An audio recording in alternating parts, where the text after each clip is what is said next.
Ladies and gentlemen, good evening and welcome to Bridgeforth Field, Winchester, Virginia, home of the Winchester Royals Valley Baseball League action all summer long. I'm Mark Sawyer, and I'll be here tonight for some extra baseball. We got a little free baseball for you tonight, even though it is free admission night here at the ballpark.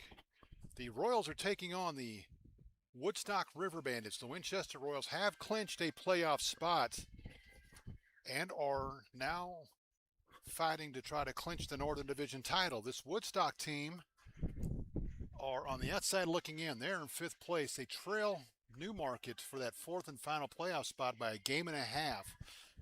So the next four nights, very important for this Woodstock team.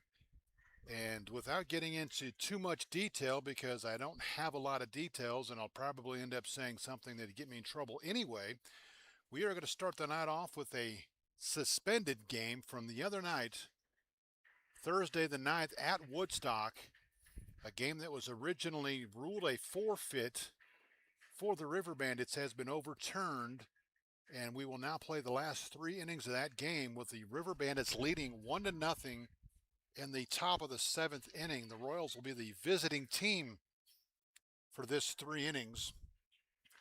And of course, not being at the game in Woodstock, I don't have all the stats and happenings from that night, so we will do the best we can to tell you what happened previously. I will tell you this: Cam Tellefson is at the plate for the Royals with one out. The inning started with a Bodie Poland flying out to right field. Brody Connors then walked.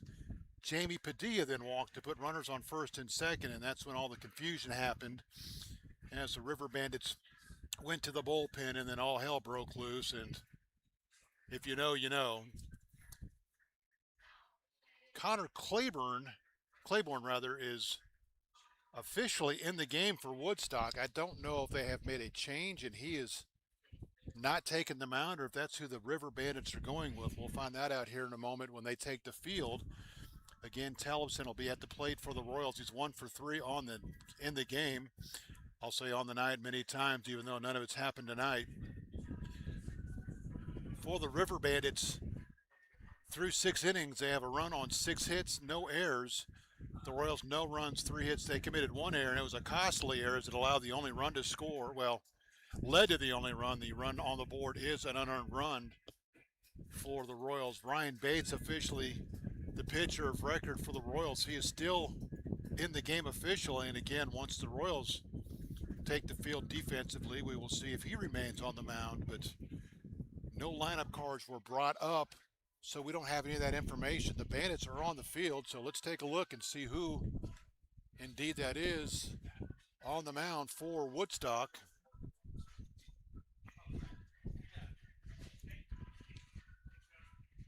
Is that number 27 out there, Brooks?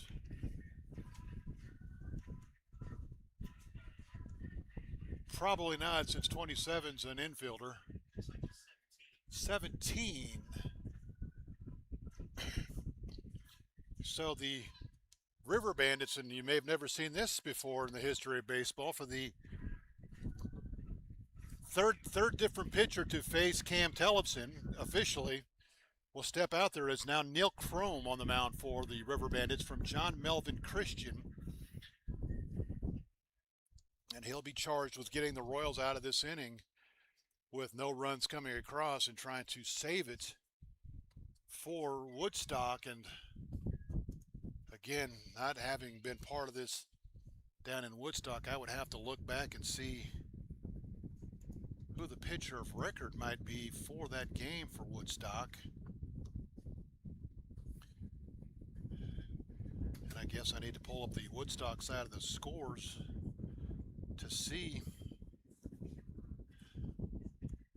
It looks like Jake Palumzio would be the pitcher of record and would get the win if this lead would hold on.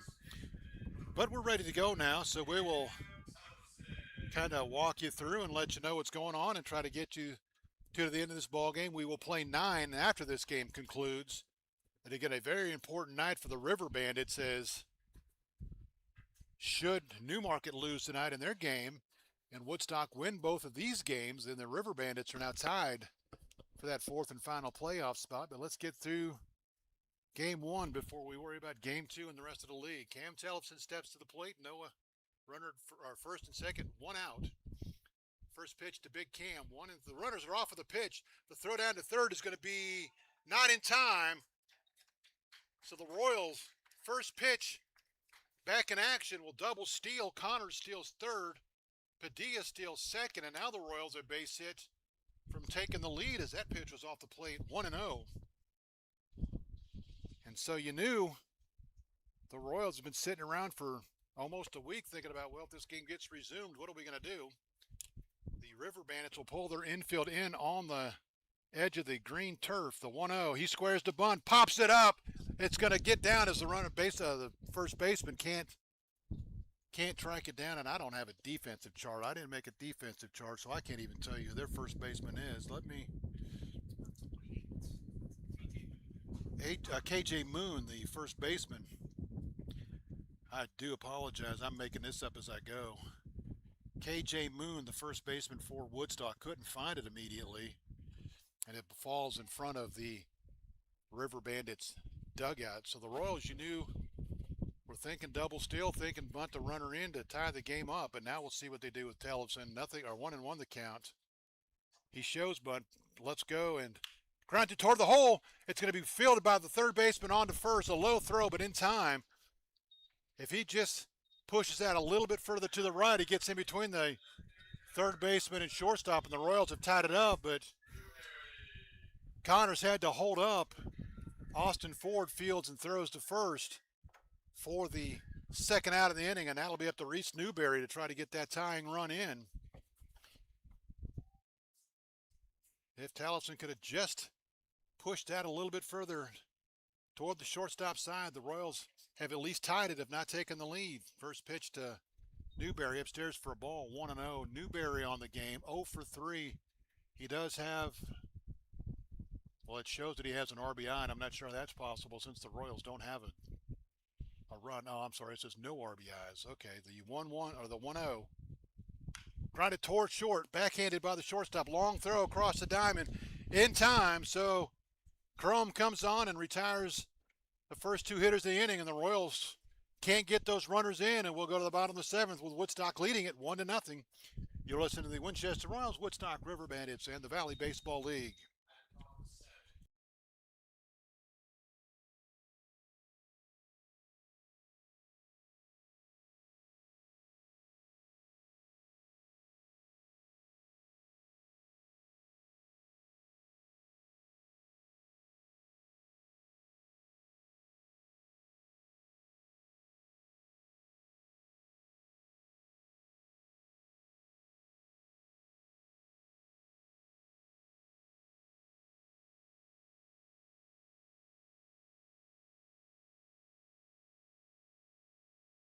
So the Royals will indeed make a pitching change, and I was going to say before we started, Brian Bates had a chance to get 2 wins tonight if he were scheduled to start the next game and went on to win it. But now with the Royals not scoring in that inning, that is no longer a case. Connor Chansey will take over on the mound for the Royals. Right-hander from Shepherd University will be the pitcher for the Royals. He'll take over for Ryan Bates. And for those of you that were interested and concerned, the run that the Bates gave up earlier in this game that should have been unearned, that was not scored unearned, has been fixed and has now scored an unearned run. So up to bat for Woodstock will be Camden Lockhart. Lockhart has driven in the only run of the game. He's 1 for 2 on the game, hitting in the 9-hole for Woodstock. Lockhart then back to the top of the order for Kamari Chisholm Jr. and Connor Worth.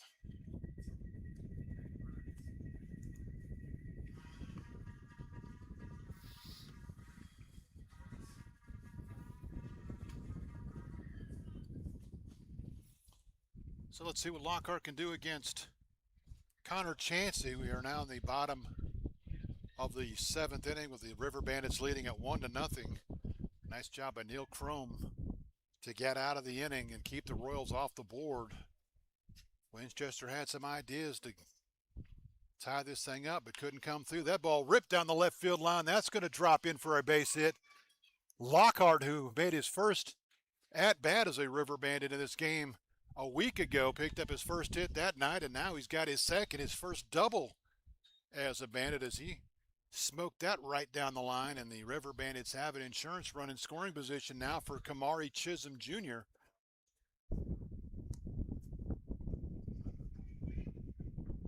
Kamari on the game, 0 for 3 so far, but we'll see how the River Bandits play with a very important insurance run in scoring position. See if they try to get him to bunt him over.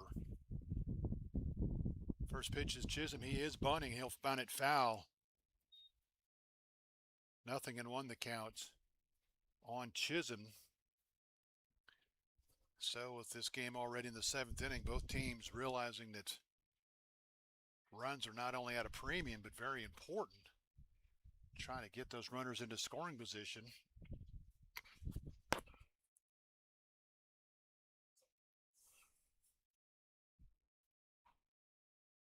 Chansey will come set, takes a look at the runner. The 0-1 again bunted right back to Chansey. He will throw on to first in time. Chisholm will be retired 1-3 on the sacrifice, but Lockhart will move to third, and it'll bring up Connor Worth, who's 0 for 2 on the game, with a chance to give the River Bandits a big 2-0 lead here in the 7th. The Royals, like the Bandits did in the top of the inning, will bring their infield in to try to cut that runner off at the plate. First pitch to Worth. Slider, that's going to go all the way to the backstop, and the Bandits are going to get a free run. So a double, a sacrifice, and a wild pitch, and it's 2-0 for Woodstock here in the 7th. And I'll allow the Royals infield to move back to normal depth, but the damage done. And what was a difficult task for Winchester just got more difficult. The 1-0 tap foul toward the Royals dugout. 1-1 the count. The Royals have a magic number of 3 to clinch the Northern Division title, but don't look now. The defending league champion Strasburg Express hard charging right after the Royals, and if they should end up tied for the top spot, the 1-1. Slider down and away, 2-1. Strasburg owns the regular season series against the Royals as they have won 4 out of 5 games with 1 remaining, and that's here Friday night.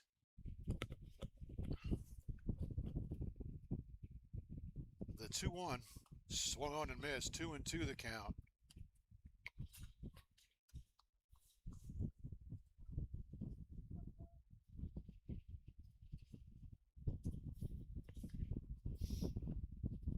Chansey has his sign, the 2-2. Lifted toward right center field.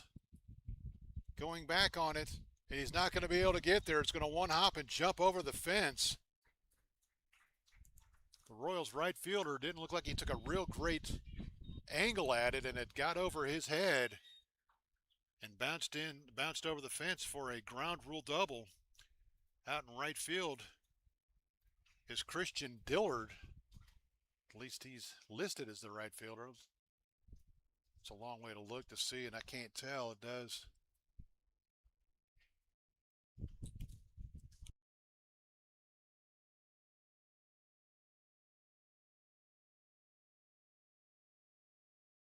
So the second double of the inning for the River Bandits, and they have another runner in scoring position with just 1 out. Swung on and missed. 0-1 on Abdrel Delgado. So 5 is in right field. So it is not Christian Dillard, it's Todd Abraham in right field. So Todd Abraham, the new right fielder, cannot come up with that. The 0-1 outside for a ball, 1-1.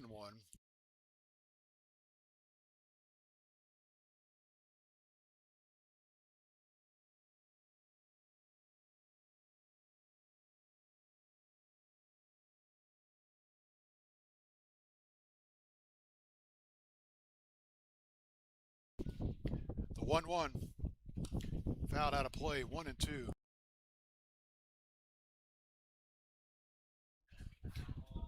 Ball and 2 strikes to the number 2 hitter in the Woodstock lineup.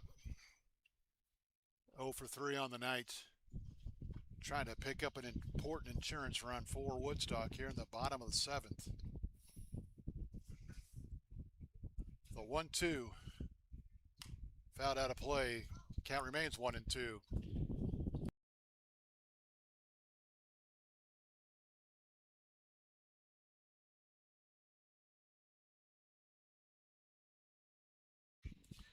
A ball, 2 strikes, 1 out. Bottom of the 7th.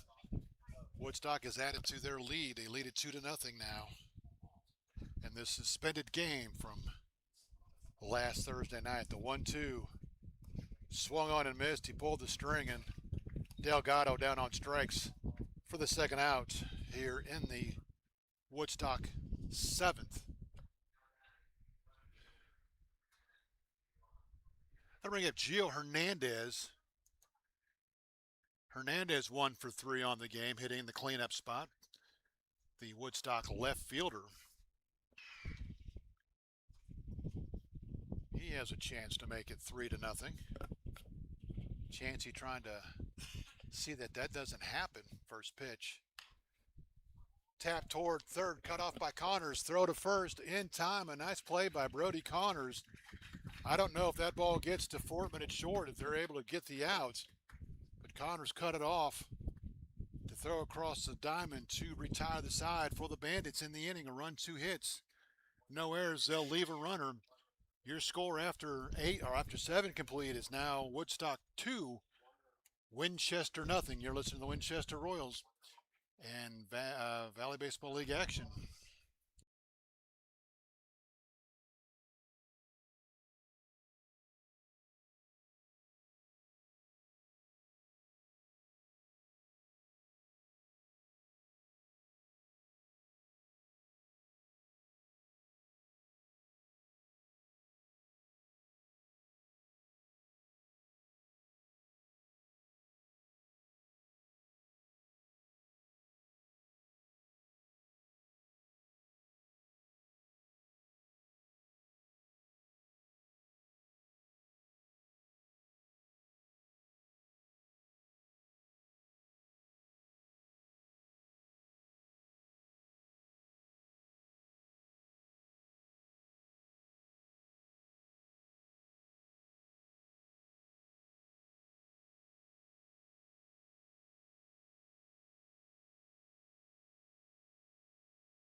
We go to the 8th. Bandits lead it 2-0. James Pitts will lead it off. Pitts 1 for 2 on the game.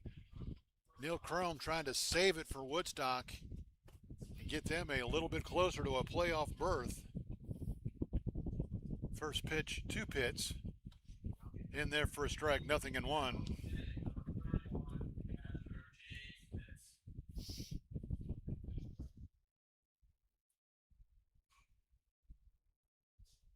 Pitts, Keenan, and Abraham to hit here in the Royals' 8th. Fouled out of play, 0-2 the count.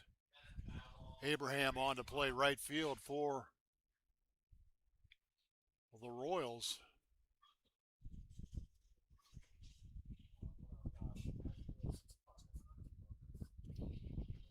No balls, 2 strikes. Tap down the third base line. It's trouble. If it's fair, it'll dip foul. That was a high hopper, and I don't know that Ford was going to be able to throw anybody out, but it did kick foul, and the count will be 0-2 on the Royals catcher, James Pitts.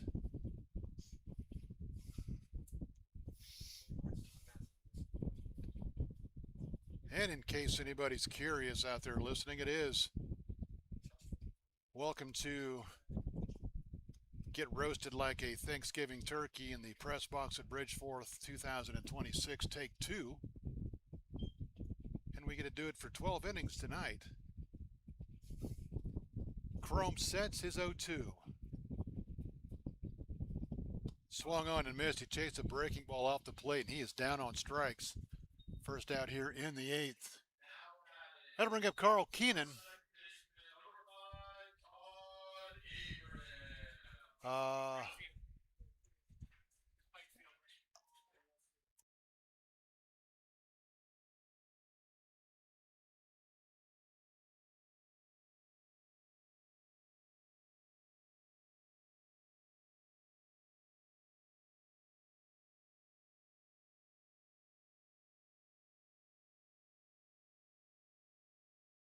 So we have mass confusion. Todd Abraham's the hitter. First pitch in there for a strike, 0-1.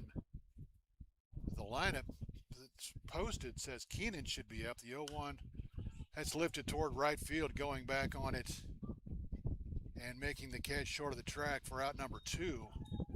So I don't know if the Royals made a couple of switches, and now Keenan. Now Keenan's the hitter, so I don't know what happened there, but okay. So it is now fixed. Keenan, the hitter, left-handed hitting second baseman with 2 outs here in the Royals' 8th inning. The Royals running out of chances here in this one. First pitch off the plate for a ball. Chrome doing his job. He had to come on and throw strikes, and he's done that. He's retired all 4 he's faced, getting the River Bandits out of a chance for the Royals to tie it, and then shooting him down in order here in the 8th. Fastball in there for a strike. We're 1-1. 2 runs, 8 hits for Woodstock. No runs, 3 hits in air for the Royals. The 1-1 in there for a strike. 1-2. So what was first awarded a win for the Royals has now not only been taken away, but 4 outs away from turning into a loss.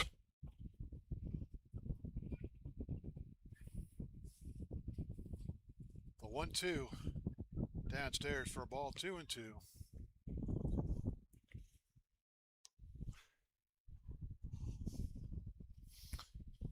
2 balls, 2 strikes to Keenan. 2 outs here in the Royals' top of the 8th. The 2-2.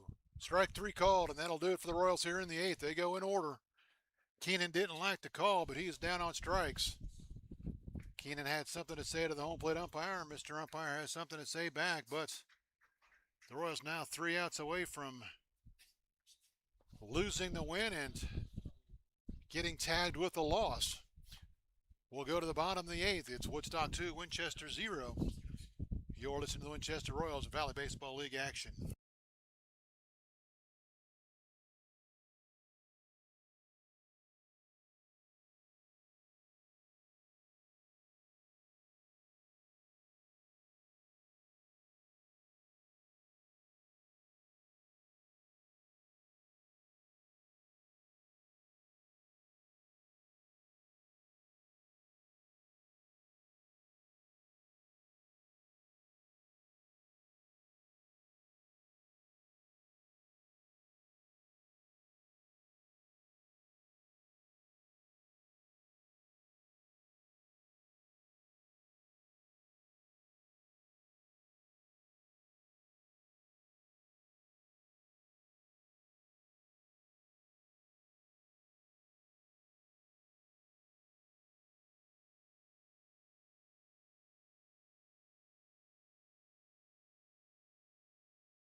We go to the bottom of the 8th of this bonus game between the Royals and the River Bandits. Suspended game being finished up from the other night. The Royals find themselves down a pair. Connor Chansey back to the mound for Winchester. He'll face Bryant Green here in the bottom of the 8th for Woodstock. Green 0 for 3 on the game. Green, the shortstop for the Bandits tonight. First pitch from Chansey. Line toward left center field. Nobody's going to get to that one. It's going to go all the way to the fence. And it's going to be the third double given up by Chansey since this game resumed. And for the second inning in a row, the River Bandits will have their leadoff man on second base with nobody out.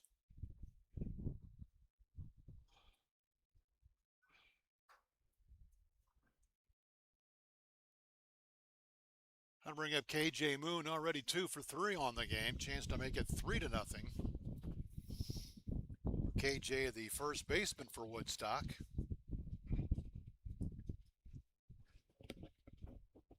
Ninth hit of the game for the River Bandits. Third double in the last inning plus. That slider in there for a strike. 0-1.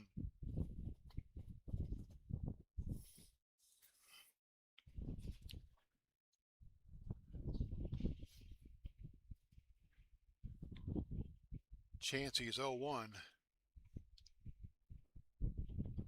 Swung on and missed. Foul.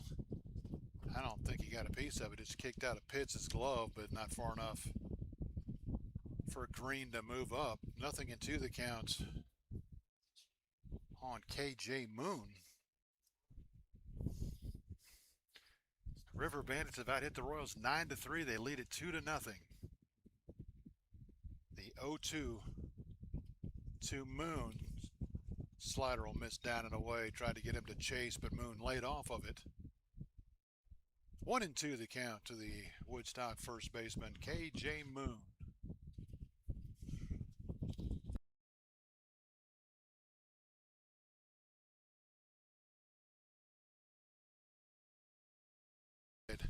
Foul tip toward the Royals dugout. The count remains 1-2.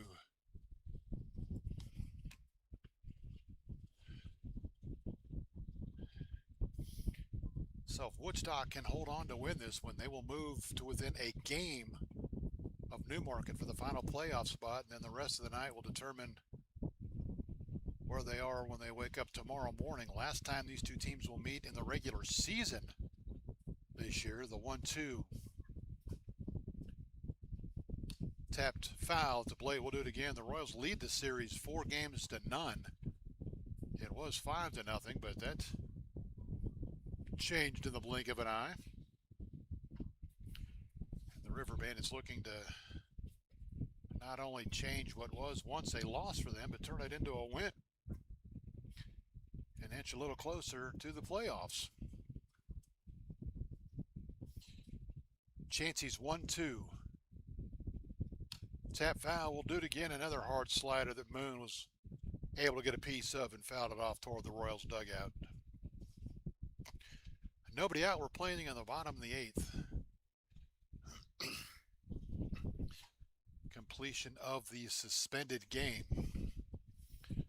Royals now find themselves down 2-0. The 1-2. Tapped again, foul toward the backstop. Camden Lockhart, who had never played in a Valley League game, has had a big say in both the runs for the River Bandits tonight. He drove in the first one in the first part before the suspension, scored run number 2 here in the completion here tonight. Woodstock trying to add to that lead. The 1-2. Lifted toward center field. Padilla on his horse. Padilla will get to the fence, make the leaping effort, and he will make the catch. A beautiful catch by Jamie Padilla as he crashed into the fence. The Royals will appeal, and they said he didn't tag up at second. They said he did not tag up, and the Royals are going to get a double play. The Royals are leaving the field thinking that was out number 3, but it is not. So Padilla with the running catch and the hanging breaking ball, 1-2, crashed into the fence to make the catch. But they said Green left early and did not tag up at second base. The Royals appealed, and he was immediately called out. This ball grounded to short. Fortman up with it. He will fire on to first. 2 in the inning. So the Royals, last chance, we go to the 9th in the inning for the Bandits. No runs to hit, no errors. They'll leave nobody on. Royals, one more chance. They need 2 to tie, 3 to take the lead. You're listening to the Winchester Royals and Valley Baseball League action.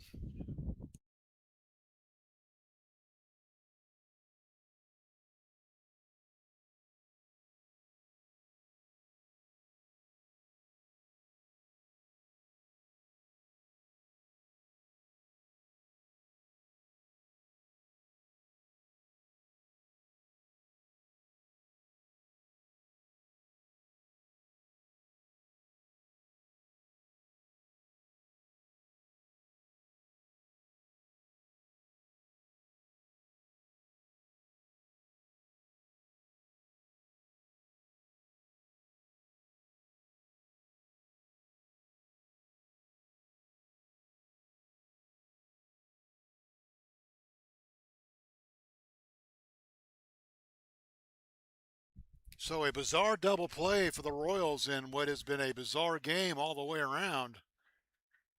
Maybe saves them a run because that runner at third with one out, that ground ball, of course the Royals are going to have the infield pulled in, so if it's not right at Fortman, he scores to end the inning. Or he scores to make it 3-0. I'm sorry. So we go to the ninth. Neil Crome on to try to save it. We will tell you for Neil Crome.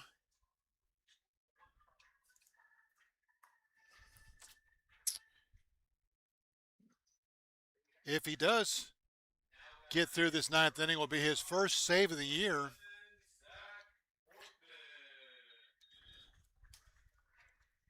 Jake Palumzo would pick up the win. He would improve to 1-1 on the year. Zach Fortman will lead it off for the Royals. The Royals need some base runners here in the ninth, trailing 2-0. People walking in the ballpark looking at the scoreboard trying to figure out why it's 2-0 and we're in the ninth.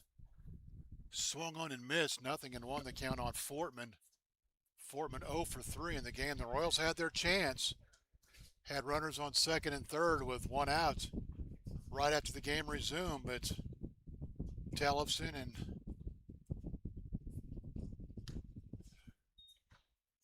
grounded out that pitch upstairs for a ball.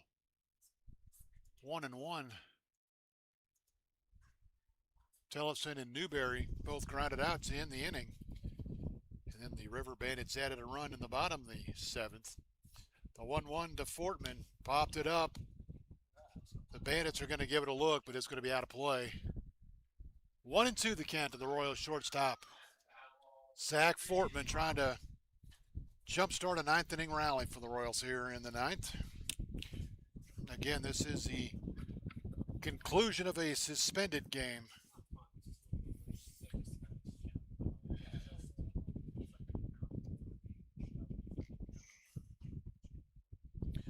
The 1-2, that'll miss outside. Count evens up 2-2.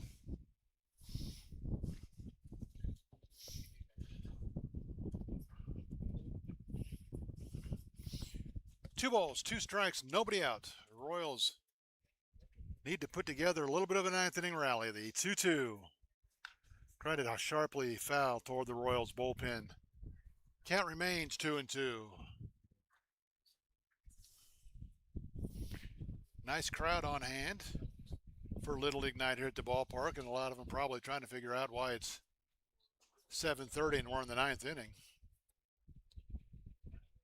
The 2-2. He'll hop that up to the catcher. Count runs full, 3-2.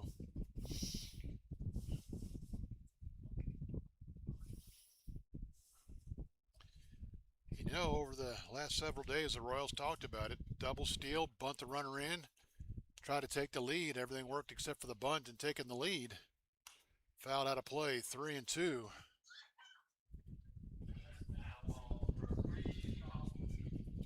We'll have a little bit of a break in between games. The umpires will change up. One guy will take the gear off and another guy will put the gear on, move behind the plate, and then we'll go with the regularly scheduled game. The 3-2 popped it up. That's backing out of play. Count remains 3-2. Neil Crome trying to save it for the Bandits.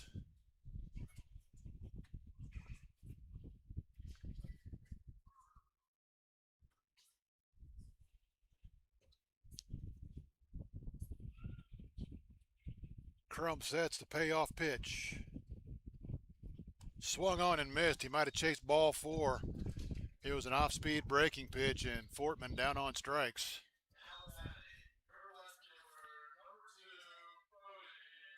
That'll bring up Bodie Pullen. Pullen 0 for 2 on the night. Leadoff hitter for the Royals. Royals just 3 hits in this game.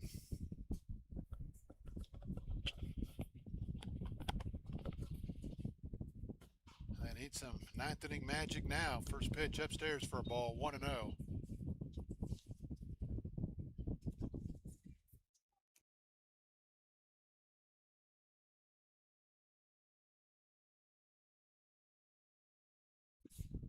The 1-0. Fouled out of play, 1-1.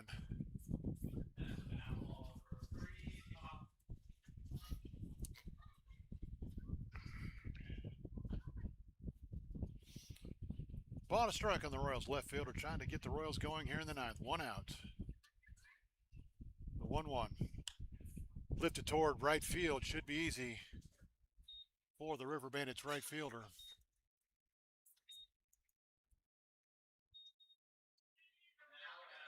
Chisholm makes the catch, and there are 2 outs here in the Royals' ninth. And we are now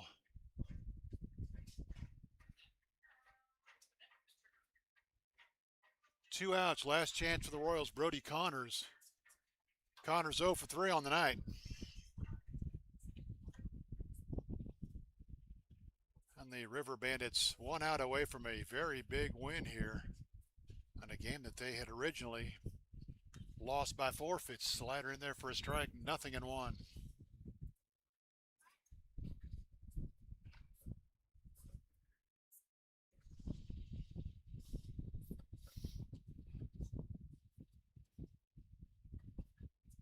The 1-1.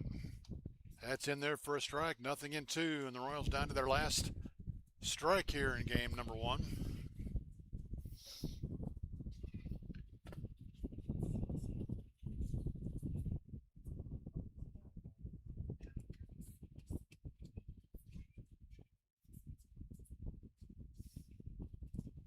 The 0-2 that's way outside, 1-2 the count. Chisholm trying to retire all 8 hitters he faces here in relief in the suspended game to pick up the save for Jake Palumzo, who would get the win in relief. The 1-2, that'll miss down and away count. Evens up 2 balls and 2 strikes.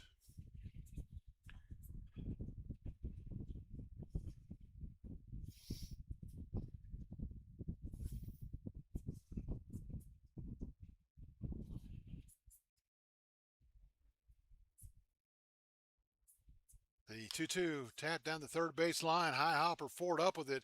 Strong throw to first. That'll be in time, and the River Bandits come on to turn the defeat into a win. Chisholm retires all 8 hitters he faces here in the suspended game to win the ball game. Jake Palumzo picks up the win. Woodstock will improve to, look at my notes here, 14-18. The Royals are now dropped to 19-13 for the River Bandits. The River Bandits 2 runs, 9 hits, no errors. The Royals no runs, 3 hits, 1 error. Again, Jake Palumzo picks up the win. He is 1-1 on the season. Give Neil Crum his first save of the year. Ryan Bates will take the loss for the Royals. A tough loss for Bates, as he gives up 1 run. It's unearned, but Bates will drop to 1-1 on the season. Again, the River Bandits win it 2-0 in the completion of the suspended game. We'll have the regularly scheduled game here momentarily between the River Bandits and the Royals. Stay tuned for Winchester and Woodstock. Take 2 from Bridgeforth Field momentarily.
Lockhart, big in the first game for who we playing? Woodstock. Lockhart, I don't have him on my printed roster. I got to get you his school, as they're going to go ahead and start without me here. Oh, boy.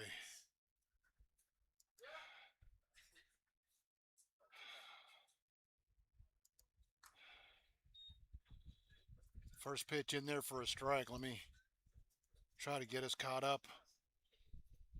Kamari Chisholm, the leadoff hitter. A 256 hitter will single into center field.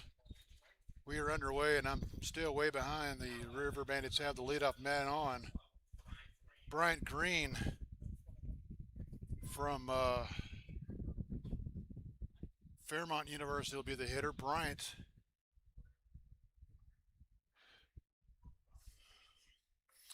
a 200 hitter, 24th start, 26th appearance, 16 for 80, 1 home run, 19 RBIs. And somehow I messed up my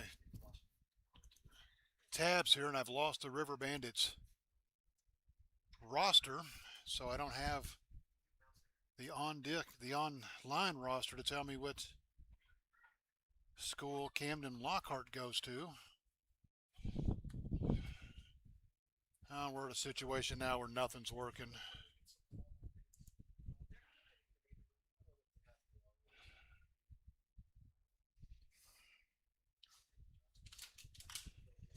Tried a torch short into center field for a base hit, so the River Bandits off and running here in the first. Adriel Delgado from Jacksonville University will be the hitter. And I think I just need to quit worrying about trying to get caught up and just figure out where we're at. Delgado, a 339 hitter, and all these stats are going to be before the suspended game. 28 start, 28th appearance, 37 for 109, no home runs, 27 RBIs, first pitch. In there for a strike. Blaine Griffin on the mound for the Royals from Shenandoah University. Blaine, his fourth start, fourth appearance, no record, 692 earned run average, 13 innings, 18 hits, 13 walks, 10 strikeouts. 13 hits, 10 walks, 5 strikeouts. League hitting 291. That pitch is fouled off, so it's 0-2 on Delgado. Mass confusion up here in the press box. The 0-2 slider will miss outside, 1-2. Nobody out here in the top of the first for the River Bandits.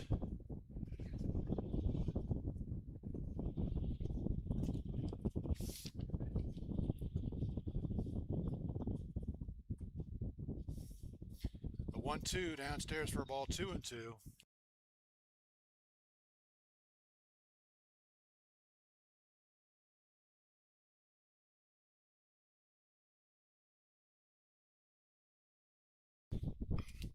Griffin sets the 2-2. Runner takes off for third. The throw to third is going to be not in time. They called himself safe. Looked like the throw beat him.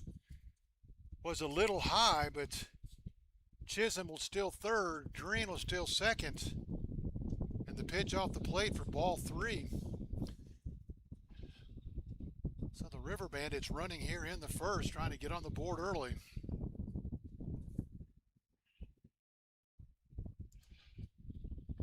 Three-two, fouled out of play. We'll do it again, 3-2.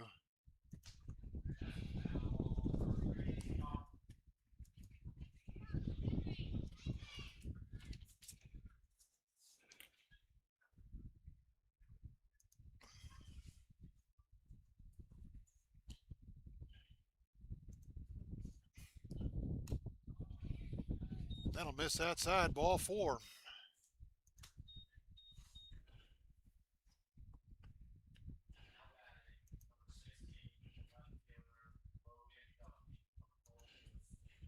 So the Bandits have the bases loaded here in the first inning with nobody out.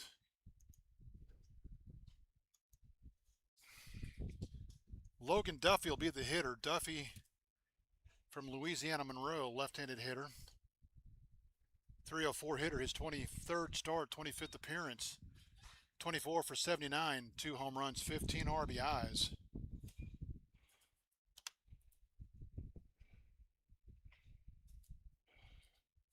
This is why I try to get everything prepared before the game.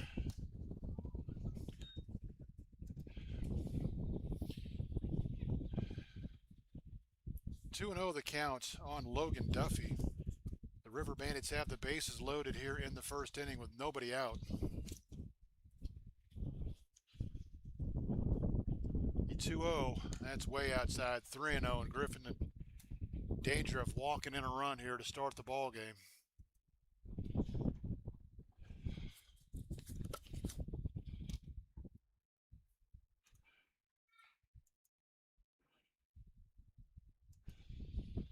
The 3-0, that's in there for a strike. 3-1.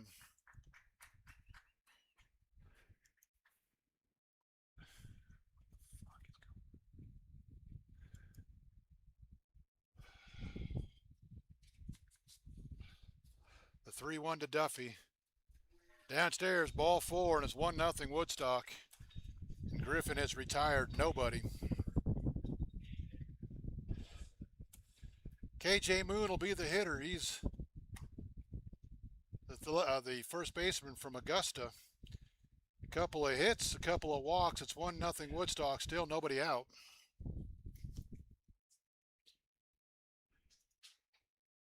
KJ, a 289 hitter, 14th start, 15th appearance, 13 for 45. 2 home runs, 13 RBIs, and he'll take a pitch off the plate for a ball. 1-0.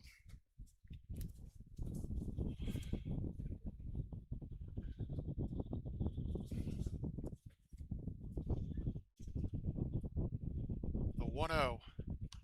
Fouled out of play. Count evens up 1-1. So this has the makings of a really, really good inning for Woodstock here in the first.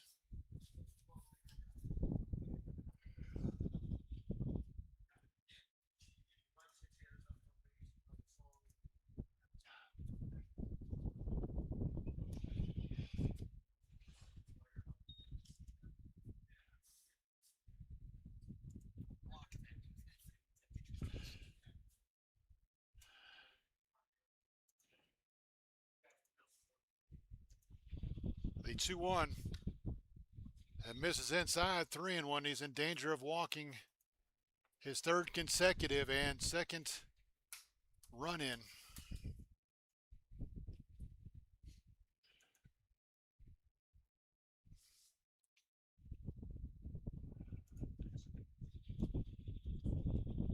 Griffin's 3-1. Fouled out of play. We'll do a 3-2 pitch here. The Bandits have him loaded with nobody out.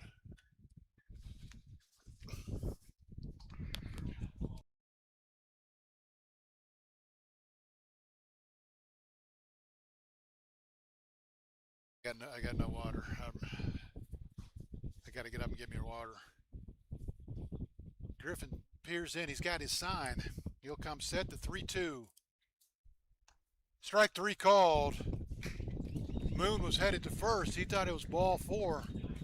Borderline pitch goes in favor of Griffin and the Royals, and now a ground ball. And Griffin can get out of this massive mess with just 1 run crossing the plate. Connor Worth will be the hitter. Connor, the third baseman from James Madison. 267 hitter, his 26th start, 27th appearance, 27 for 101. 2 home runs, 27 RBIs.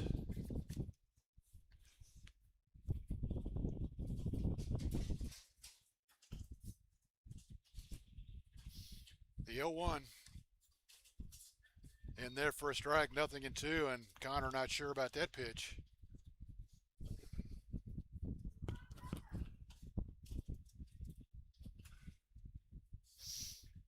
Connor sets. He'll take a look at the runners. The 0-2 slider just missed.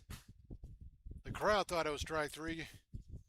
Blaine thought it was strike 3, but it's 1-2 the count.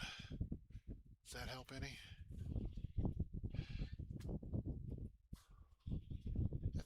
boy, ice pack right there, boys. The 1-2 down and away, 2-2. Still fighting with my iPad to get a lineup.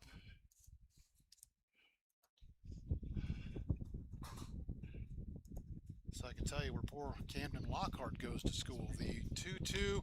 That ball is lifted towards center field. Going back onto this Padilla. Jamie will make the running catch just shy of the warning, or just on the warning track. There'll be plenty deep enough to make it 2-0. Sacrifice fly for Connor Worth. Give him an RBI.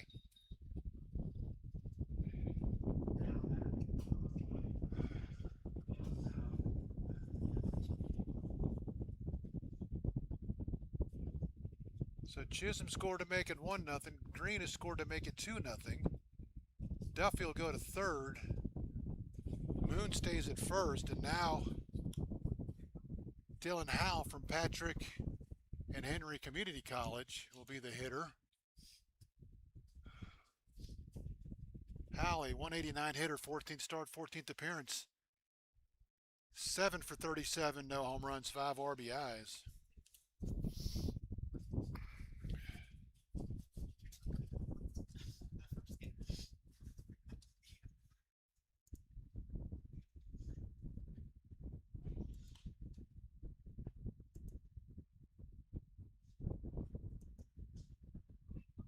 Finally, maybe, been able to get the Woodstock team page to pop up. The 1-0 swung on and missed. 1-1. So Caden Lockhart goes to Coker University. That was a lot of work to find out where Caden Lockhart went. Fouled into the screen.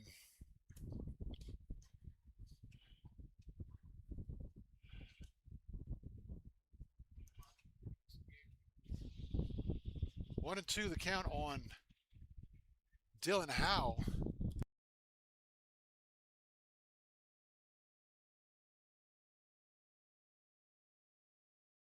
Swung on and missed, and Griffin gets out of a mess, allowing just 2 runs. Howe will strike out to end the inning. The Bandits will get 2 runs on 2 hits. There were no errors. They'll leave 2 on. We've played a half an inning. Woodstock leads it 2-0. You're listening to Winchester Royals of Valley Baseball League action.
We go to the bottom of the first. I apologize. I sound like I don't have any idea what I'm doing. I've never done this before. Tyler Wise on the mound for the River Bandits. He goes to Kansas Wesleyan. Tyler on the year, his 12th appearance. All of those except for tonight have been in relief. This is his first start. He's 0-2 with a 9.16 earned run average. He's worked 18 2/3 innings, allowed 19 hits, 26 walks, 19 strikeouts. Oh, let me look at that again. 19 hits, 26 runs, 19 are earned, 21 walks, 16 strikeouts for Tyler Wise.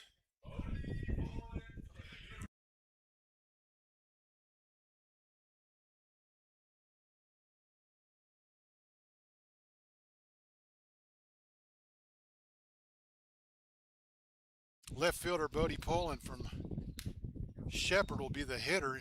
He'll take a pitch downstairs for a ball. Bodie, 287 hitter, 24 start, 24th appearance, 27 for 94. No home runs, 9 RBIs. I'm still putting together Woodstock's defensive chart. Nice running catch in right field by the Woodstock right fielder, who I don't have on the... That's Cadem Lockhart. Camden Lockhart with the running catch. Nice running catch in right field. So as long as it took me to figure out his school, you'd think I'd know where he was playing. Carl Keenan, the second baseman from Shenandoah, is the hitter now, a 317 hitter, 15th start, 16th appearance, 19 for 60, no home runs, 4 RBIs. Left-handed, or switch hitter. 2-0 the count on Keenan, as I still trying to...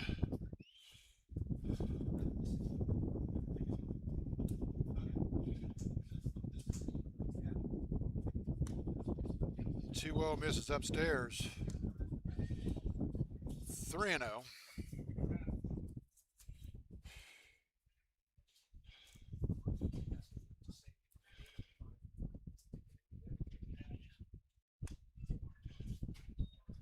Three one in there for a strike.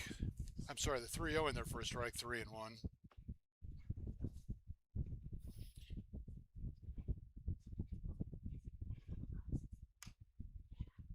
That'll catch the corner. Keenan was headed toward first. He thought it was outside. 3-2 the count now.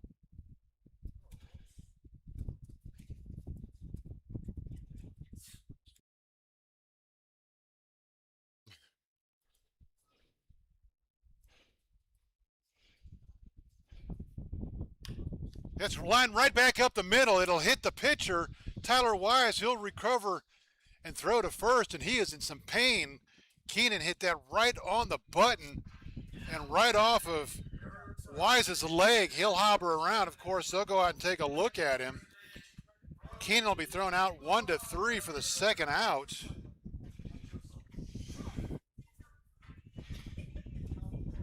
So maybe while they take a look at Tyler Wise, I can kind of get a little bit caught up and give you at least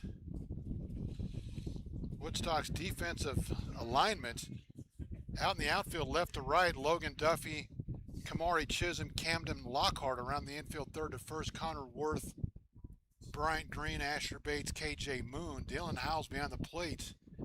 And for the time being, Tyler Wise is on the mound. He just got drilled with a line drive, and he's throwing some warm-up pitches, so he appears to be okay.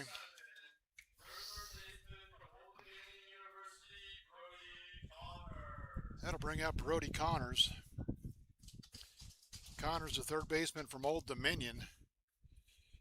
His 25th start, 26th appearance, 297 hitter, 27 for 91, no home runs, 14 RBIs. And for the first time in about half a game, I feel like I'm a little bit caught up as that miss outside.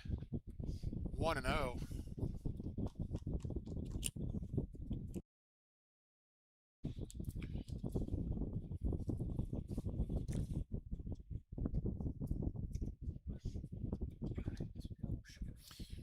The 1-0 off the plate for a ball, 2-0.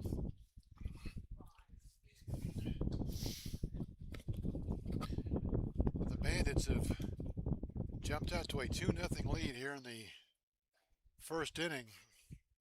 A couple of base hits, a couple of walks, a bases loaded walk, and a sacrifice fly, and that'll miss downstairs. 3-0.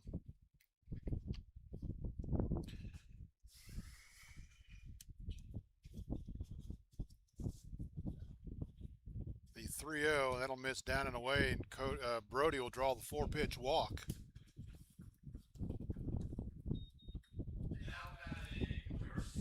Jamie Padilla, the center fielder from Shenandoah, will be the hitter. Padilla, a 234 hitter, 20th start, 21st appearance, 18 for 77, no home runs, 12 RBIs. A nice two-out rally for the Royals here would go a long way in getting them jump-started. They have not picked up a hit tonight in the suspension completion or first inning here of the second game. First pitch off the plate for ball 1-0. That'll miss outside 2-0. So Wise retired the first two fairly easy. Walked Connors on 4 pitches and now behind in the count to Jamie Padilla 2-0. The 2-0 fouled out of play through six pitches out of the zone in a row. And Padilla goes to Hackett at 2-0.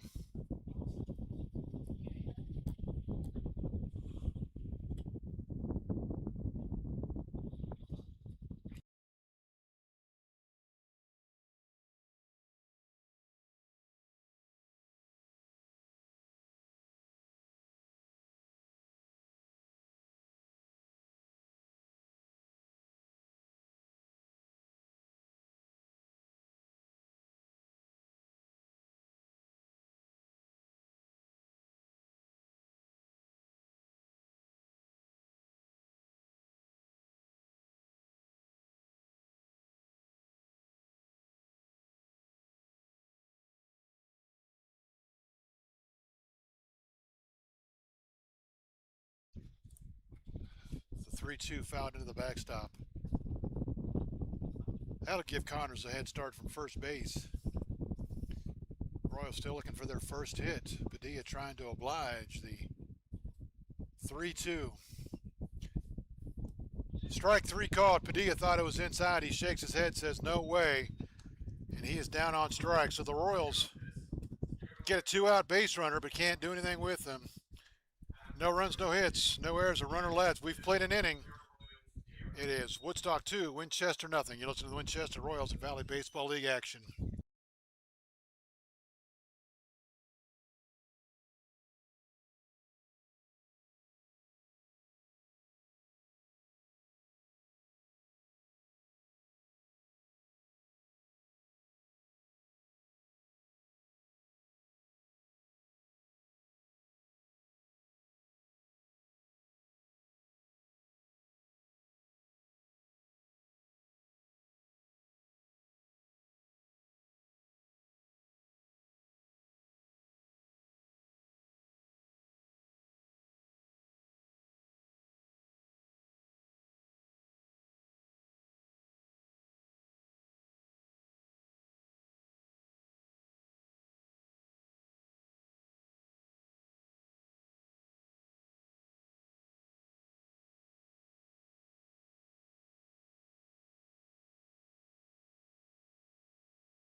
Eight, 9-1 to hit for the River Bandits in the second. Bates, Lockhart, and then Chisholm.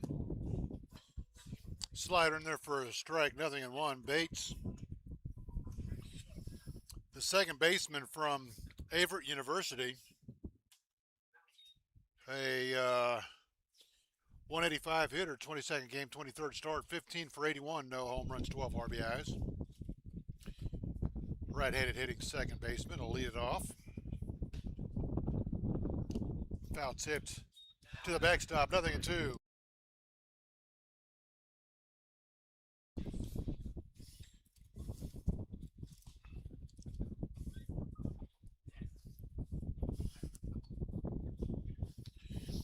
So a rough start for Blaine Griffin in the first. The 0-1 will miss outside. I think we're. Is it not 1-2? It is 1-2. I thought he'd thrown a couple strikes there. 1-2 1-2 the count on Bates. The breaking ball will miss upstairs. Count evens 2-2.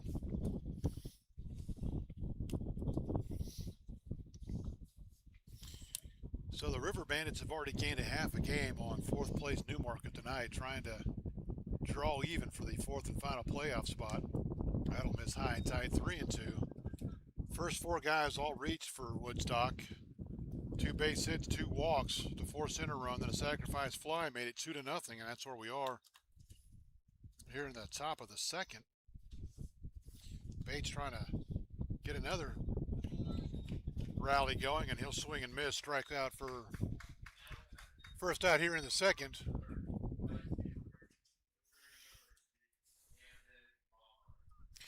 Camden Lockhart, his fourth start, fifth appearance, a .286 hitter, 4 for 14, no home runs, 4 RBIs, and his first game against the Royals was a nice one. It was the suspended game that was just completed. He got a couple of hits and drove in a run and scored a run in the River Bandits 2-0 win. Downstairs for a pitch off the plate, 1-0.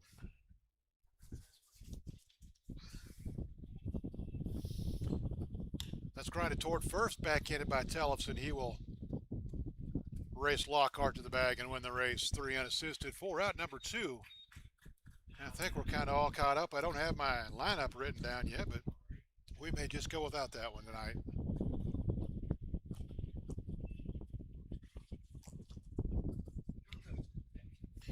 Back to the top of the order. Kamari Chisholm, he singled and scored the first run of the game.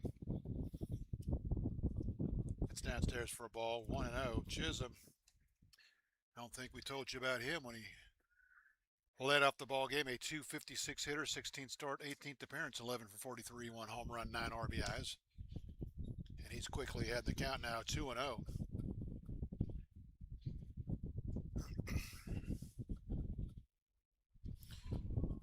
Griffin from the stretch. Check swing. They'll say it's in there for a strike, 2-1. Want to give some love to my former college teammate and roommate. Came up to see us before the game, Chris Burr. The 2-1.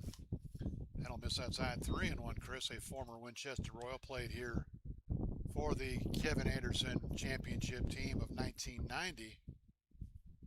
And again, played outfield for us at George Mason and roomed with me my junior year. That's lined into center field, almost took off Blaine Griffin's head. So Chisholm has 2 of the 3 hits for the River Bandits, and that'll bring up Brian Green, who has the other one. Green scored on a sacrifice fly off the bat of Connor Worth. 1 for 1 with a run scored. First pitch, fouled into the screen, 0-1. If you're wondering and thinking along those lines, Chisholm will go. He leads the Bandits with 17 stolen bases on the year. He's 17 for 19. So you need to keep an eye on him down at first base. The 0-1. Slider in there for a strike, 0-2. Certainly now that the sun has gone down a little bit, it's cooled down about, I don't know, what do you say, 600, 700 degrees out there? The 0-2 line towards center field. Padilla on his horse, and he'll make the catch.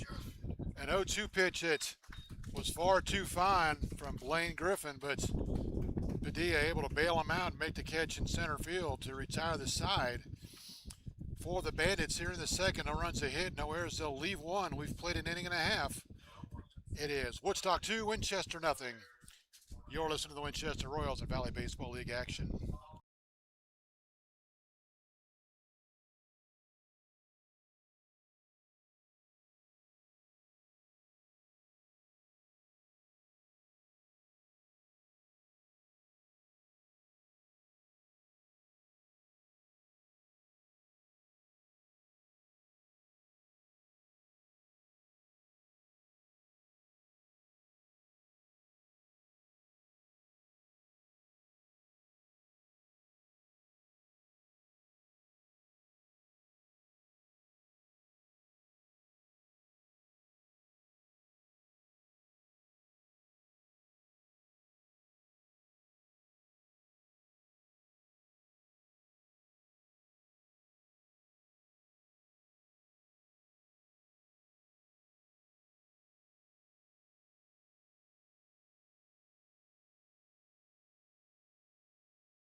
Cam Tellefson will be the hitter for the Royals to lead off the bottom of the second inning. Tellefson, a first baseman from Old Dominion, leads the Royals with 6 home runs, 17 RBIs. A .267 hitter, 24th appearance, 24th start, 25th appearance, 6 home runs, 17 RBIs. Both those lead the team. He's quickly behind in the count, 0-1.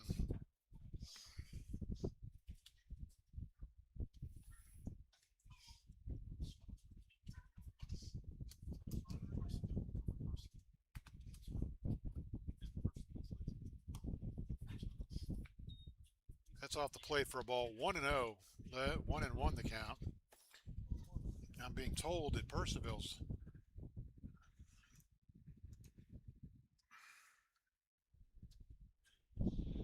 bad news for the River Bandits. The 1-1 slider in there for a strike, 1-2, and even worse news for Front Royal. Newmarket leads the Cardinals 3-2. They're in the bottom of the 6th. Strasburg is burying Percival. That's bad news for the Royals, who are trying to clinch the division over Strasburg. 2-10 to nothing by the top of the 5th. The 1-2 swung on and missed. Cam chases a off-speed breaking ball, and he's out #1 here in the second inning.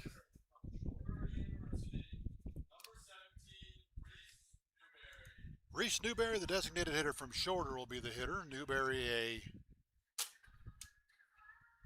catcher by trade in the designated hitter slot tonight.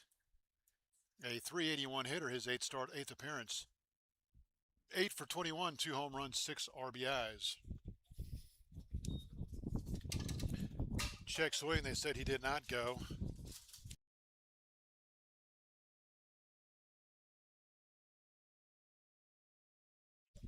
The 1-0 to Newberry. That'll miss inside, 2-0. So the Bandits score 1 in the suspended game, win that 2-0. Scored 2 in the first inning here and lead this one 2-0. Royals trying to get some offense together. That's downstairs for a ball, 3-0.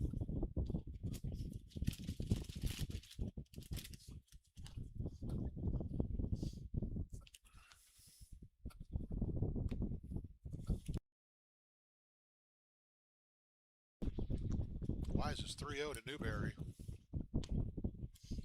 That's in there for a strike, 3-1. Royals got a 2-out walk in the first. That's the only base runner they've had since we started play. The 3-1 grounded foul, 3-2, unless you count the 2 that were already on the bases when we started the suspended game.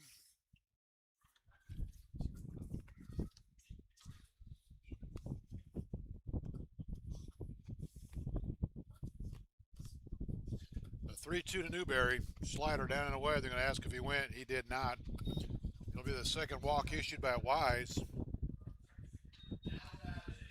And that'll bring up Troy Davis, the right fielder from East Strasburg University. Troy, who's been back and forth with Tellefson for the RBI lead all season. Troy, a .229 hitter.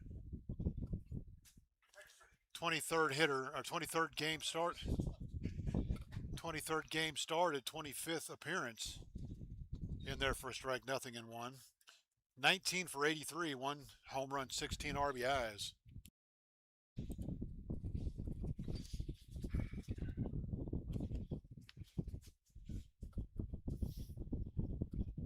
Swung on and missed. Good breaking ball, 0-2 from Wise to Troy Davis.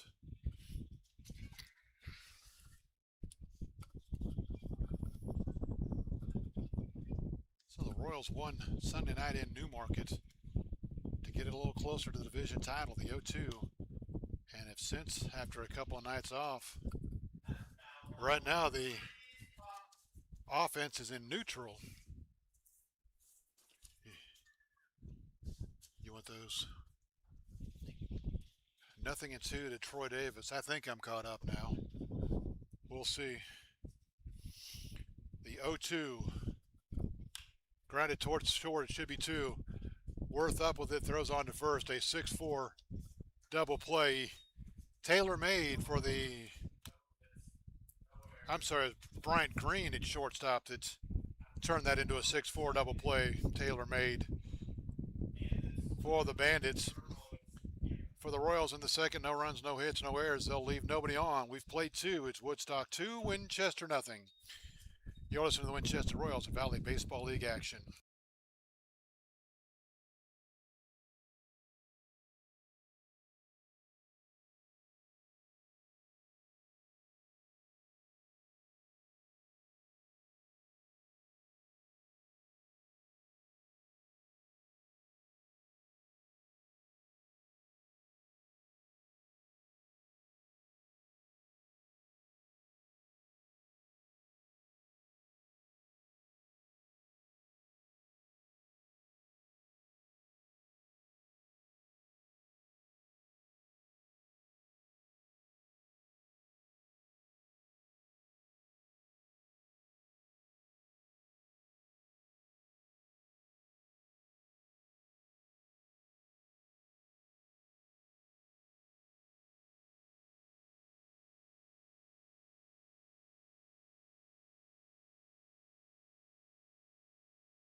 Welcome back to Bridgeport Field. We go to the third. 3-4-5 to hit for the River Bandits here in the third. Delgado, Duffy, and Moon. Delgado walked his first time up to load the bases in the first. First pitch in there for a strike, 0-1.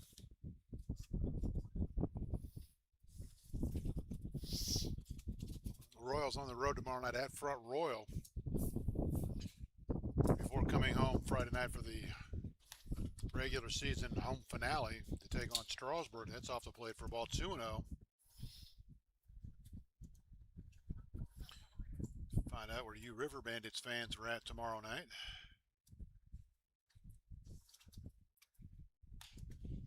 It's grinded toward short. Fortman up with it. He will set his feet, fire on to first in time for out number one. And of course, after 105 degrees all day long that we had to deal with the wind blowing in here,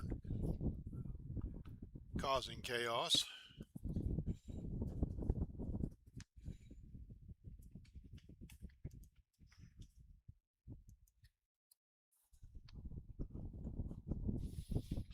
I'm going to bring up Logan Duffy. Drove in the first run with a bases loaded walk in the first inning. Left-handed hitter. Takes a pitch downstairs for a ball, 1-0.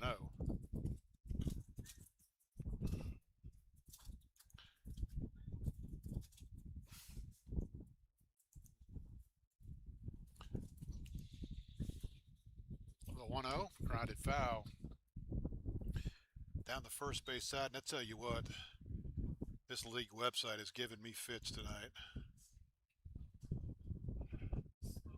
All I want to do is find out where Woodstock plays tomorrow night. Is that such a nominable task?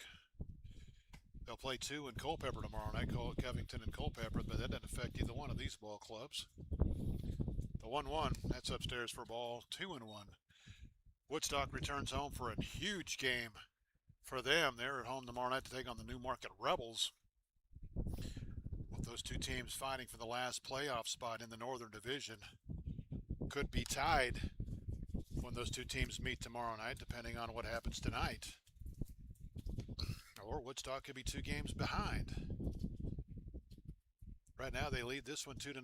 Last check, Newmarket was losing. No, I'm sorry, Newmarket was ahead of Front Royal 3-2. So if everything stays the same, Newmarket would have a 1-game lead.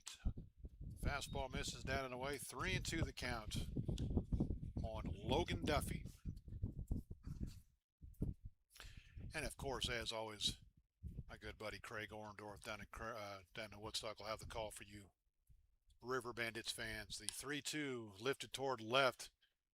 Poland will come on. Now he'll take a couple steps back and make the catch in left field for out number 2.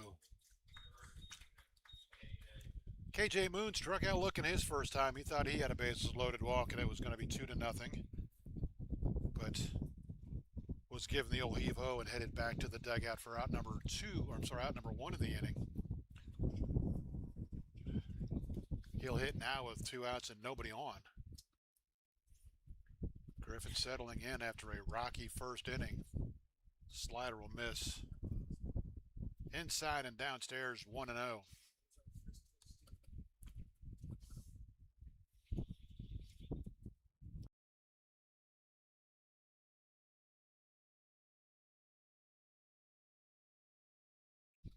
The 1-0 grounded sharply to third. Connors up with it. Underhanded throw to first in time. Nice play by Brody Connors to take a hit away from KJ Moon. The River Bandits go 1, 2, 3 and out here in the third rather.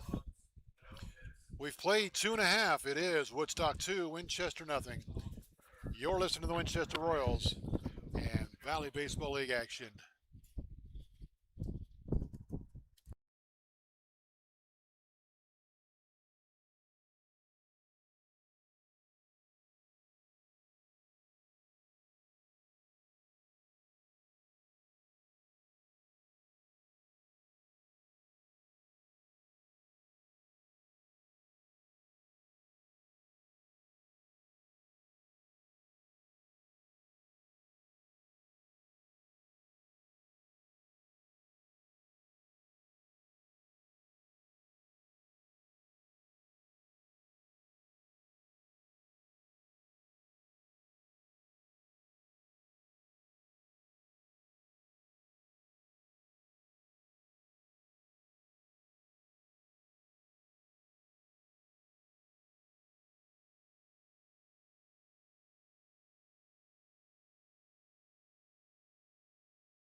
Tyler Wise back to the mound for the new Woodstock River Bandits.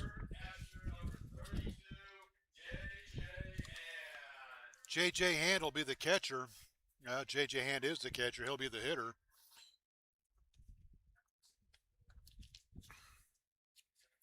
J.J. from Old Dominion, his 10th start, 11th appearance, a 111 hitter, 3 for 27, no home runs, 2 RBIs. Leading off for the Royals here in the third. Royals still looking for their first hit of the night. Swung on and missed. 1-1 the count. 8-9-1 to hit for the Royals here in the third. Hand Fortman rather, and then back to the top of the order for Bodie Poland. The 1-1. High and tied, 2-1.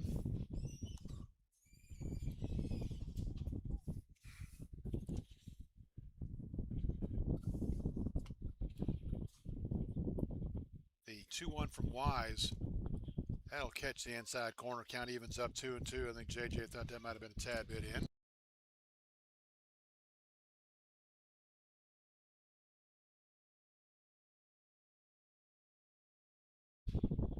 The 2-2. Grounded toward third. Backhanded by Worth. He will make the long, strong throw to first. And plenty of time to retire J.J. Hand.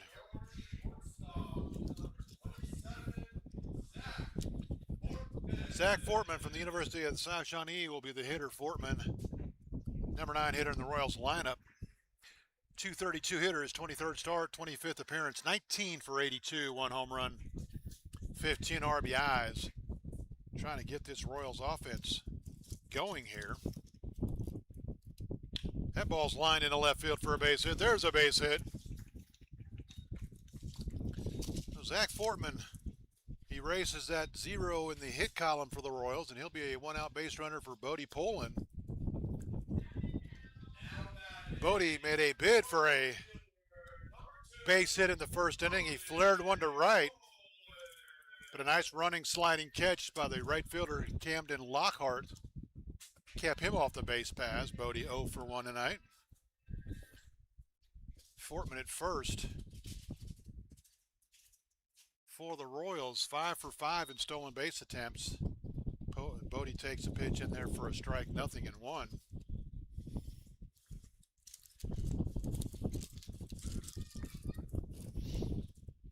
The 0-1. The throw to first back in time.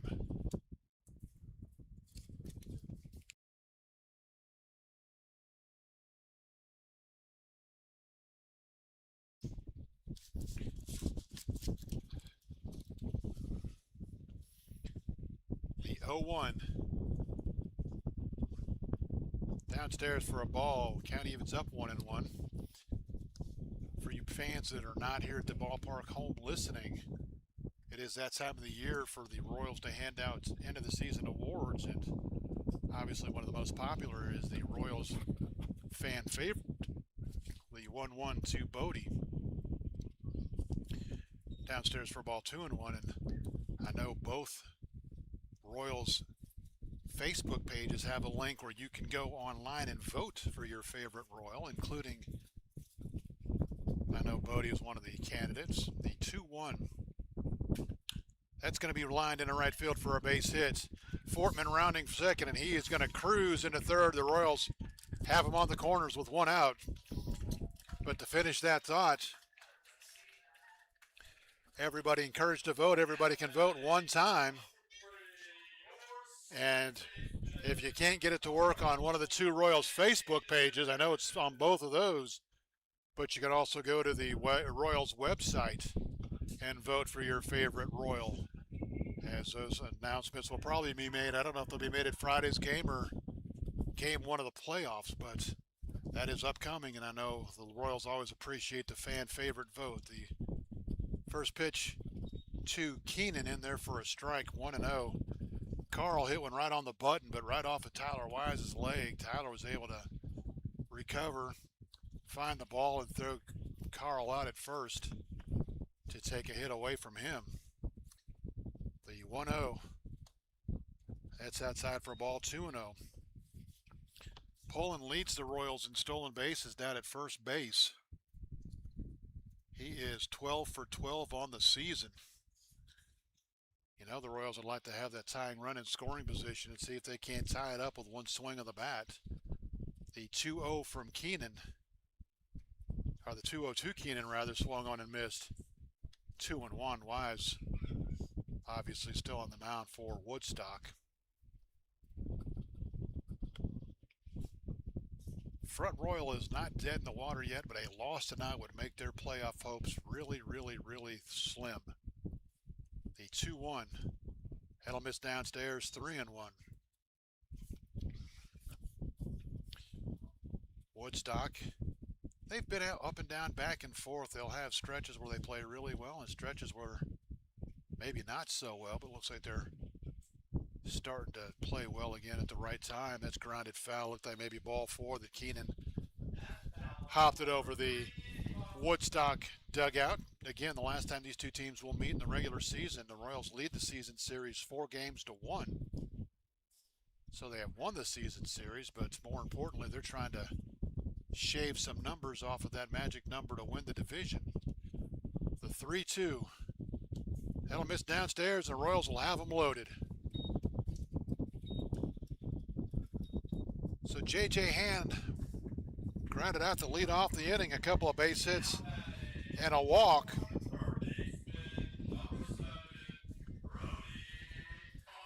Now a base hit from Brody Connors with good speed on the bases.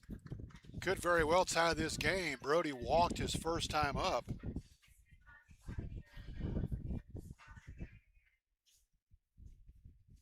Brody trying to add to his RBI total of 14. A base hit here could move him into a tie for second place with Troy Davis. First pitch off the plate for a ball, 1-0. Royals would really, really like to put up a crooked number here and erase that deficit and start all over from scratch. Wise is 1-0 to Connors. There's a strike, 1-1.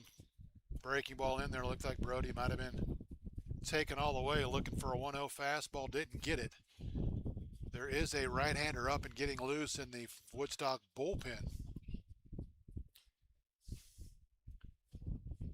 Wise will set. He'll check the runners. The 1-1. Slider in there for a strike. 1-2.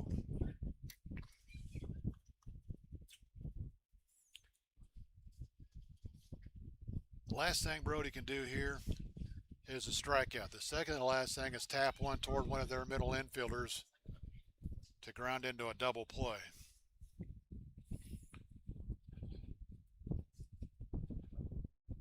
Wise doesn't like the signs. He'll step back, step off, and he'll ask his catcher to come out and chat with him. And looks like Howell's going to take the umpire with him to make sure he's okay and maybe not cost himself a visit here.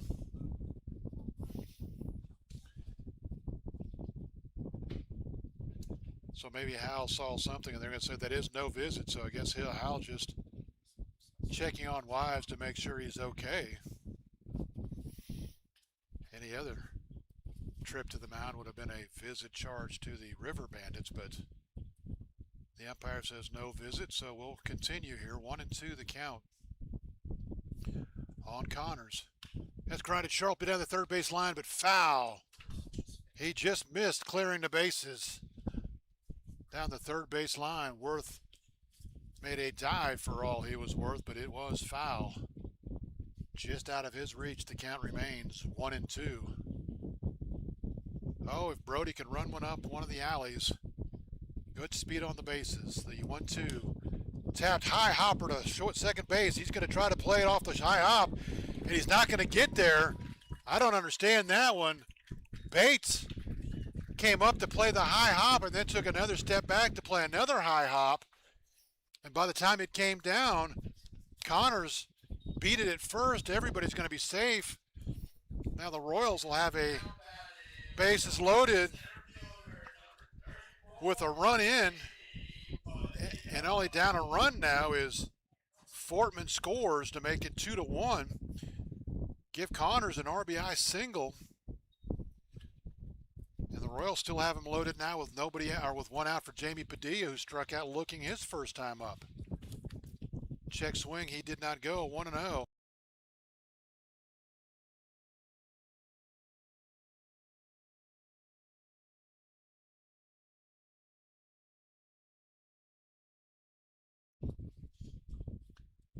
The 1-0 to Jamie Padilla as he tries to tie this one up. In there for a strike. Count evens 1-1, so Bates didn't like the first high hop, took a step back to play another one, and by that time Connors beat it at first, and the Royals have him loaded with one out and the tying run at third. That's lined into center field for a base hit. One run's going to score. Rounding third and heading home. Here's the throw to the plate. It's going to be cut off. Jamie Padilla with a two-run single to give the Royals a 3-2 lead, and the Royals offense has come to life here in the third. Bodie Poland scores easy for me to say. Keenan on his horse, on his heels, comes in to tie it. Tyler Wise, his night might be over as we'll have a visit from the dugout. J.J. Hand grounded out to start the inning. Fortman, Poland, back-to-back singles. Keenan walked. Connors, Padilla, back-to-back singles. And that will be the end of the night for Tyler Wise. So Wise will go 2 1/3. He's allowed 3 runs so far, but everybody on base is his responsibility. We will tell you about their new pitcher momentarily as we step aside. The Royals now lead it 3-2. You're listening to the Winchester Royals and Valley Baseball League action.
Jake Palambazio will be the new pitcher for the River Bandits, and Jake has the distinction of having the opportunity to do what I said Ryan Bates had a chance to do. Jake picked up the win in the first game, the suspended game, and now he comes on here in the third inning of game 2, and if he can shut the Royals down and the River Bandits can rally, he will pick up win number 2 on the night, but we got a long way to go before any of that happens. For Jake, he is making his fifth appearance on the season. He's 1-1 on the year, and all these numbers besides the appearances and wins before the suspended game. I don't know if I can refresh this and get fresh numbers on Jake.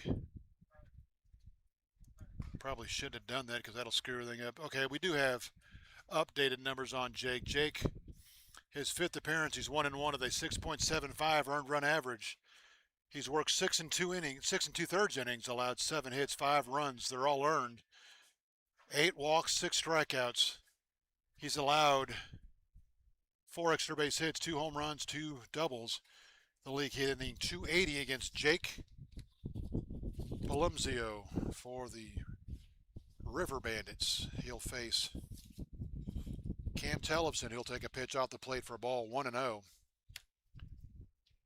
Cam leads the Royals in RBIs, a chance to add to that number here.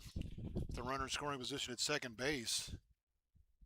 Get you caught up on Jamie's RBI numbers. 13 and 14 he just drove in to give the Royals the lead. The 1-0 swung on to miss. Good hard breaking ball there. Cam had a healthy cut. Came up empty.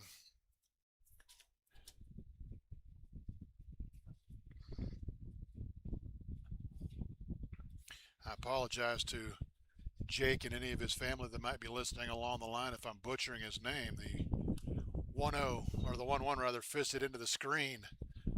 1-2.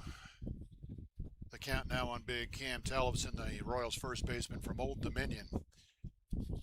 He tries to add to a 3-2 Royals lead as we play here in the second inning. The 1-2 just missed outside. Everybody wearing orange. Thought it was strike 3.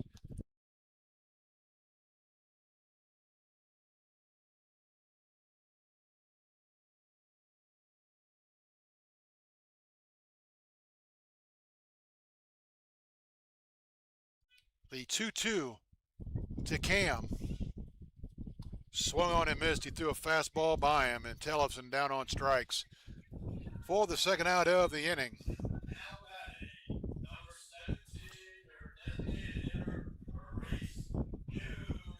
That'll leave it up to Reese Newberry. He walked his first time up, trying to pick up that all-important insurance run out there at second base as the wind. We go from 105 to the wind blowing everything out of my reach here. First pitch to Reese. Fastball misses outside. 1-0. The count on the Royals' designated hitter. Getting the Royals on the road tomorrow night. If the Royals win tonight and Strasburg loses, they'll be assured a tie for the top spot in the Northern Division. A chance to clinch it tomorrow night. The 1-0. Downstairs for a ball, 2-0, although the last check, Strasburg was having none of that as they were beating up on Purcellville 10-0. I'll pull up some out-of-town scores here again momentarily. I'm sure Woodstock very interested in what Newmarket's doing. The 2-0 to Newberry. That's in there for a strike, 2-1.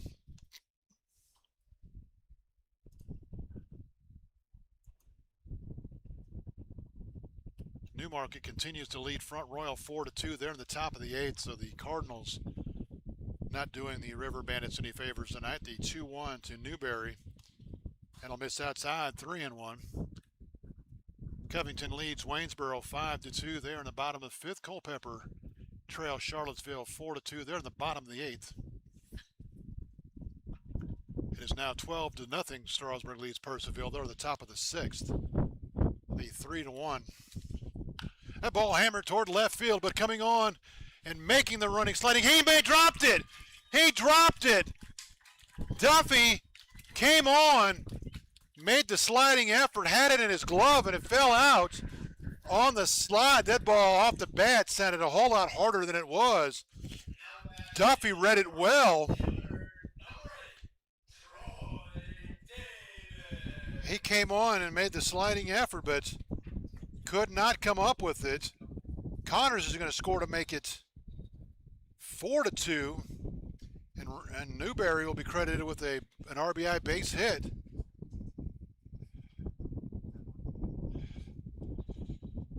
That'll be the fourth hit of the game for the Royals. Popped up, Davis to right field. That should do it as Lockhart will make the catch. The Royals bat around here in the third. It's a productive inning. In the inning, the Royals 4 runs on 5 hits.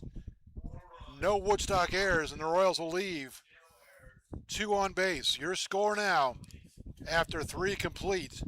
Winchester 4, Woodstock 2. You're listening to the Winchester Royals and Valley Baseball League action.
One score I overlooked and neglected to give you.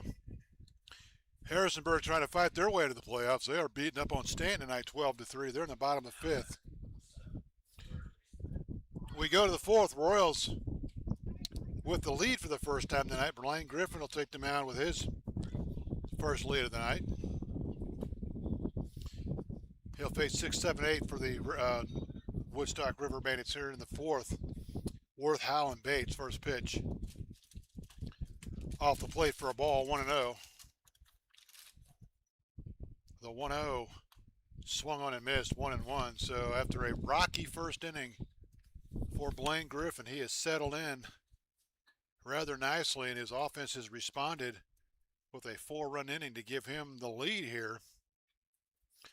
The 1-1, that'll catch the corner 1-2, and I don't think Connor thought much of the call. He didn't say anything, but you can just tell. The 1-2. That's lined towards short. Backhanded on the one hop by Fortman. Long throw to first, and Connor Worth robbed of a base hit by another great play by Zach Fortman at short. Looked like off the bat he was going to be able to make the play in the air, but he backhanded on one hop. And he was hit so hard, had plenty of time to throw Connor out at first, even though Connor with good speed. Dylan Howell, he's 0 for 1. Struck out in the first to end the first. Batting 7th, the catcher for the River Bandits tonight. 0-1 the count on Dylan. Slider in there for a strike, 1-2, or 0-2 rather. Dylan thought he held up on the swing, but I think the umpire called it a strike on the pitch, and the swing didn't much matter. If you're going by what Mr. Umpire says, the 0-2, that'll miss down and away. 1-2, not nearly as many River Bandits fans as we normally get here tonight, but of course the 1-2 fouled out of play. Count remains 1-2. It was 100 ridiculous degrees is when we started. And it is a work night. Some people actually have to get up and go to work tomorrow. With the late start after the suspended game, the 1-2 misses down and end 2-2. And I do apologize, and I do feel for you people that got to get up and go to work tomorrow. I'll think about you when I'm letting the dogs out. The 2-2 just missed down and away 3-2. It's kind of funny how everybody else in the league is way past us and approaching the last third of the game, and we are cruising along in the fourth inning here. The 3-2 popped it up. That might have been ball four. Tellefson's going to give it a look, but he's not going to have enough room as it'll fall out of play beyond the Woodstock dugout.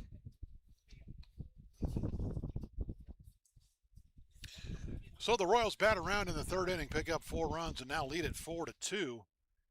And I'm sure they would absolutely love to get Griffin through 5 innings, get him a win, and get him lined up for a playoff start next week. The 3-2 fouled out of play. We'll do it again, 3-2. And after a conversation I had before the game, after the suspended game conversation, which we'll leave out of the talk and go beyond, the 3-2 line towards second base. Keenan will try to play it on a hop, and it'll eat him up. He took a couple of back pedals and tried to play it on a hop instead of coming on to play it in the air. And the hop just got in on him. It'll go as an error. And if anybody knows this infield, it's Carl Keenan, who plays here for the Hornets during the regular year.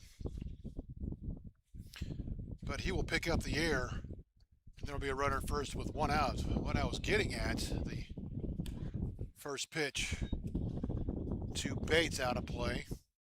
0-1. He struck out his first time. 0-1.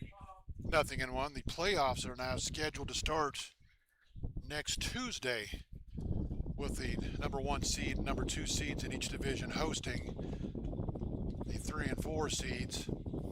So barring any rain, Saturday or Sunday and Monday will be off days. The 0-1 fouled out of play. We'll do it again, 0-2. So the Royals, and I think I said the Royals are on the road tomorrow night at Front Royal, and that is another faux pas on my part. I did not have a good start to this game. Kind of like the Royals. The 0-2 fouled out of play. We'll do it again. The Royals have 2 road games remaining. Tomorrow night they are at Purcellville to take on the Cannons, and they will close out the regular season on Saturday at Front Royal. And try to get pick up some wins there, maybe collect a division title, throw the first back in time. Still 0-2 and against Purcellville, doing the Royals no favors tonight as they are getting walloped by Strasburg. The 0-2 misses high. 1-2. It is now Strasburg 13, Purcellville 0, as they play in the top of the 6th. Fouls out of play. Count remains 1-2, and if anybody, Strasburg playing as well as anybody in the league right now.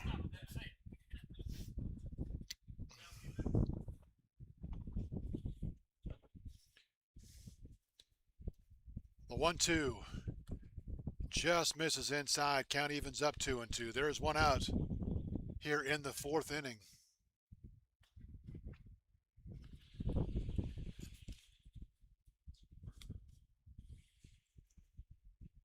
Griffin's 2-2. That'll miss high and in. 3-2.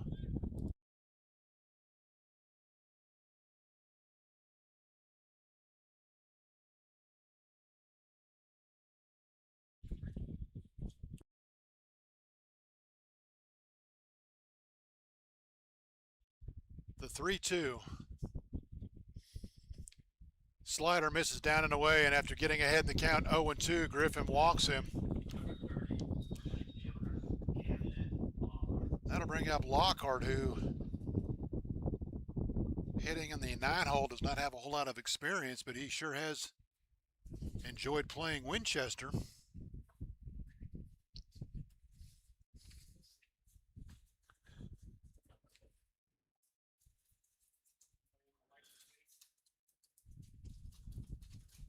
Lockhart now hitting .353, 6 hits and 17 at-bats, and 2 of those are against the Royals.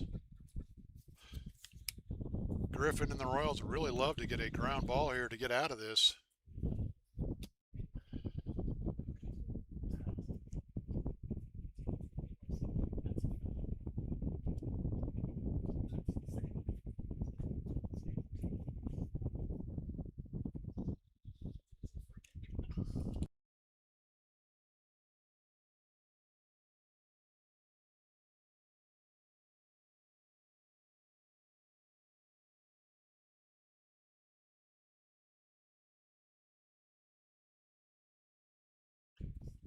The meeting on the mound is finished.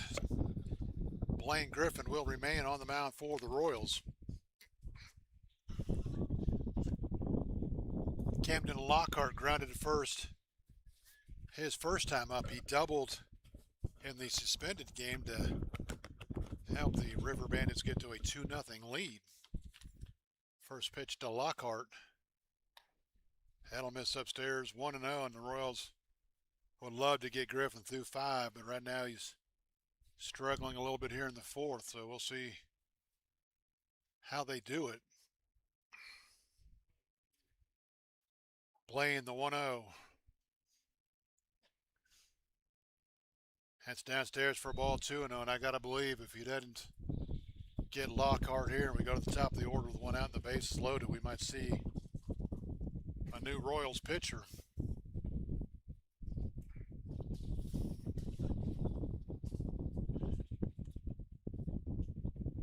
The 2-0 from Griffin. That's in there for a strike. I think Camden thought it was a bit inside. And the River Bandits fans that are here expressed their disapproval on the call. 2-1 the count.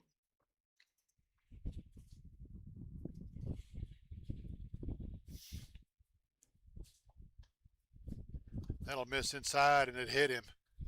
Lockhart looks down at his arm, and he will take the pitch off the forearm, and after a leadoff ground out to start the inning, an error, a walk, and a hit batter have loaded the bases up for the River Bandits, and they now have the tying run in scoring position for Kamar Chisholm. Chisholm is 2 for 2. He's hit 2 balls hard. He's a tough man to double up. Good speed at the plate. Left-handed hitters will take a breaking ball in there for a strike. 0-1. The Royals in on the corners. Double play depth up the middle. Griffin would love a strikeout right here. The 0-1. That's in there for a strike. 0-2, and I'm not sure Kamari was sold on that pitch. Well, they did call it off the plate 1-1. I thought for sure the home plate umpire indicated strike, and I think Griffin did too, because he steps back and is like, wait a second, what?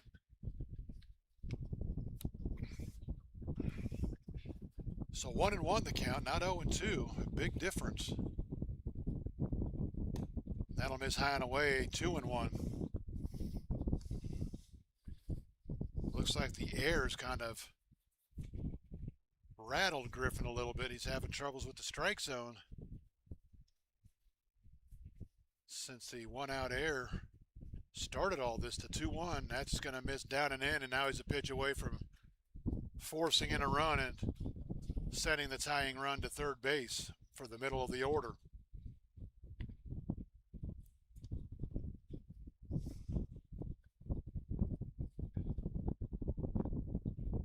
The 3-1. Ball 4, he walked him. He's given up 3 free passes in a row, and that's Gotta be the end of the night for Blaine Griffin, and it will be. So a 1-out error, a walk, a hit batter, and a walk have brought the River Bandits to within a run. Howell will score. That'll be an unearned run.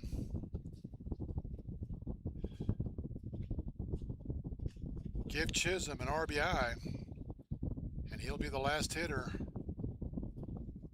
that Griffin faces. He cannot win it, can still lose it.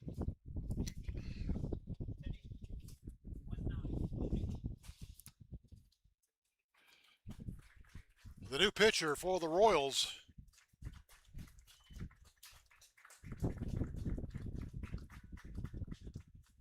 will be the right-hander from Iona, Aiden Jovia. Had a nice chat with his parents the other night when they came up to say hello and offer some nice things to say.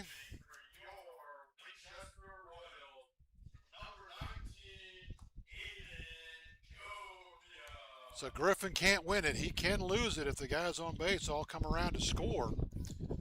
Royals now lead at 4-3. Tell you a little bit about Aiden.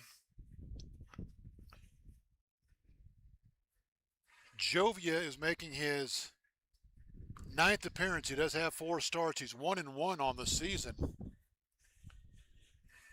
A 4.44 earned run average. He's worked 24 1/3 innings, allowed 21 hits, 12 runs. They're all earned. 14 walks, 16 strikeouts. He's allowed 7 extra base hits, 4 doubles, a triple, 2 home runs. The league hitting .236 against Aiden Jovia. And he's going to face 2-3, and if anybody gets on base, 4 here for the Bandits in the 4th inning. See if we can put together. Still owe you some numbers from the Woodstock starter. Wise goes 2 1/3 innings. He gives up 4 hits, 4 runs. They're all earned. He walked 3, struck out 2. Did not hit anybody, no wild pitches or home runs, and he cannot win it, cannot lose. Well, yes, he can lose it. I'm sorry. The River Bandits don't score here to tie it. Wise would still be the pitcher of record. First pitch off the plate for a ball, 1-0. Bryant Green singled and scored in the first. He's also flown to center field. A fly ball here would tie it up. That's downstairs, blocked by J.J. Hand, and Jovia quickly behind the count, now 2-0.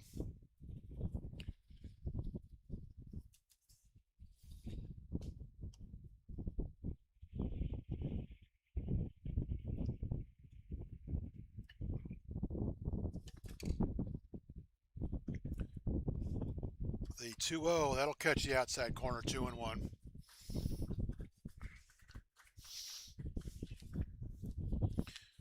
Royals would really love a ground ball right at somebody here. It's going to be tough to turn. Good speed on the bases, good speed at the plate. The 2-1. That'll miss downstairs, 3-1, and now Jovia a pitch away from walking in the tying run.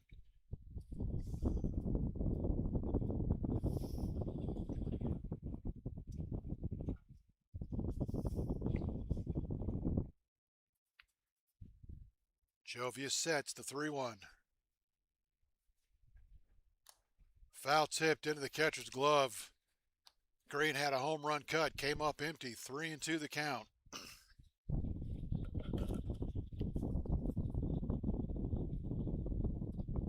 Jovia peers in, has his sign. He'll set, checks the runners. Payoff pitch. Grounded sharply to Keenan. Keenan up with it. He'll flip the second for 1. On to first. 4, 6, 3. Double play to get out of the inning. Bryant Green hit it hard, but that's exactly what the Royals needed. A ground ball sharply hit right to Carl Keenan, who rolled it over to retire the side with the tying run 90 feet away. For the Bandits, 1 run on just there were no hits. There were 1 run on no hits, 1 costly Royals error, and they will leave 2 on base. Your score after 3.5 is Winchester 4, Woodstock 3. You're listening to the Winchester Royals of Valley Baseball League action.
Bottom of the 4th inning, Jake Palumzo still on the mound for the River Bandits. First pitch off the plate for a ball, 1-0.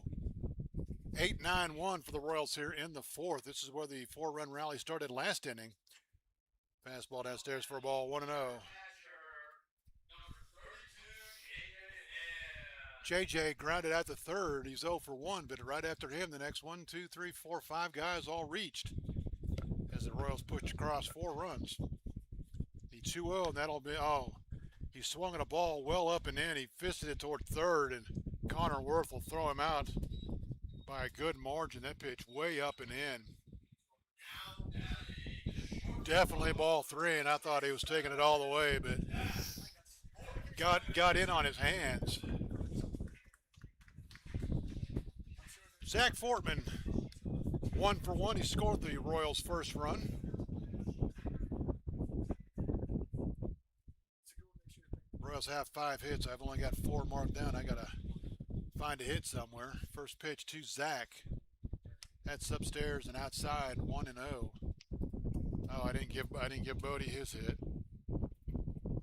5 different Royals have 1 hit. They lead it here 4-3 as we play in the 4th.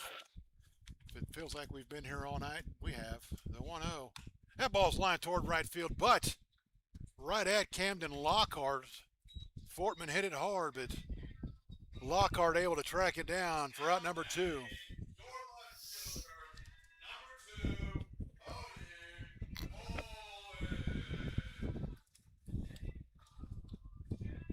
Bodie Polney's 1 for 2. Flew to right, singled, and scored in the 3rd.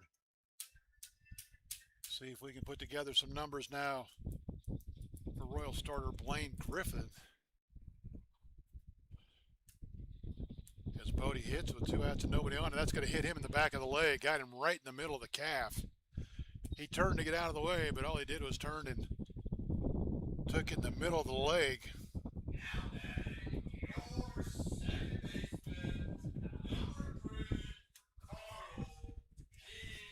Keenan hit a ball right off of Tyler Weiss's leg in the first inning. He was out 1-3. He's also walked and scored.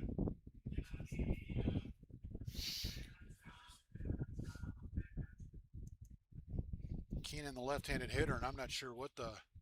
Oh, they're waiting on Bodie to make sure he's okay as he tries to walk that off. So in the meantime, Blake Griffin goes 3 1/3 innings. 3 hits. Now Keenan steps in. First pitch swung on and missed. Off-speed pitch. Keenan way out in front. 0-1.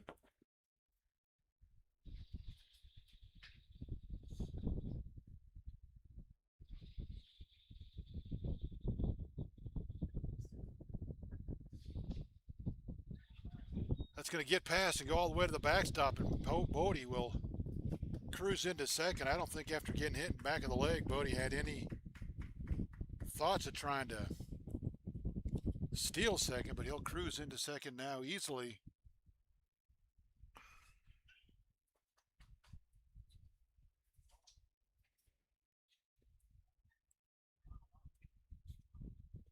So now Keenan a chance to get that one run back for the Royals, pulling on and 2 outs. That's driven toward center field, but Chisholm on his horse is going to be able to track it down and make the catch.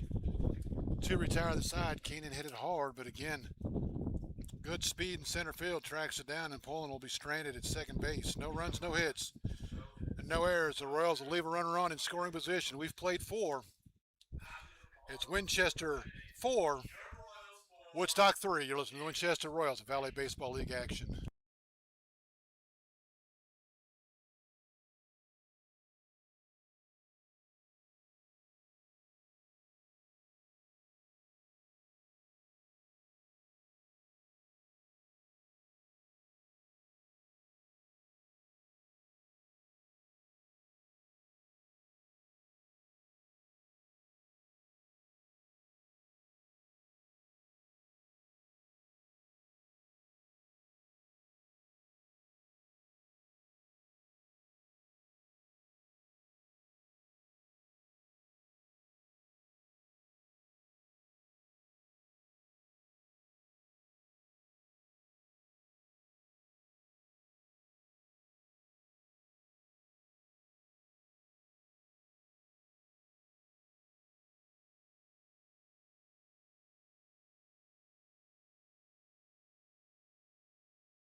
We go to the 5th. Royals lead at 4-3. Welcome back to Bridgeforth Field. Mark Sawyer on the call. Tonight's game between the Royals and the River Bandits. The Royals trying to inch closer to a Northern Division title. Woodstock trying to get themselves a little bit better playoff position.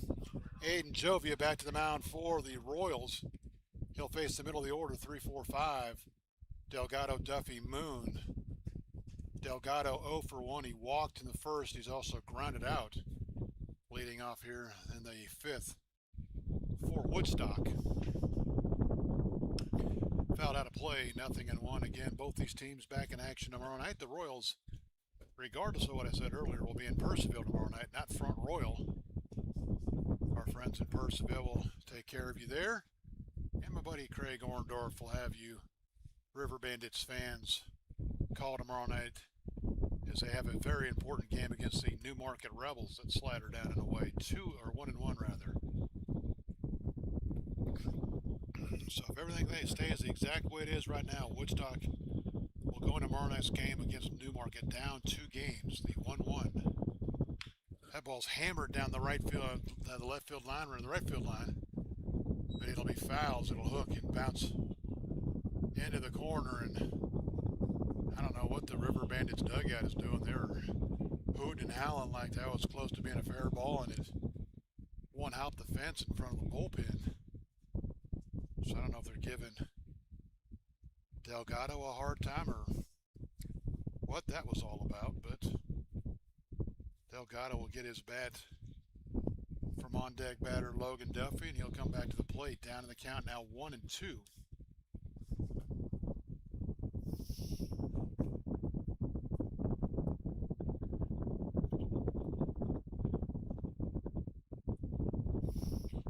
Jovia from the wind with nobody on. He has assigned the wind, the 1-2. Swung on, foul tipped into the glove. Nice job by J.J. Hand to hold on to it. Delgado down on strikes here to start the 5th. Logan Duffy, he's 0 for 1. He walked to the bases loaded in the first, drove in a run.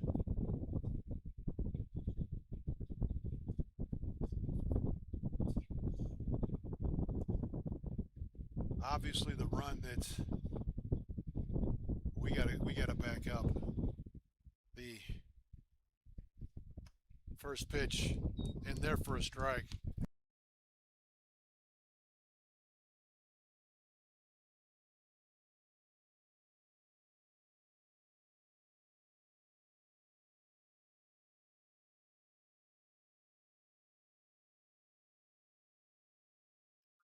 Off the plate for a ball, 1-1. And conversing with the official scorekeeper, I think we have a discrepancy and we need to go back and take an earned run away from Blaine Griffin as that pitch misses upstairs for a ball, 2-1.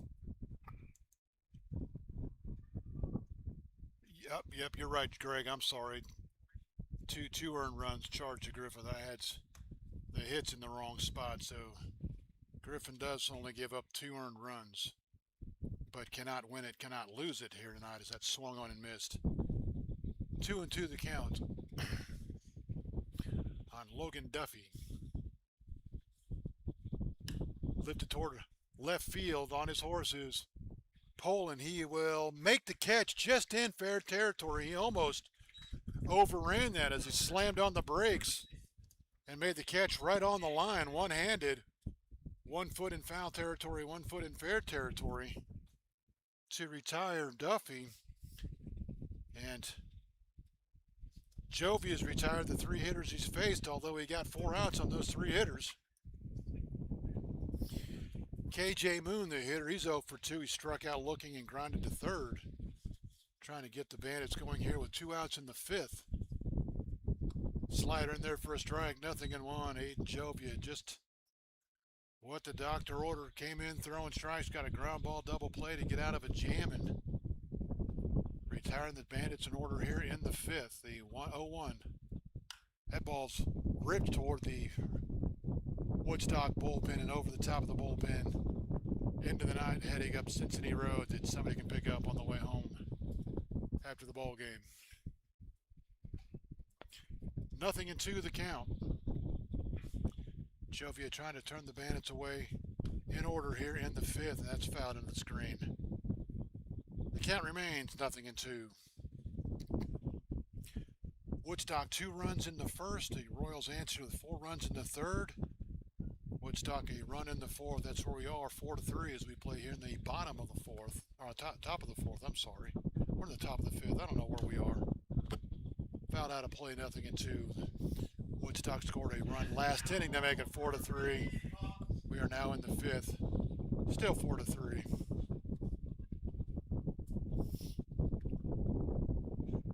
You wouldn't know I do this every night. The 0-2 from Jovia. Slider down and away, 1-2. Trying to get him to chase. KJ Moon says no, I don't think so, and gonna make Aiden come back with a 1-2 pitch here. Well, 1-2, foul tipped into the backstop. The count remains 1-2.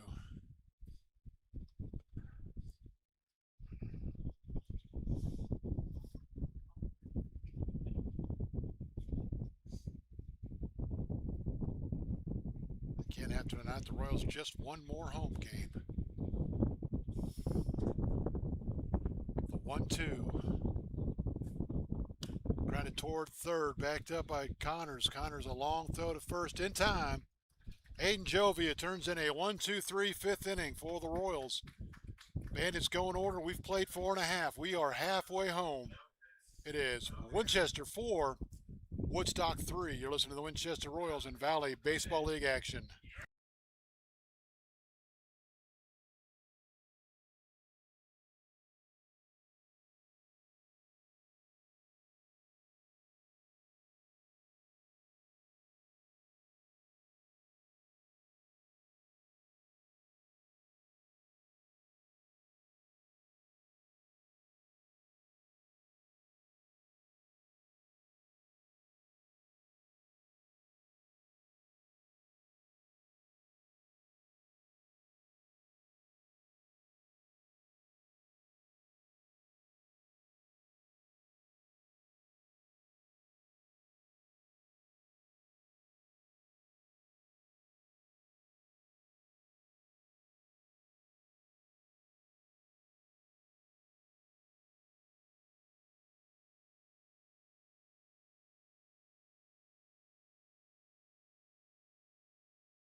We go to the bottom of the fifth. Royals lead at 4-3. Bad news for the Woodstock River Bandits.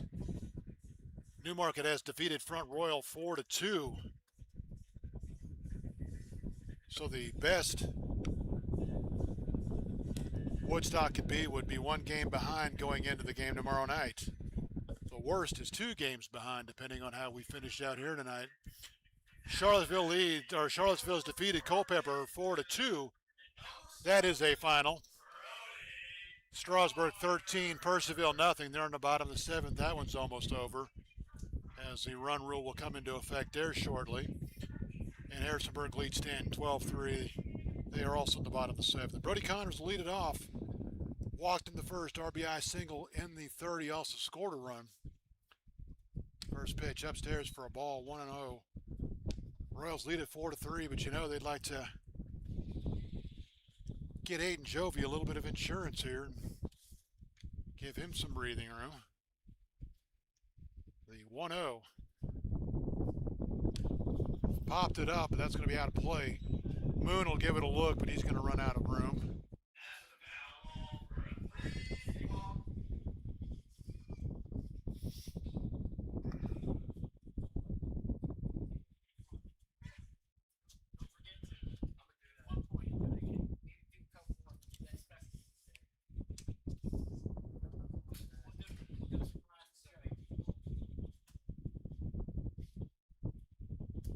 The 1-1 to Connors. That'll miss inside. 2-1.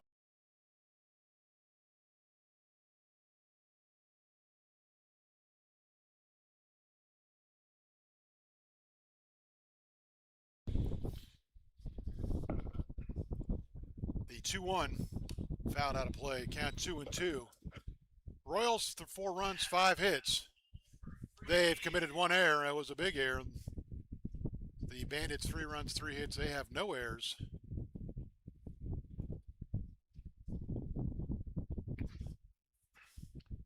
Connors trying to get the Royals going here in the bottom of the 5th. The 2-2. That'll miss inside.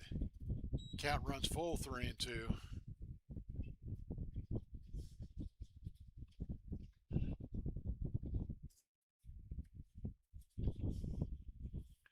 Connors trying to be a leadoff base runner for Winchester here in the 5th. The 3-2 pitch, and he will be as that misses high. So Connors works the walk. He's on base for the 3rd time tonight.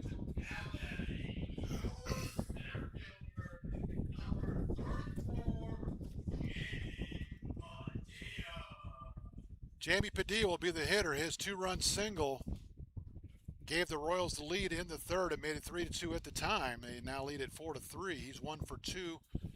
Struck out looking in the 1st. The 2-run single in the 3rd. He'll hit with 1 out and nobody on. I'm sorry, run at first with no outs, so that'll miss down and away, 1-0. Connors probably not a huge threat to steal down at first.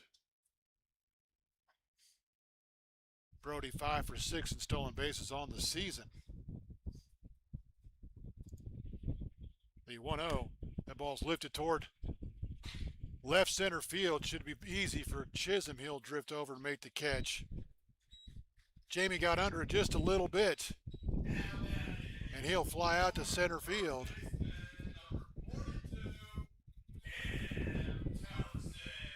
Cam Tellefson, the Royals leader in home runs and RBIs, 0 for 2 tonight. He has struck out a pair of times.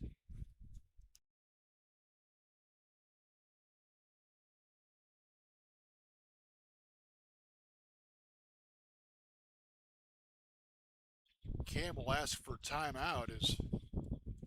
I'm not sure.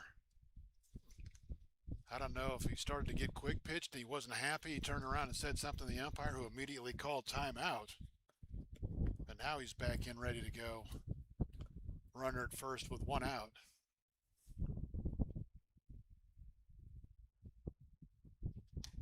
That'll miss. Oh, that'll catch the outside corner. Wow, and I know Cam didn't think much of that. That looked to be a little bit off the plate. Cam shakes his head in disbelief. Nothing in 1.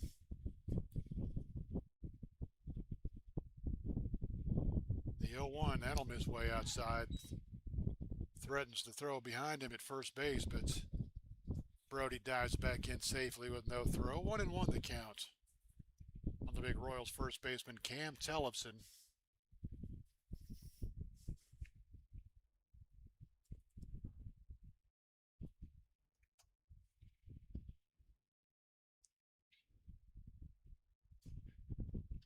That slider down and away. 2-1 the count.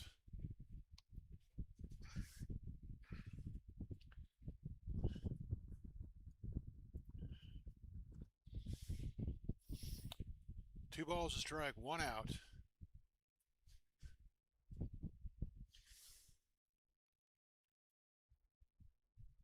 The 2-1 fouled just over the Woodstock dugout. 2-2. Dr. Keenan, if you're out there listening, I have an emergency for you. My glasses, as I got into the car to come on down here, fell apart and my lens came out. I do have a backup pair, but I don't see nearly as well with these. I'll be by to drop those off tomorrow if you can take care of those for me. I'd appreciate it. 2-2 the count to Cam. That'll miss inside. 3-2. And for those of you that don't know, Dr. Keenan is the father of Carl, the Royals starting second baseman here tonight. 3 balls, 2 strikes, 1 out. Cam trying to move Connors around. The 3-2 pitch. Fouled into the screen. He got a fastball dead red and fouled it straight back.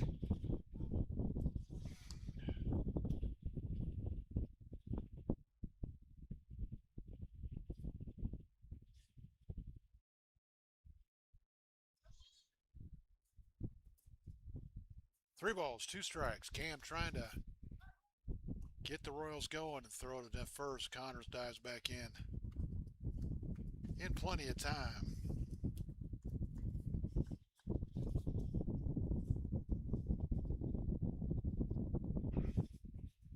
Payoff pitch. Popped it up, but I think it's going to be backing out of play. Howe will give it a look, and he'll say, yep, that's out of here. Count remains 3-2.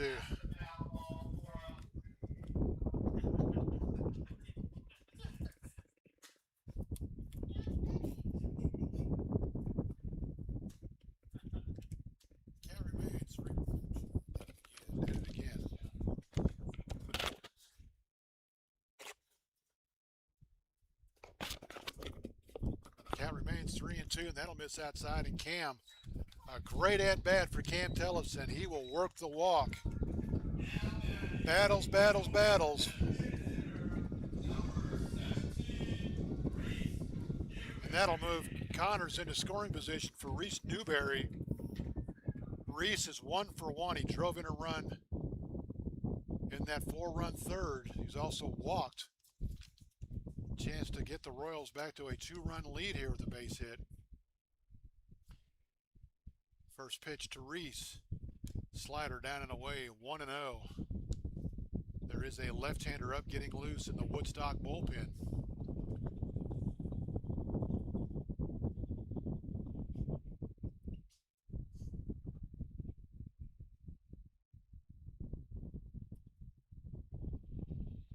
The 1-0. Fouled out of play. Count evens up 1-1.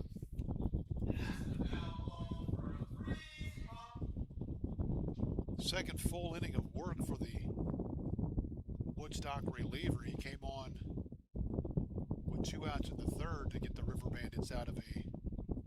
I'm sorry, came out with 1 out in the third to get the River Bandits out of a jam.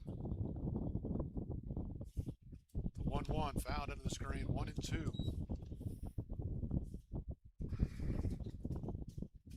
Again, if you're just joining us, he picked up the win in game 1 of the suspended game. Obviously, he didn't pitch tonight. He did his work before the game was suspended last week.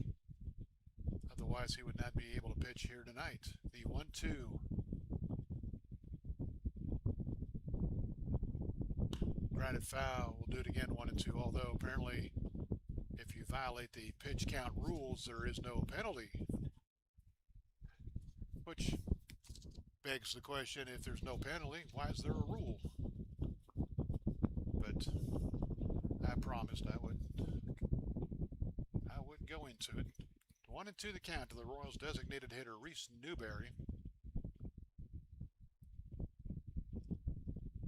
Foul to the screen. We'll do it again. Reese staying alive.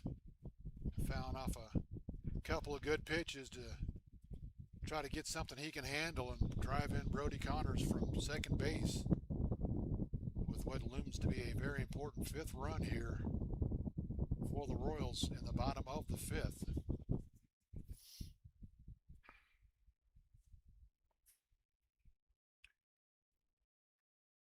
The set checks the runners, the 1-2. Slider down and away. Nice job by Dylan Howell. He had to come out of the crouch and backhand that in the left-handed batter's box. And if he does it, the Royals have second and third with one out. But he was able to not only knock it down, but make the catch and keep everybody right where they're at.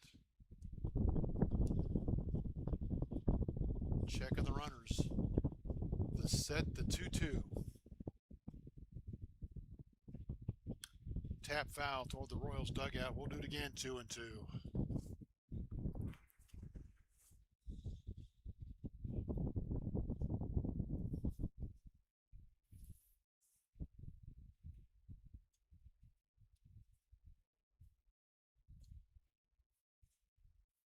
Connors bouncing around at second base, trying to draw the attention of the pitcher. He's tapping his helmet. That'll miss inside and hit him.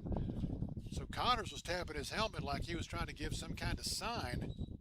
I don't know if that's the case or not, but then the pitch comes up and in and hits Newberry right in the middle of the back. So it'll be the third free pass in the inning allowed by the River Bandits, and we'll see if they continue here, if they go to the bullpen. The Royals have the bases loaded with nobody out. I'm sorry, the bases loaded with one out. Second time tonight they've had them loaded. And there is a meeting on the mound of River Bandits, and we will have a pitching change. So we'll step aside as we welcome a new pitcher with the Woodstock River Bandits and the Winchester Royals. Royals lead at 4-3. We're in the bottom of the fifth as we have a pitching change for Woodstock.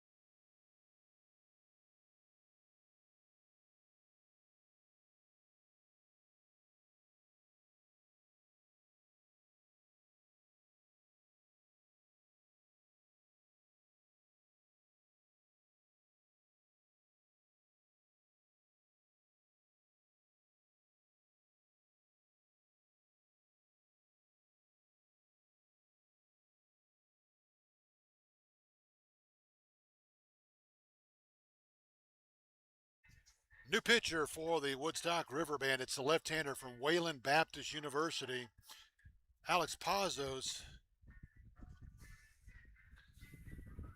Alex is making his fifth appearance on the season. They're all in relief. He's 0-1 with a 14.73 earned run average. He's only worked 3 2/3 innings, allowed 3 hits, 6 runs. They're all earned. He's walked 10.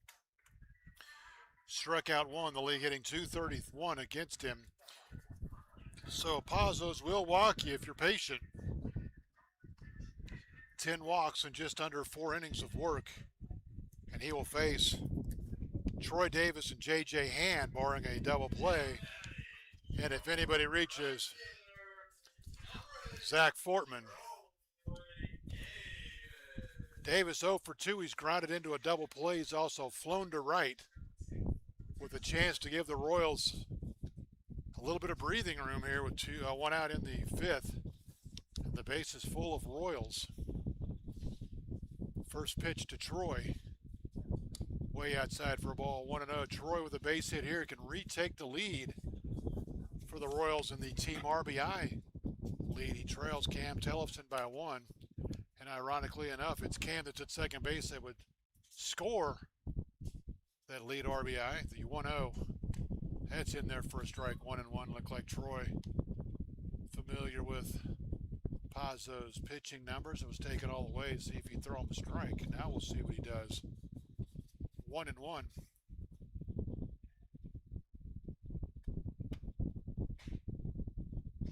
That's going to miss inside and almost hit him. He almost tied the team lead in RBIs the hard way with one off the ankle, but able to get out of the way, and it's 2-1 now.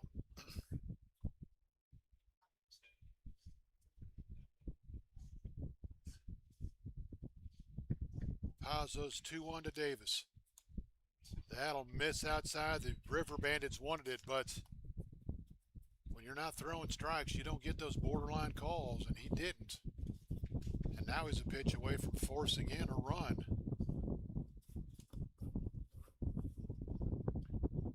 Pazzo sets the 3-1. Nowhere near. The Royals allowed a run. Troy Davis will jump back into the tie for the team lead in RBIs without swinging the bat.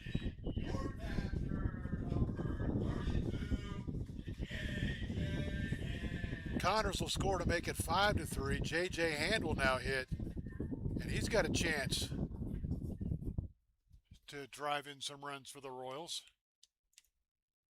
For Davis, his 17th RBI of the year. Hand looking to add to 2. First pitch upstairs for a ball, 1-0. And you got to believe with Pazzo's walk numbers, it won't be long before the hacky sack game in the bullpen is broken up and somebody else starts getting loose. The 1-0. That'll miss downstairs, 2-0.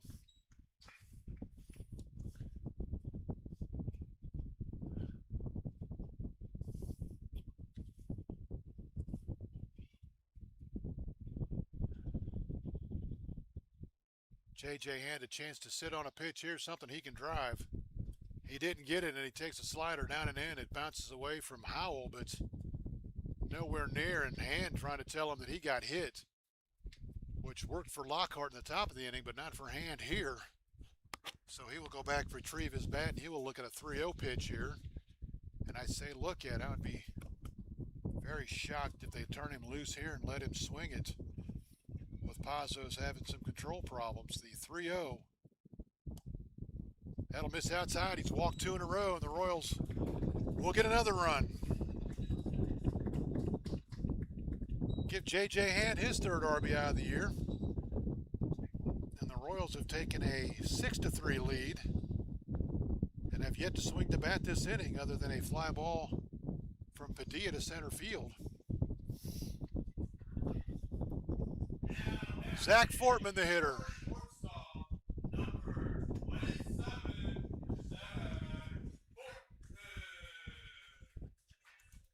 Fortman 1 for 1. He singled and scored. He's also flown to right. And obviously, Limzino can't get the win with the Bandits behind here. Fastball off the plate for a ball, 1-0, and the hacky sack game is indeed broken up. And we have a right-hander up getting loose in the Woodstock bullpen. Pazzo's has come on and walked the first 2 hitters he has faced, forcing in 2 runs. The 1-0. That'll be in there for a strike, 1-1. Fortman taking all the way.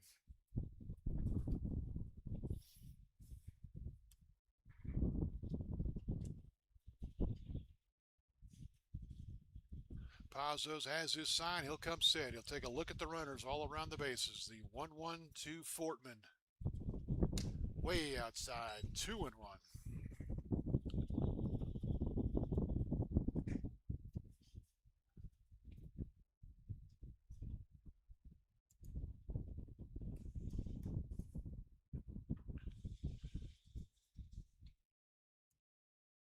The 2-1 to Zach.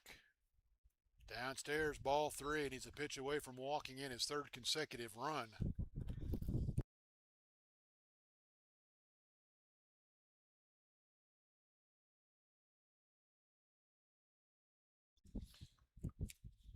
Pazzo sets the 3-1.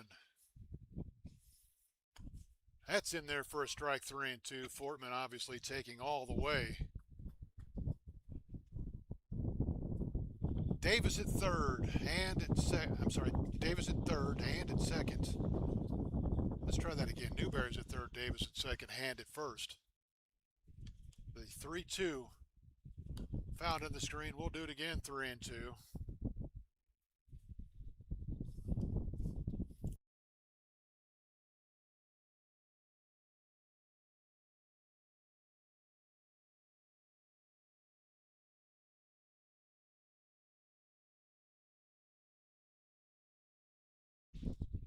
Pazzo sets. He'll check the runners. The 3-2. That ball's lined. A great catch by Connor Worth. And Worth swears up and down that he got the double play, that he tagged the bag before Newberry dove back in. Connor Worth just robbed Fortman of extra bases and 3 runs. Now the umpires are going to talk about it. If they call J.J. Hand out at third base, if they call Reese Newberry out at third base, somebody's going to lose their mind. A great catch by Connor Worth, robbing Zach Fortman of extra bases, and on the way by, he tagged the bag, and he was livid that they called him safe at third, and the umpires agree that he is safe. But Connor Worth, for the time being, may have just saved this game.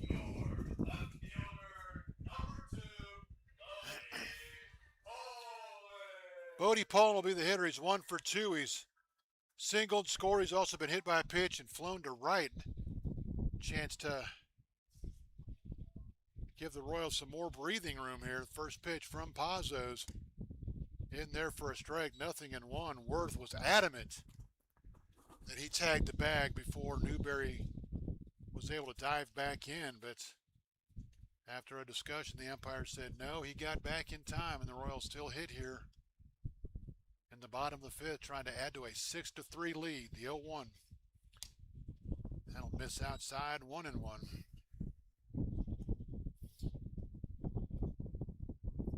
And if Worth doesn't come up with that, that's in the corner. The Royals lead this 9-3 with Fortman in scoring position.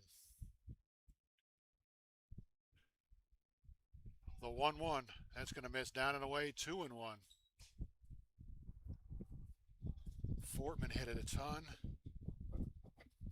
As well as he hit it, Worth made a better play defensively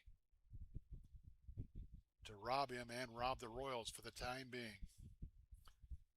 Pazos sets the 2-1 to Poland. That'll catch the inside corner, 2-2. Base runners will be off with the crack of the bat here.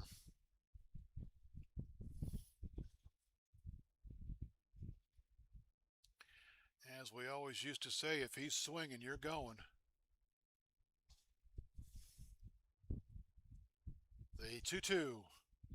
Fouled out of play. We'll do it again, 2-2. Poland got a pretty good hack at a fastball. Royals batted around in the 3rd, scored 4 times. They are 1 hitter away from batting around here in the 5th. Have scored twice to push that lead to 3. Pazos trying to keep it right there. Poland trying to add some more. The 2-2. Grounded down the first base line, but foul. And I'm not sure, with 2 outs, I don't know why Moon is playing so close in. They got him in like he's trying to cut the runner off at the plate. And if that ball's a fair ball, that's down the line. Again, everybody's going to score, and Poland's on his horse at second, maybe third. Now Moon's going to back up to the edge of the outfield grass, or if you prefer, the edge of the outfield green turf. The 2-2. That's way outside. We've gone full. Now the base runners will be off with the pitch. Bodie can run one up the alley. The base runners can run at free will. You thought I was going to say Free Willy. Palazzo sets the Pazos rather, the 3-2. Popped it up toward right field. Lockhart closing on it. It's going to get down. Nice running catch. He dropped it. He dropped it. But it's a foul ball. Lockhart went a long way to get there. He got there, got the glove on it, and then dropped it. But the first base umpire right there immediately said, no, he's in foul territory. And now the Royals want to have a discussion about this, because I think they're going to say that he was in fair territory when he touched it.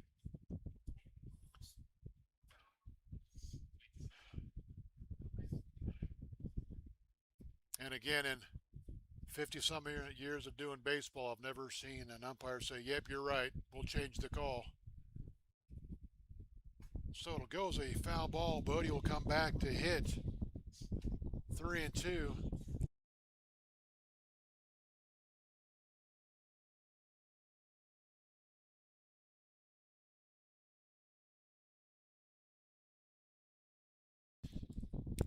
So as anticipated, the Royals will lose that discussion. Bodie will come back, face a 3-2 pitch with the bases loaded and 2 outs. Royals trying to add to a 6-3 lead.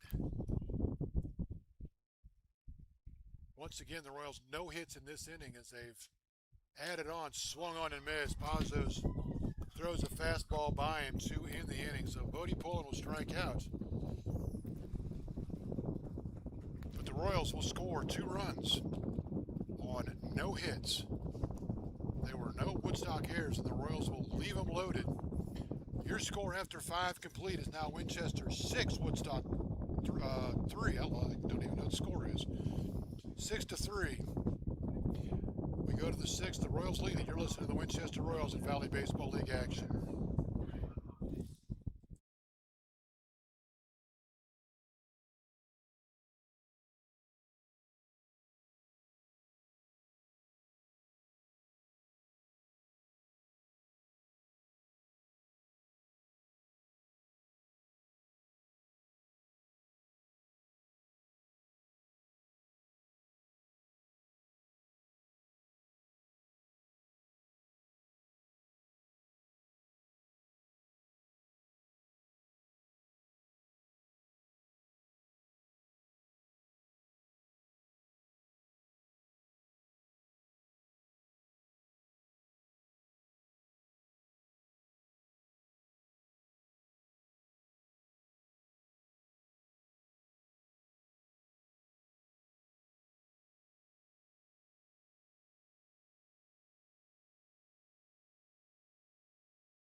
We go to the 6th. Connor Worth will lead it off. Aiden Jovia back to the mound for the Royals now, enjoying a 3-run lead.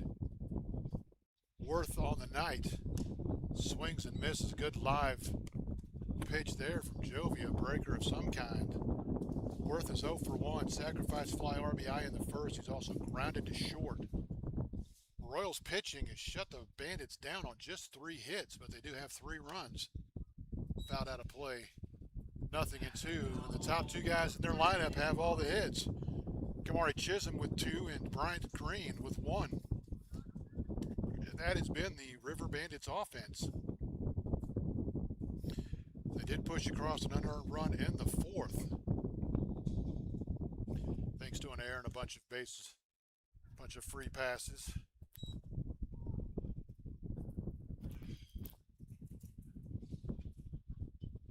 They asked for help down the line, 1-2 the count as it was denied.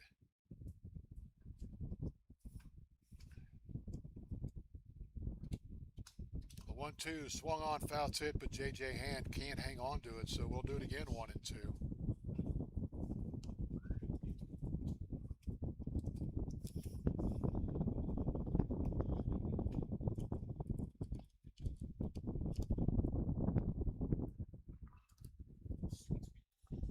The 1-2 grounded foul toward the first or third base dugout. So the count remains 1-2.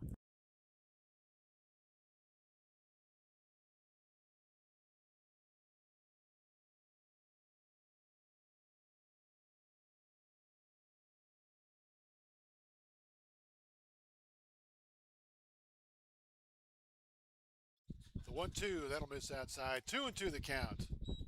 As what's left of the Royals crowd wanted strike three called, but it was off the plate. 2-2.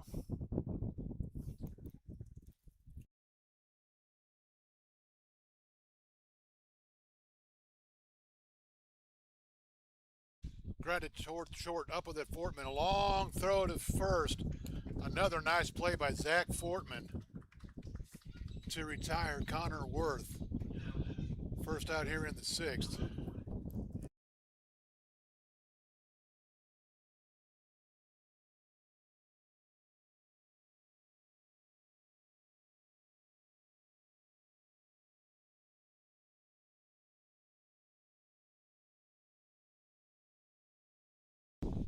That'll bring up Dylan Howell. Howell 0 for 2, struck out in the first, reached on an error and scored in the fourth.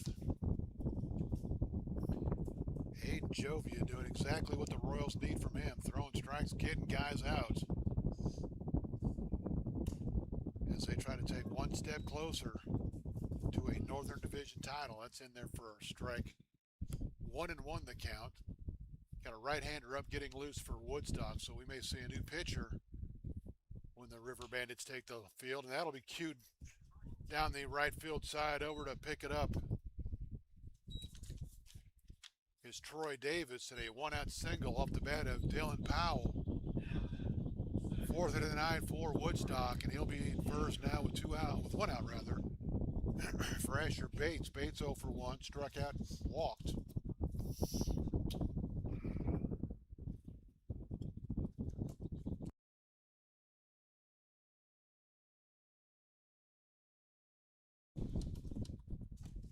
Not my first rodeo.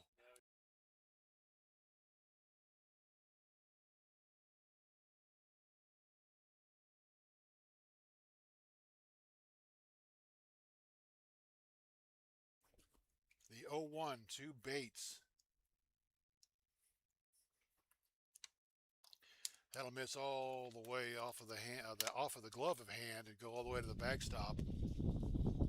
So Howell's going to move up on the wild pitch. And again, as long as we have Hayden on the mound, the chance to once again bring it up. His parents up earlier this year, last week as a matter of fact, to say hello and pass along some nice thoughts. And we appreciate all the parents that come up to say hello. The 1-1 from Jovia.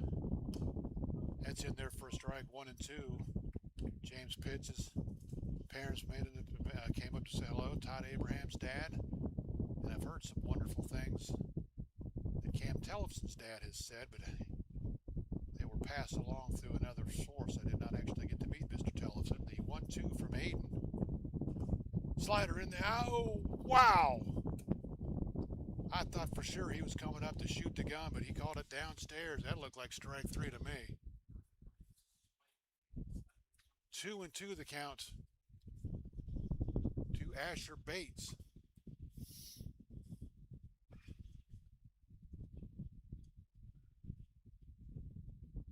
That's a slider down and away, and nicely blocked by J.J. Hand. 3-2, and I don't normally get that worked up over a strikeout, but that was a nice pitch from Hayden. I thought it was Strike three all the way, and I got overruled by the only one that matters. 3-2. That misses downstairs, so after missing with strike three just barely, he misses badly with the next two.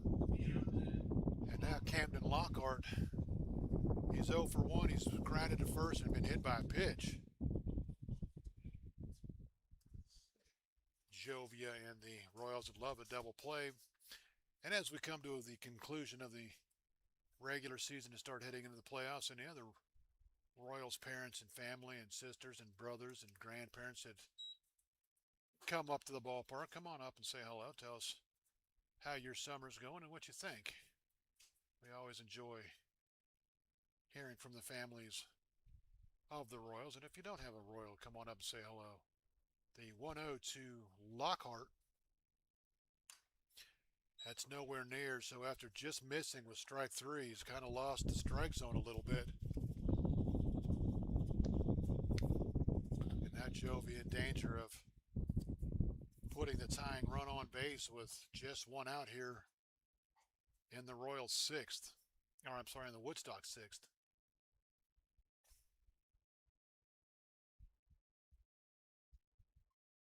That's fouled into the screen, 2-1.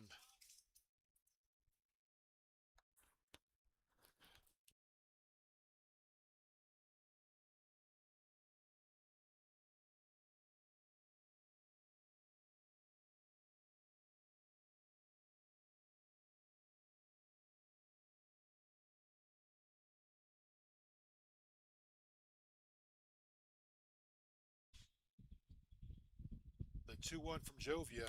Popped it up. That'll be an infield fly rule, so it doesn't matter if anybody catches it. And Hand will make one of the most difficult catches known to a baseball player, as it was tailing away from him, and with his back to the plate, he came down the line a little bit and made the catch. Connor's nowhere near, and it was J.J. Hand or nobody, but it really didn't make any difference because it was an infield fly rule for the second out. And now Kamari Chisholm with Jovia with a chance to get out of it and no damage. Kamari 2 for 2 with a walk and 2 runs scored. I'm sorry, 1 run scored. The last time he was up was he raced on a double play. 0-1 as that's in there for a strike to Kamari Chisholm.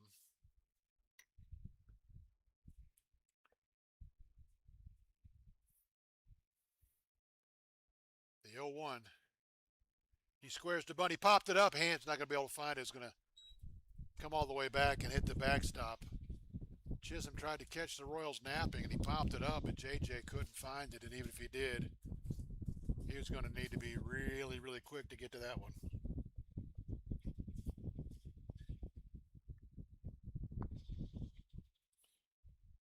Jovia a pitch away from getting out of this with no damage. Hayden sets. He'll check the runners. The 0-2 grounded foul toward the Woodstock dugout, and he'll kick off the fence just beyond the dugout and roll down in front of their bullpen. And either a player from the dugout or a pitcher from the bullpen will hop the fence and go get it. And it looks like it's going to be a player that's not dressed, and now the umpire sees that the ball is still basically in play, so he'll stop play until it is retrieved. So we'll do it again, 0-2 to Kamari Chisholm.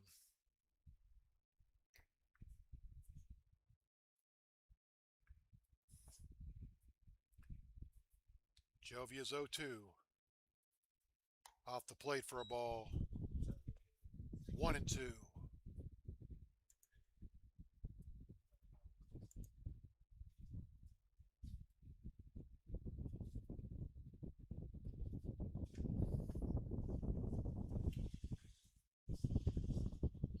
Jovia sets the 1-2. Fouled out of play. We'll do it again, 1-2. The Royals 19.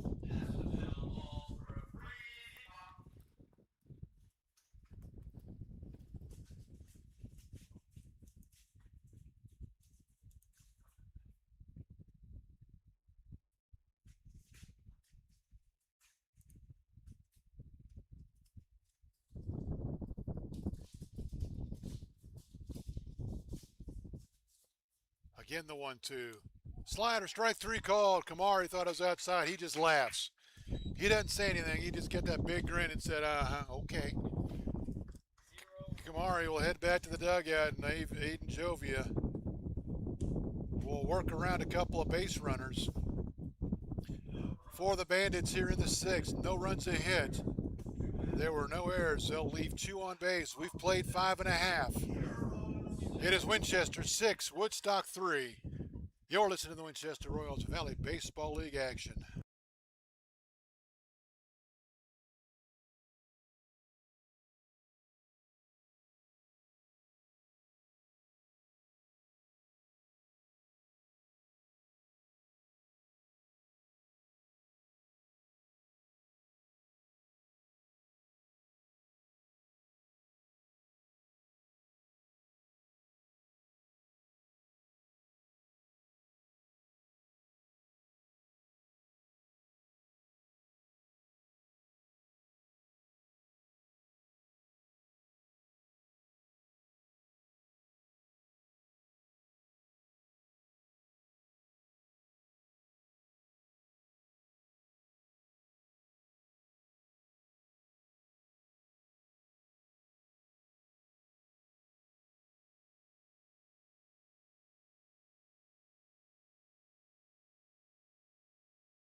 We go to the bottom of the 6th. The oh goodness, who we play in the River Bandits will make a pitching change. Jack Anderson will be the new pitcher for Woodstock. Jack, the right-hander from Young Harris, will be the 4th pitcher of the game for Woodstock. He'll face 2, 3, 4 for the Royals here in the 6th. Keenan, Connors, and Padilla. I owe you stats on a couple of pitchers from Woodstock. I'll get you caught up. The 1-0 to Keenan. Fouled out of play. 1-1 the counts on the Royals' second baseman. Carl on the game. It's 0 for 2 rather, with a walk and a run scored.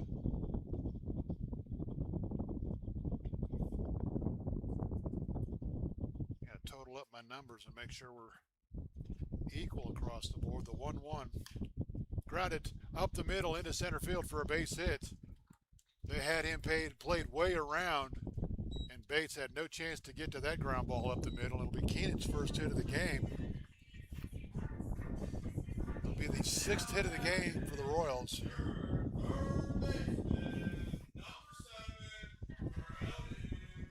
Sixth hit for the Royals.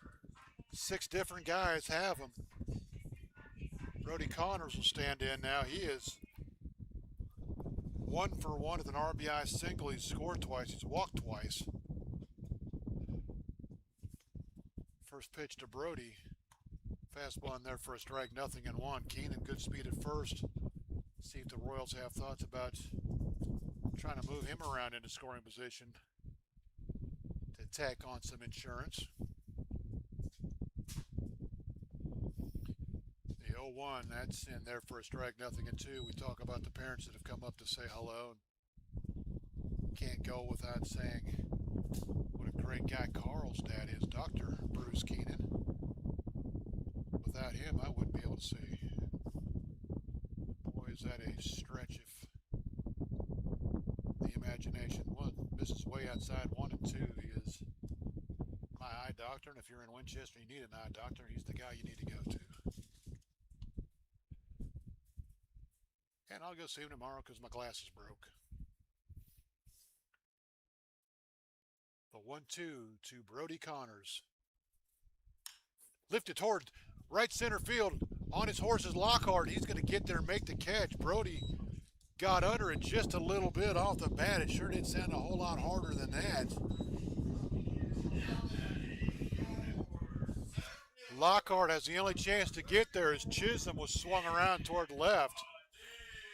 And it stayed up just long enough for Lockhart to get there and make the catch.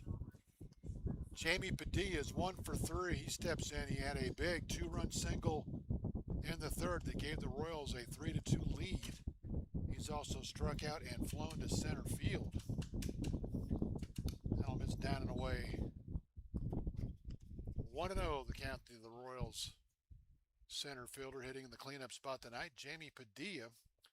He and Keenan teammates at Shenandoah right here on this field during the spring, and that'll miss high and tight 2-0. Both these teams back in action tomorrow night as we close in on the last few nights of the regular season. Woodstock at home to play Newmarket in a huge game. This is inside 3-0. The Royals on the road to take on Purcellville as they try to close in on a Northern Division title. Purcellville did the Royals no favors tonight, taking one on the chin from the Strasburg Express. That's in there for a strike. The Royals would like to see them do that again tomorrow night. Purcellville did show some life in the seventh. They scored a couple runs, but they lose it 13-2 in 7. Harrisonburg beating up on Stanton 15-6 there in the bottom of the ninth. Padilla will draw the walk. The Royals have 2 of their first 3 guys on here in the 6th.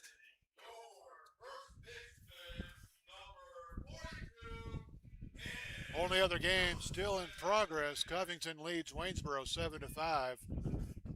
They're in the bottom of the 8th. Cam Tellefson 0 for 2. He struck out twice, walked and scored in the 5th.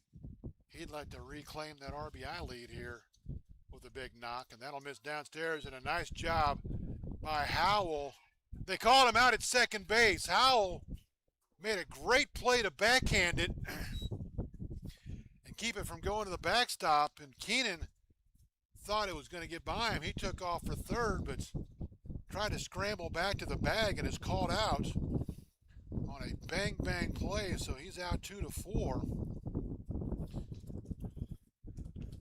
And so the Royals will lose a base runner. Now now Tellefson will hit with 2 outs and a runner at first.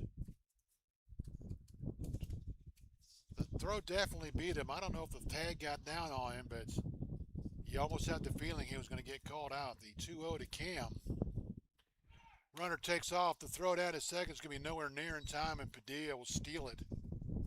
So the Royals get that runner back in scoring position.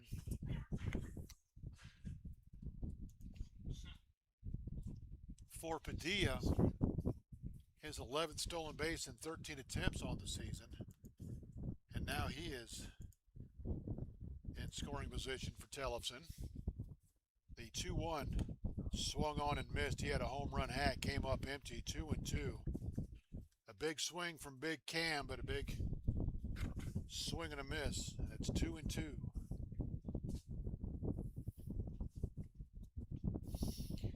Anderson trying to turn the Royals away here in the 6th. The 2-2.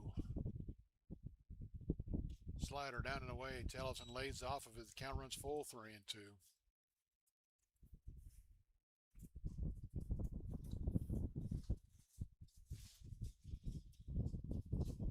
Keenan led it off with a single. He was thrown out, picked off for the second out of the inning. The 3-2 to Tellefson. That'll miss, and that's going to go all the way to the backstop. Padilla's going to move to third. So the Royals will have runners on the corners now with 2 outs. For Reese Newberry.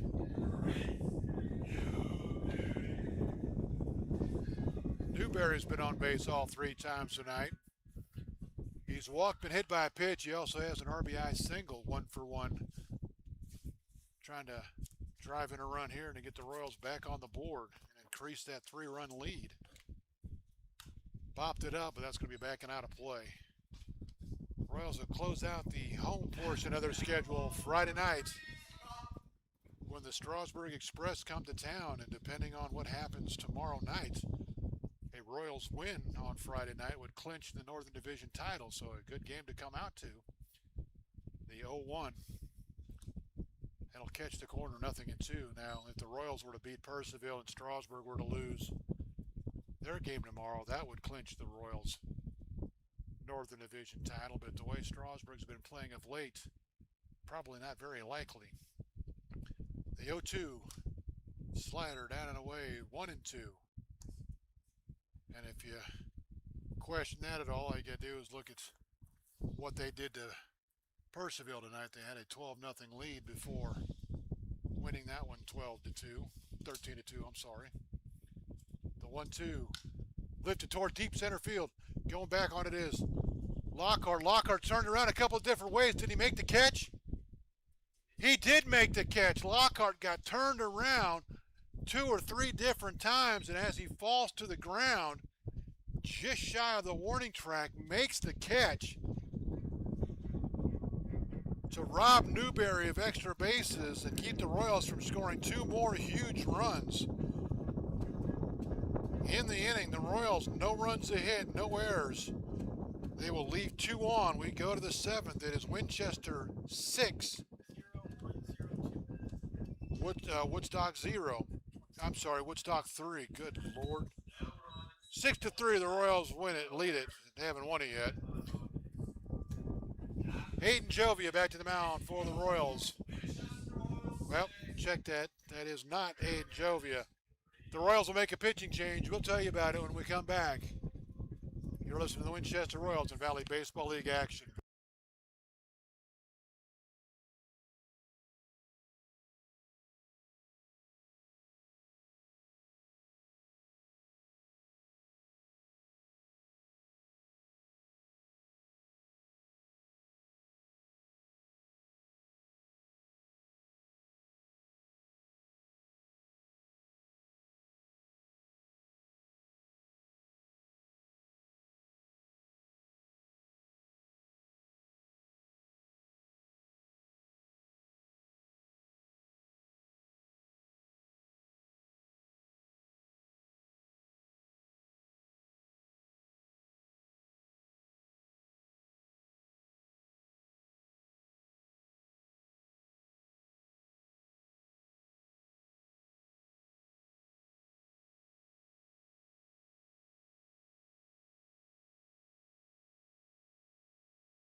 The Royals will make some defensive changes here.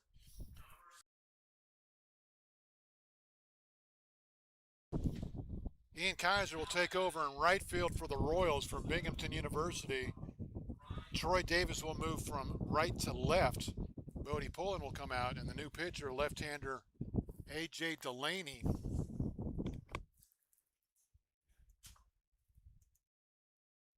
Delaney from Mount St. Mary's making his second appearance, both in relief, no record, a 16.20 earned run average. He's worked an inning and two-thirds, 3 hits, 3 runs. They're all earned. No walks, 1 strikeout. The league hitting .375, and he's quickly even in the count 1-1 as the check swing has said no down the line. Aiden Jovia stands to win it if Delaney and the Royals bullpen can hold on to the 6-3 lead. Grounded sharply. That's going to get into right field for a base hit. So Bryant Green will pick up his second hit of the night. It'll be the 5th hit for the River Bandits, 2 each from their top 2 guys.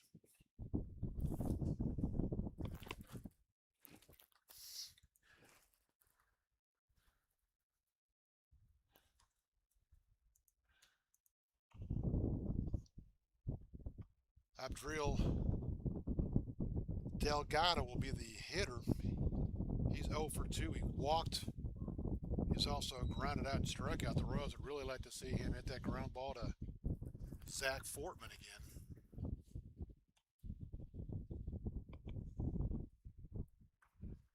Try to get some numbers on Jovia for you. Delaney will take the look at first. The 0-1. That'll miss downstairs. 1-1, and I think my ice bags are starting to fall all over the place. I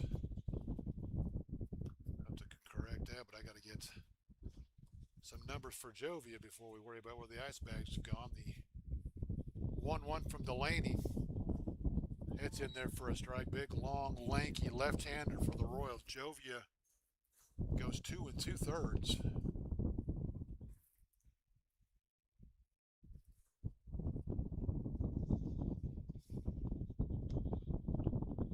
The 1-2. That's lifted toward left field. That's going to get down for a base hit. Another one that the Lerner's going to take off for third, and he's going to get there. Another 1-2 pitch, all too fine.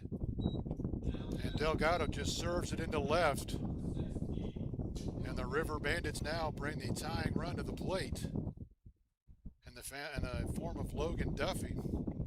6th hit of the night for the River Bandits.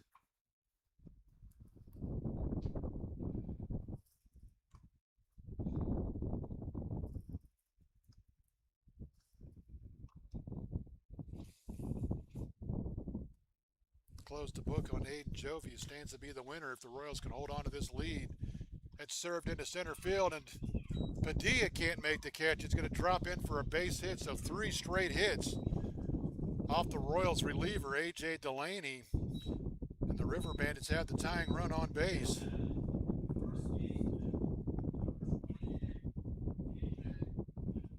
Duffy, his first hit, first RBI, second RBI of the game, and now KJ Moon will hit. KJ 0 for 3, and we'll see if the Royals are going to stick with Delaney, if they're going to go with something different, and that might be the end of the night for A.J. Delaney, as he has not retired anybody since coming on.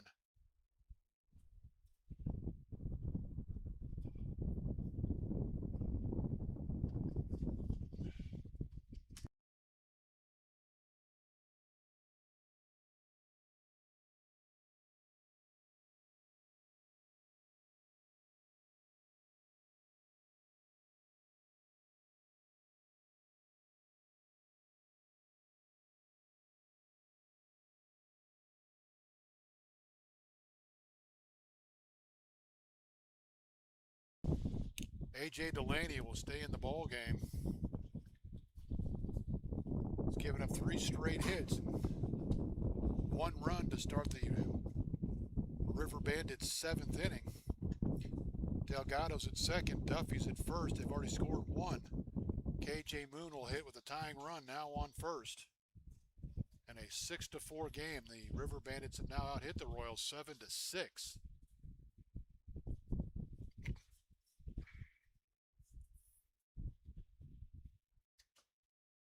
First pitch will miss, down and away, 1-0.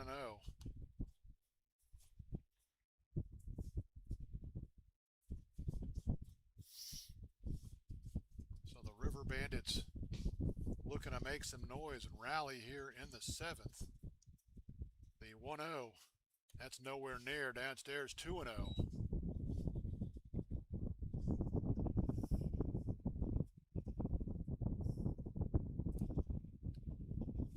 2 balls, no strikes.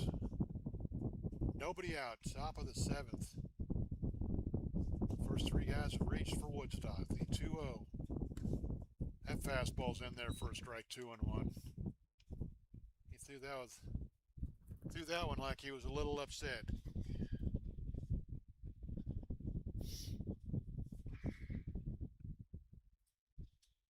Delaney peers in for his sign, has one he likes, he'll set. The 2-1. Fouled it off his foot. That's going to be 2-2, and KJ got that right off the instep. Seems to be okay. The home plate umpire is going to ask for an exchange of the baseballs and probably just an opportunity to give KJ Moon a chance to collect his thoughts and make sure he is okay. And says he is. He'll come back and hit. Now 2 balls, 2 strikes.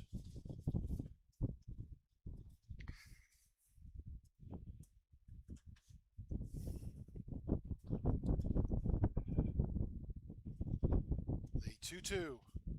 Hammered deep to left. Going back on it. Davis is going to watch it. And the River Bandits have taken the lead on a 3-run blast off the bat of KJ Moon. The Bandits all over A.J. Delaney here in the 7th. And what was once a 3-run Royals lead is now a 1-run Royals deficit. KJ Moon sitting dead red, got it, hammered it. Over the left field fence, Davis took a look, but not a very long one, as he knew it was out of here, a no-doubter off the bats.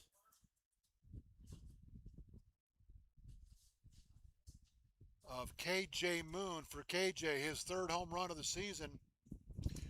RBIs 14, 15, and 16, and that will be the end of the line for A.J. Delaney. Take the win away from Aiden Jovia. He can no longer win it.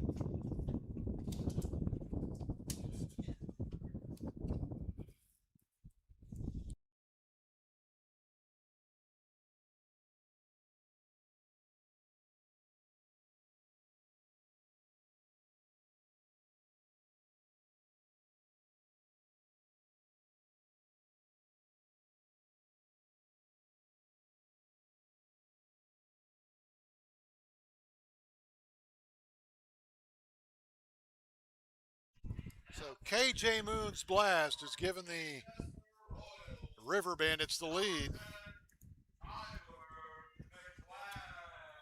A.J. Delaney will go no innings. He allows 4 runs. They're all earned. 4 hits.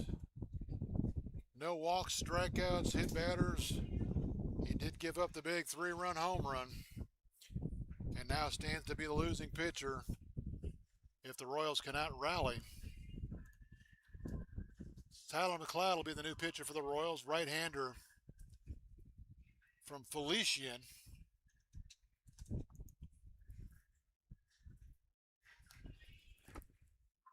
McLeod making his 10th appearance, all in relief. He's 2-0 on the year.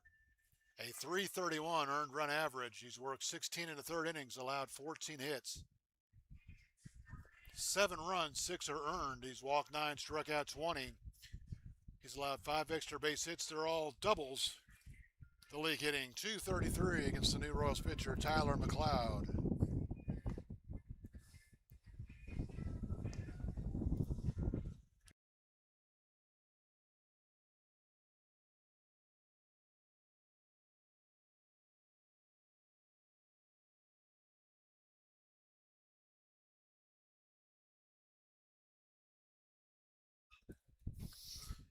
McLeod finishing up his warm-up tosses, and just like that, all of a sudden that game tomorrow night in Woodstock between the River Bandits and the Rebels becomes that much more huge, as the Bandits have now crawled back to where they can make that game a tie for the 4th playoff spot if they win it. Still some game to go here tonight. McLeod will miss inside 1-0. Connor Worthy robbed the Royals of at least 2 runs, if not 3, last inning. He's 0 for 2 with an RBI sacrifice fly. pass out inside 2-0.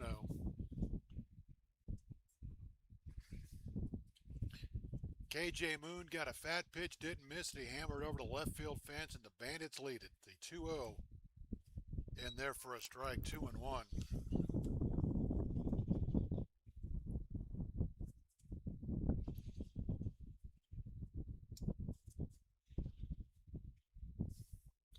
McLeod's 2-1. That's upstairs for a ball, 3-1. So Aiden Jovia, a nice outing for him tonight. He goes 2 2/3. Will not get the win. No runs. 1 hit, 1 walk, 2 strikeouts, and will now leave with no decision. Popped it up. Going back on it is Fortman. Coming in is Davis. Zach will call him off and make the catch in shallow left field for the first out of the 7th. Dylan Howell will be the hitter. He is 1 for 4. 1 for 3, rather. Howell struck out in the first, reached on an error in the 4th, scored a run, also singled in the 6th. 1 for 3. KJ Moon's first hit of the night is a huge one.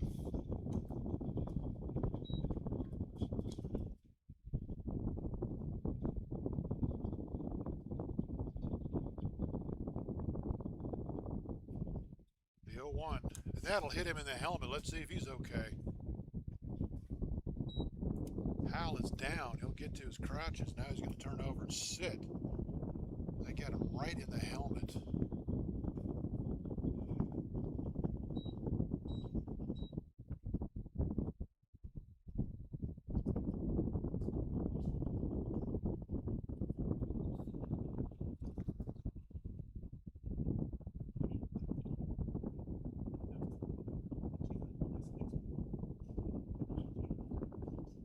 Asher Bates will hit, but first things first, we'll see if Dylan Howell's okay. The Royals trainer out there having a conversation with him. He's got a little chuckle as he talks with her, so he appears to be okay. They may want to just take him out for precautionary reasons, give him the rest of the night off, just to make sure there's nothing wrong. That head looks like they're doing some concussion protocol type stuff, so the old follow my finger and let me know if you see it. He appears to be passing all the tests without any problems.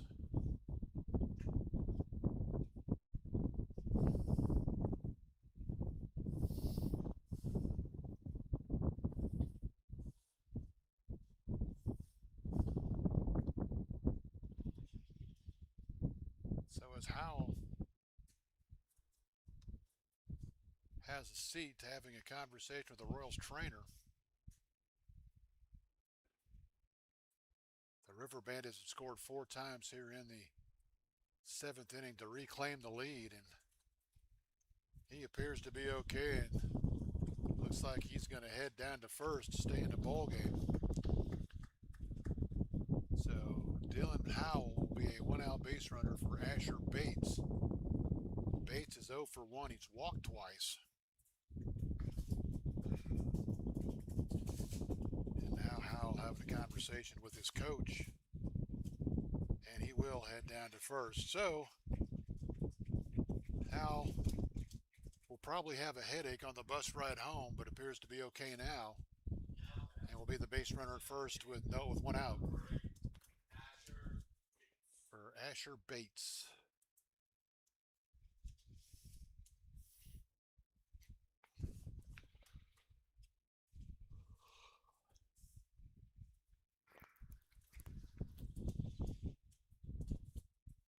First pitch, in there for a strike, 0-1.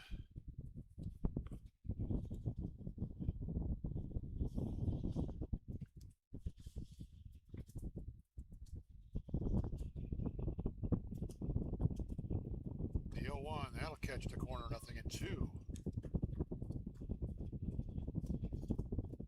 No balls, 2 strikes, 1 out. Royals would like to get a ground ball double play here to get out of the inning and go back to swinging the sticks.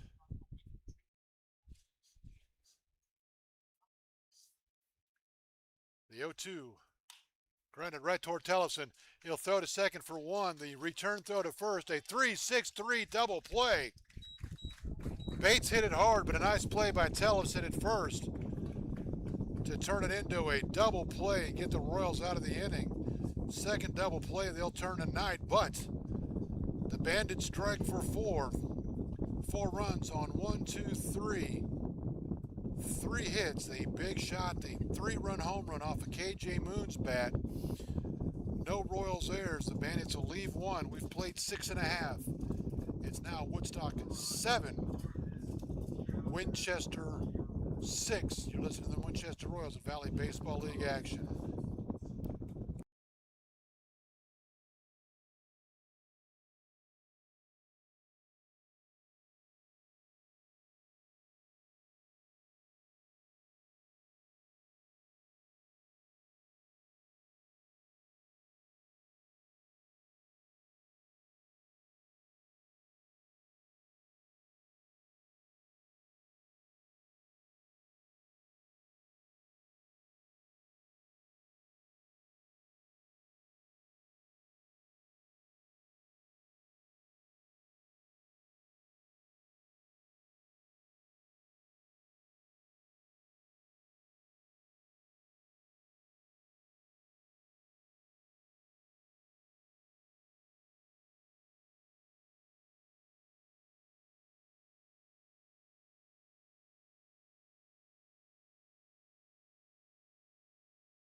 Welcome back to Bridgeforth Field, Winchester, Virginia.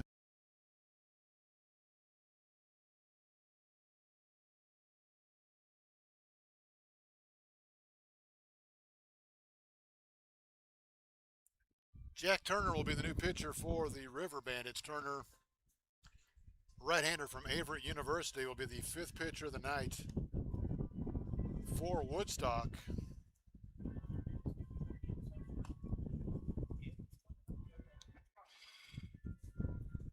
He will face the bottom third of the order, 7, 8, 9 rather. Davis, Hand, Fortman.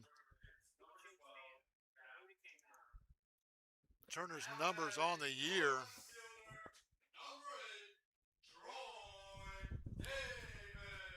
Turner making his 15th appearance all in relief. He's 0-1 with a 9.39 earned run average. He's worked 15 in the third innings, allowed 22 hits, 17 runs, 16 earned. He's walked 7, struck out 20. He's allowed 5 extra base hits, 3 doubles, and 2 triples. The league hitting .338 against Jack Turner. First pitch off the plate for a ball. 1-0.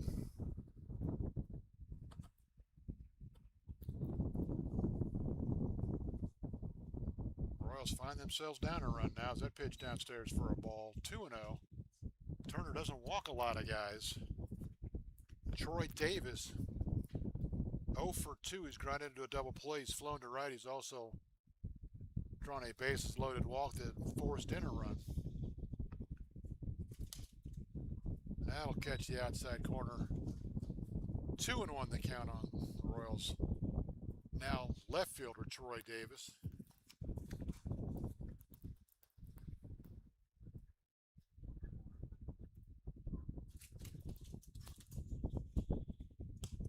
Fouled out of play, 2-2.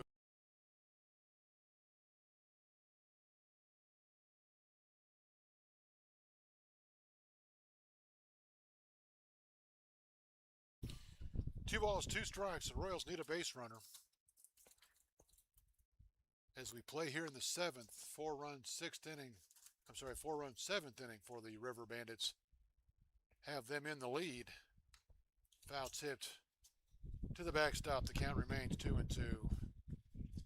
7 runs, 8 hits, no errors for Woodstock. 6 runs, 6 hits, 1 error for the Royals. The Royals led this one 6-3 after 6 innings, but Woodstock answered in a big way. The 2-2 to Troy. Fouled into the screen. Their count remains 2-2.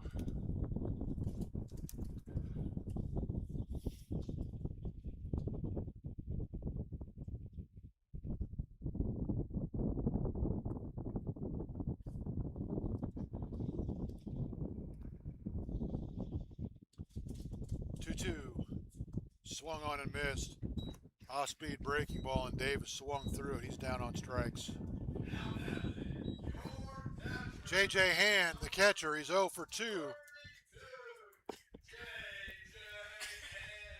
Couple of ground outs to third. He's also walked. Looks like he walked with the bases loaded in the fifth for an RBI.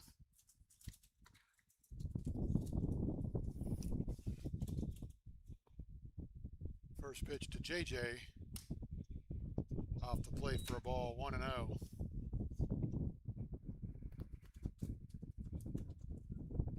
Royals have left 9 on base, including the bases loaded in the fifth inning.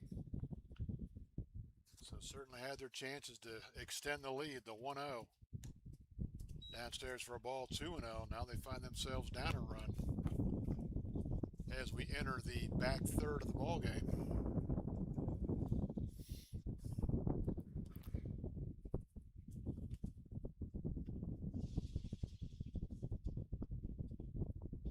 Turner's 2-0.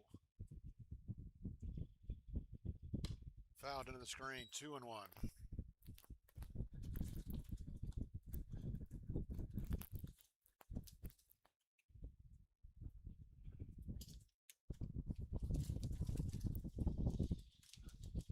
Two balls and a strike. One out. We are in the seventh.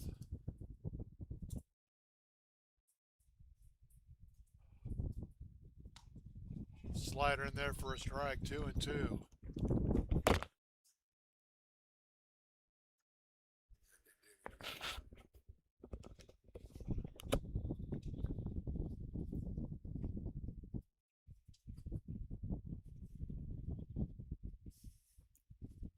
Turner's 2-2. That'll miss upstairs, 3-2. Bandits fans wanted strike 3, didn't get the call. Try to get some numbers for you for Jack Anderson. The 3-2 fouled out of play. Count remains 3-2. Jack Anderson goes 1 inning. He gave up 1 hit. No runs. 2 walks, no strikeouts. He did throw 1 wild pitch, no home runs or balks. It stands to be the winner if the River Bandits bullpen can hold on to this 1-run lead. Foul ball out of play. The count remains 3-2. J.J. Hand trying to win the battle and become a 1-out base runner here for the Royals in the 7th. The 3-2 popped it up, but that's going to be backing out of play.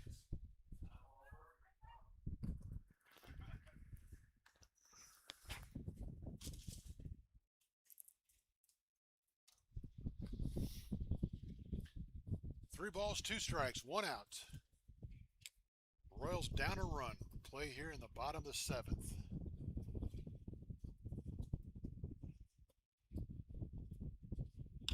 Line towards center field. Chisholm will come on and he'll be able to make the catch as it stays up long enough for him to get under it. 2 outs here in the 7th for Zach Fortman.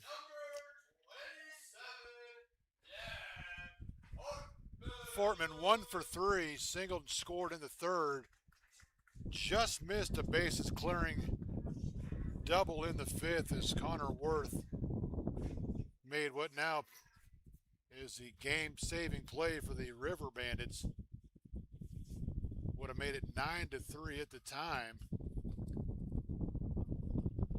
First pitch to Zach. Popped it up, but that's going to be backing out of play. 0-1.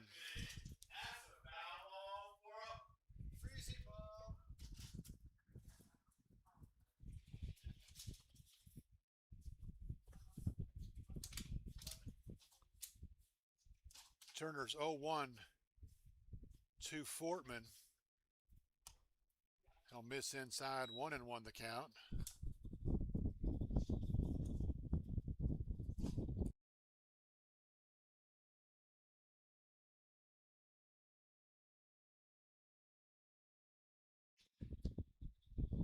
The 1-1. Popped it up. Going back is Green. Coming in is Duffy. And now in foul territory, Worth will make the catch. So the Royals go in order in the 7th. Nothing doing. Your score after 7, Woodstock 7, Winchester 6. You're listening to the Winchester Royals and Valley Baseball League action.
We go to the 8th. River Bandits lead it 7-6. Fouled out of play, 1-1.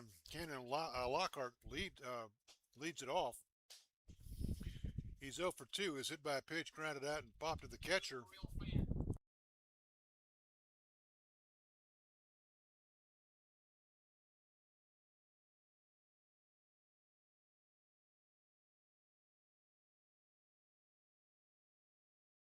One and one the count.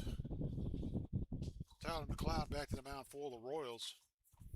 Trying to figure out a way to get a Royals win here now after they gave up a 3-run lead. Slider down and away.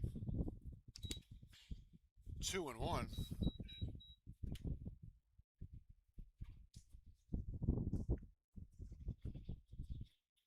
The 2-1 then on its way outside, 3-1.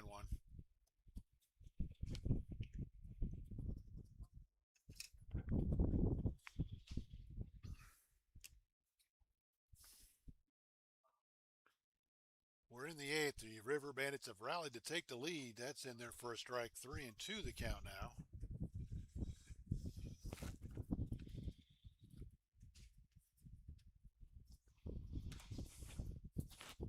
This is quickly turning into a night of what ifs for the Royals. The 3-2. That ball's ripped toward the Woodstock bullpen and over the top. What for almost a week was a Winchester win by forfeit turned into a loss after they overruled the decision and called it a suspended game. The River Bandits won that to start the night and now lead it 7-6 to 3-2. Check swing. Let's ask if they went around. And they're going to say, yes, he did. It was high and tight. Lockhart tried to get out of the way, but the bat came too far around, and he is rung up by the first base umpire for out number 1. I bring up Kamari Chisholm. Chisholm is 2 for 3 with a couple of base hits. He's also walked, but he raced on a double play, scored a run.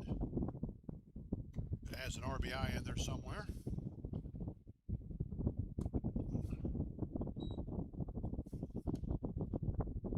Must have walked with the bases loaded in the 4th. That's the only place he could have got the RBI because he couldn't have got it in the 1st because he let off the game. The 0-1 in there for, I'm sorry, the 1-1 in there for a strike.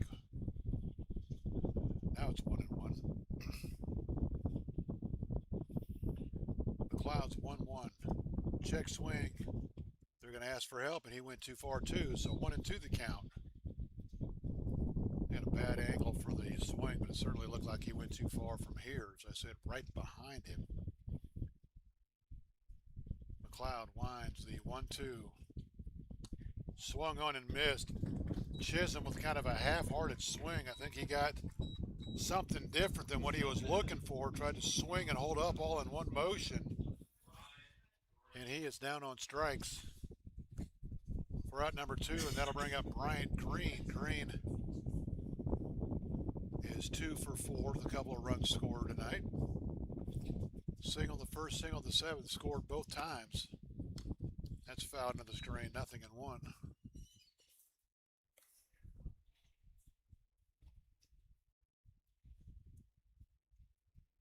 No balls, a strike. 2 outs. We are in the 8th. Royals down a run. The 0-1 fouled down the third base line toward the Royals bullpen. It'll one hop into the Royals bullpen. The count now 0-2. KJ Moon's 3-run blast in the 7th inning has given the River Bandits a 7-6 lead as we play here in the 8th. The 0-2 ups upstairs and goes all the way to the backstop, and it's going to come back between both the umpire and J.J. Hand's legs. McLeod's going to pick it up and go back to the mound. He says, "I'll use this one, thank you." So the umpire will take the ball back from Hand, put it back in his pouch, and McLeod will go to work 1-2. Fisted into left field for a base hit. Green has his 3rd hit of the night.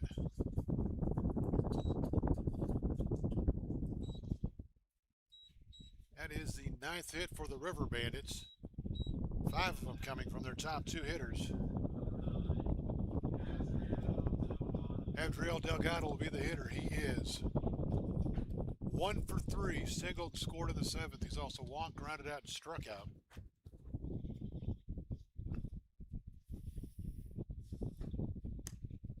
Fastball misses outside, 1-0.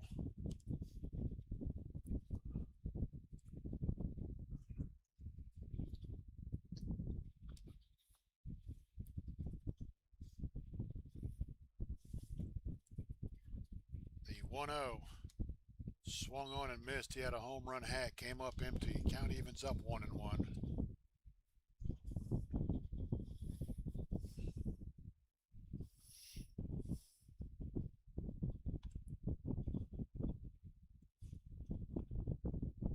McLeod's 1-1. That'll miss high and away, 2-1. Again, these two teams right back at it tomorrow night. Woodstock is at home in an all-important game for 4th place with Newmarket. The Royals on the road at Purcellville, and what now looms as a big game as the Royals try to figure out a way to win the Northern Division. That's off the plate for a ball, 3-1. Royals had a 3-game lead with 4 games left, and that all changed when the suspended game was overturned, and now they're going to have to kick and claw and fight their way to get there. Fisted out of play, 3-2.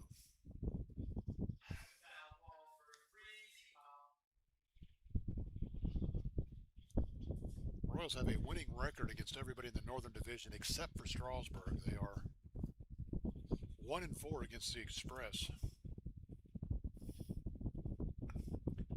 3-2 against Purcellville as they go to close out that series tomorrow night. Runner takes off from first, but he'll foul that out of play. Green will have to come back to first. Of course, he was taking off. It's 3-2 with 2 outs in the inning, so he'll be off with the pitch.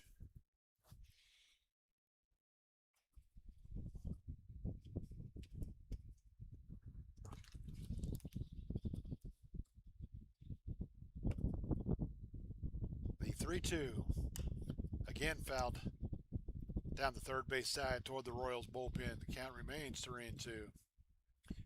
And Mr. Umpire's out of baseballs. He will ask for a new supply from the ball boy.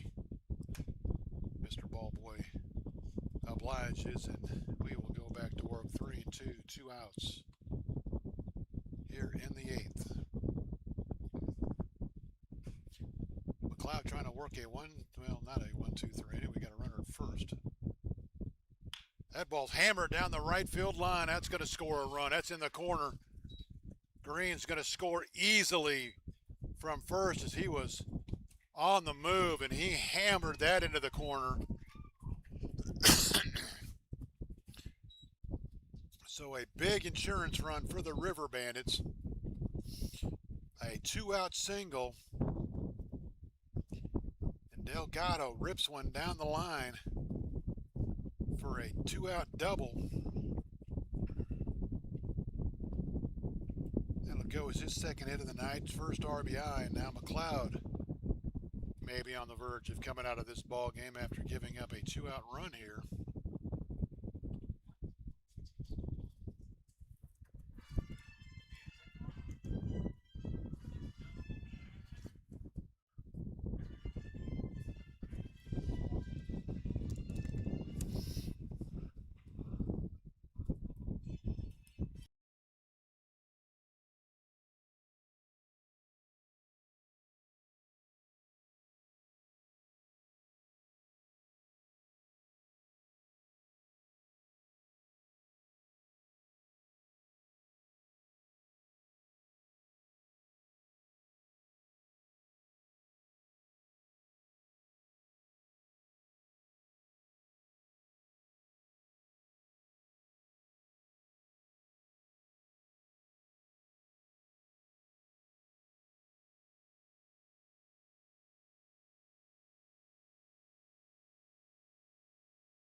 Tyler McLeod's night is over. Henry Anderson will come on to pitch. Henry Anderson, a big right-hander, takes over on the mound for the Royals.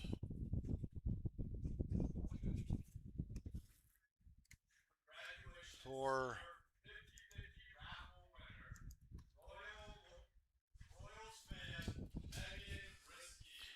Henry Anderson, the right-hander from Shepherd University, will take over.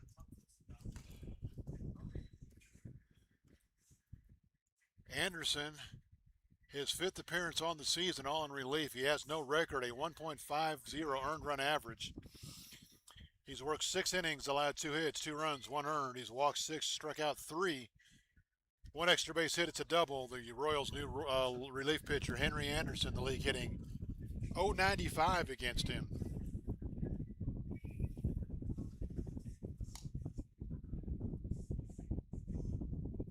Tyler McLeod closed the way. You can't close the book on him. The guy on second base is his responsibility, but so far he's got an inning and 2/3. Allowed a run. It's earned 2 hits, and all that coming in the last 2 hitters.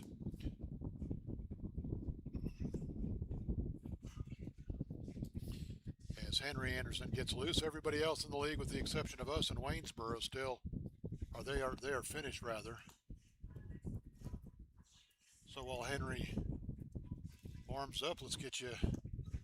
They're still in the top of the 9th at Waynesboro. I wouldn't be shocked if it's raining down there and they're going to have another suspended game. That seems to be the way things go for Waynesboro.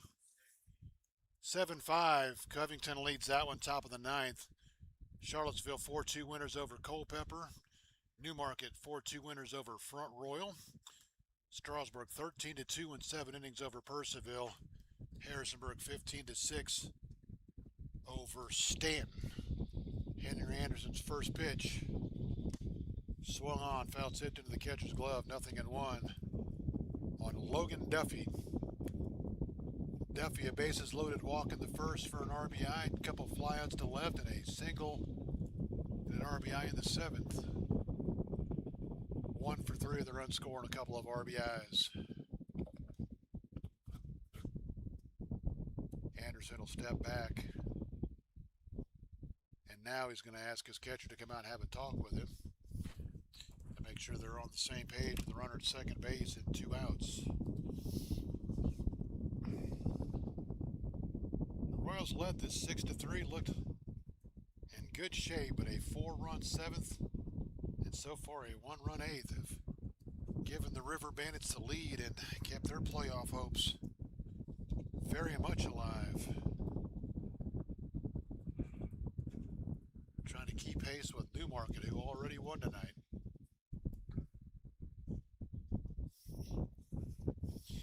In fact, if the River Bandits can hold on to this win, they will gain a half a game on Newmarket with the 2 wins tonight, and Newmarket's just 1 win. The 0-1 in there for a strike, nothing in 2. The Royals are going to have to rally. It's a matter of whether they need 2, 3, or more to win this one.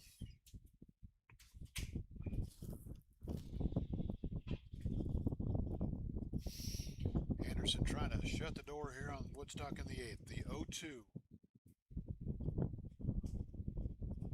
Check swing. He went too far. The home plate umpire said, "Yes, sir, you're done." Anderson comes on, does the job. Duffy down on strikes, but the River Bandits had a run on 2 hits. There were no errors and a runner left. We have now played 7.5. Your new score, Woodstock 8, Winchester 6. You're listening to the Winchester Royals and Valley Baseball League action.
Ian Kaiser, left-handed hitter from Binghamton University, will lead it off. He came in for Bodie Poland. That'll miss outside, 1-1 the count.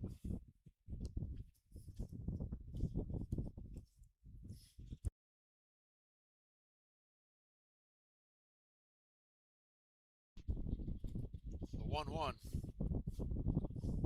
That'll miss inside and almost hit him. Don't know if Kaiser came on for Bodie because of an injury issue or just to get Kaiser in the game and get him some at-bats, playing time. I don't know what the situation is, but Bodie out of the game. That'll miss down and away. 3-1. Bodie finishes tonight 1 for 3 with a run scored. Kaiser's first at-bat tonight, trying to get on base. Royals need some base runners, and that's going to miss inside, and Ian will draw the walk.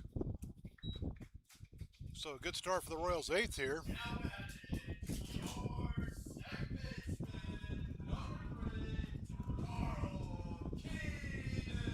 Carl Keenan, the hitter, he's one for three. Walked and scored in the third. He singled in the sixth. He'll step in now, trying to get Kaiser around the bases and see if he can't get on himself.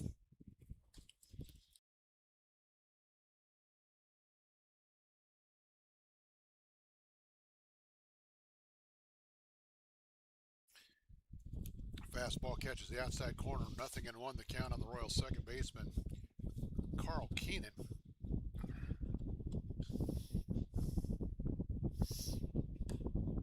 Foul toward the Royals bullpen. And it'll be just shy of the batting cages down the third base side. And it'll go for a freezy pop if there's any kids still left in the ballpark.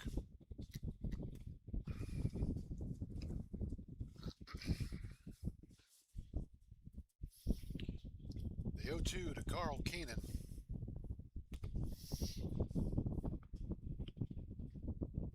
That'll miss high and away. 1-2.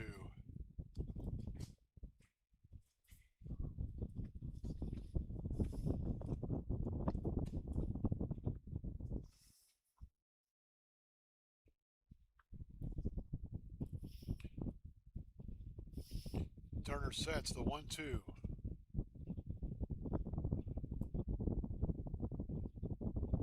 That'll miss down and in. 2-2. Royals have been out hit 10-6. They've been outscored 8-6. They've made the only error of the game, which did lead to a run earlier in the game. Keenan trying to be a base runner here in the eighth. The 2-2. Swung on and missed. He chased a high fastball, and Keenan down on strikes. First out here in the eighth. Brody Connors, the hitter. He's 1 for 2. He's walked twice, scored twice. He's driven in a run.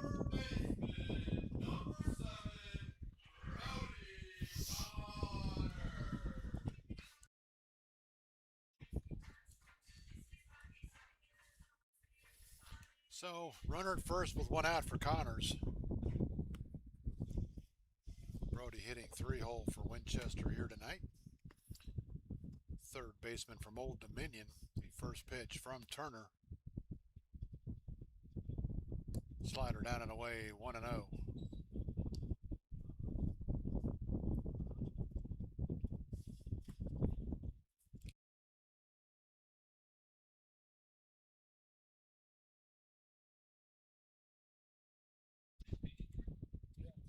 The 1-0 to Connors.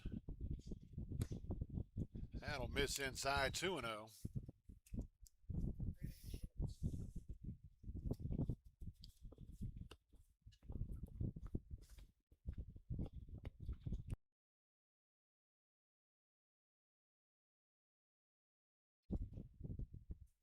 Turner sets the 2-0 to Connors.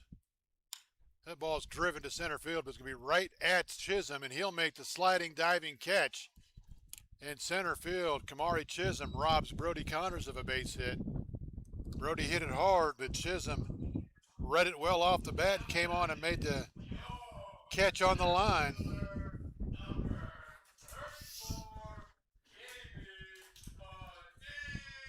Jamie Padilla will be the hitter. He's 1 for 3, a 2-run single in the third. He's also struck out, flown out, and walked.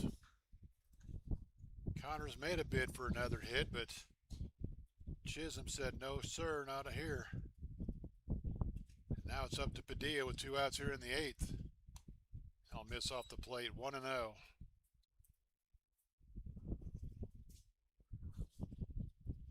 Turner closes this out. We still got another inning to go. He would pick up a save. The 1-0. That's a high fly ball to center field, and after the last play, Chisholm should have no problem with this one, and he does it. Royals get a leadoff runner on, but can't move him around. Nothing doing in the eighth. No runs, no hits, no errors. The Royals leave a runner. We've played 8. It's Woodstock 8, Winchester 6. You're listening to the Winchester Royals in Valley Baseball League action.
go to the ninth. Royals need to get 3 outs and go to work offensively.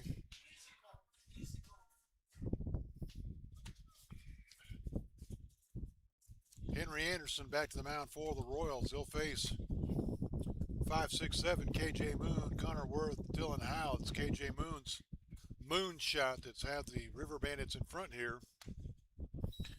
Swung on and missed, 0-1. KJ on the game. Just one hit, but it was a big one. 1 for 4 with the 3-run home run that gave the River Bandits the lead in the 7th. The 0-1 from Anderson. That ball's lifted deep to left field. Going back on it is Davis, and he will settle right at the edge of the warning track as Moon made a bid for his second bomb of the night. But Davis will catch it in left field for out number 1. That'll bring up Connor Worth. He's 0 for 3 with an RBI sacrifice fly. And Waynesboro, they can't catch a break. They have yet another suspended game, as I'm being told there is a power outage at Kate Collins Field in the top of the 9th with the Lumberjacks leading that game 7-5. Grounded to second. Keenan up with it. He'll throw on to first. Quickly 2 outs here in the River Bandits 9th. So I'm not sure when they'll play that a game, because it's not like Covington and Waynesboro are right next to each other like Stanton and Waynesboro. I don't know whether they're going to squeeze that in.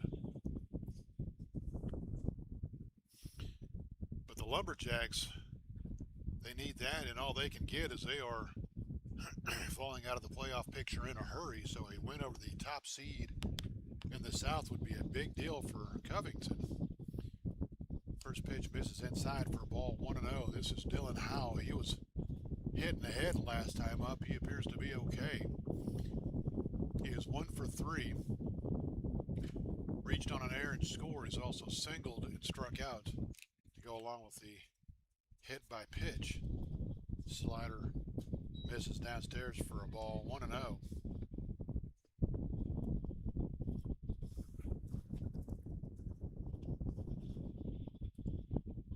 Anderson trying to get the Royals to the 9th, or to the bottom of the 9th, down by 2. Fouled out of play, 2-1. And see if the middle of the order can't spark a rally. 5, 6, 7 to hit for the Royals in the 9th. Tellefson, Newberry, and Davis.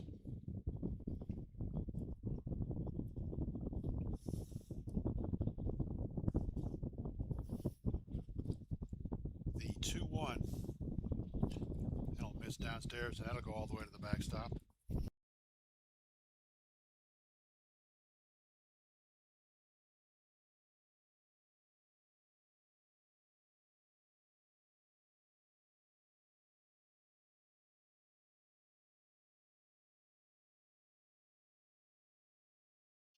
The 3-1 fouled out of play. Count runs full, 3-2.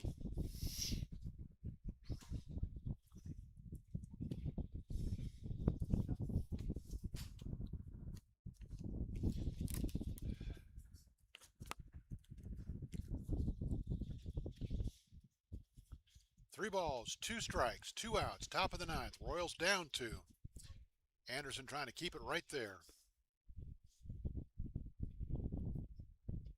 Ball 4, he missed upstairs, and Howe will draw the walk. 4th time in a row he's been on base. Bring up Asher Bates. Bates is 0 for 2. Struck out, grounded into a double play. He's also walked twice. As the wind starts to kick up and irritate me a little bit again.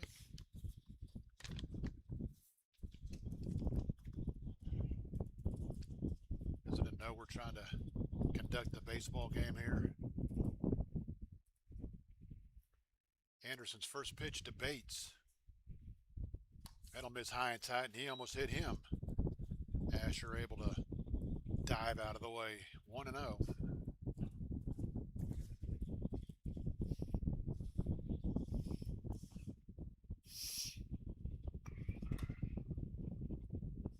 Anderson's 1-0.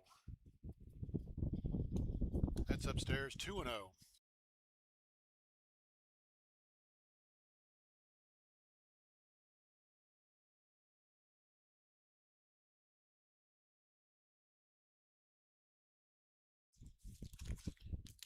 balls and no strikes. Fouled out of play, 2-1 the count on the Woodstock second baseman Asher Bates.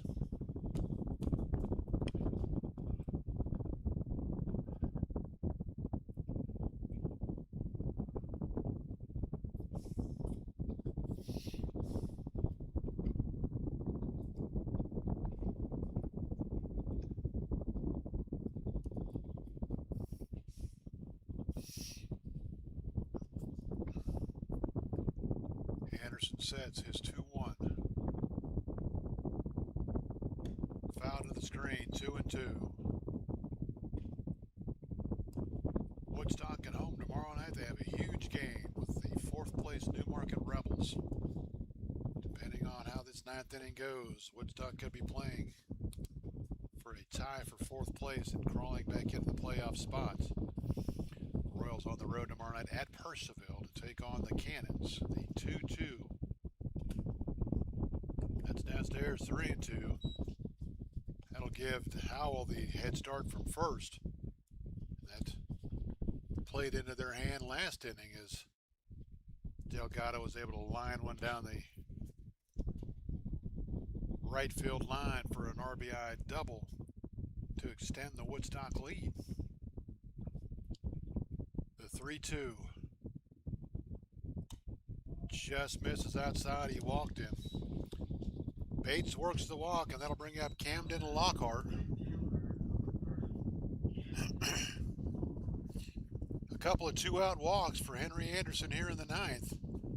The River Bandits trying to make this a little more difficult for the Royals to come from behind on. Lockhart 0 for 3 in the game. He's been hit by a pitch. He's also grounded out, popped out, and struck out.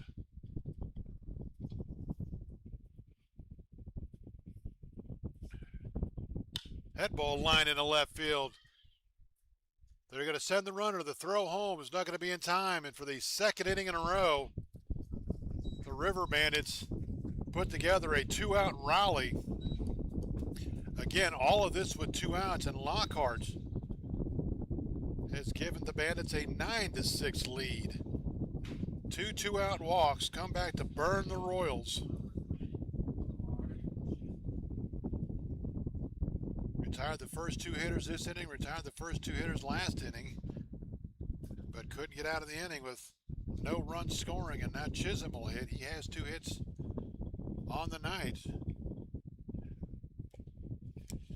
The Royals' task just got a little bit tougher. Slider misses inside, 1-0.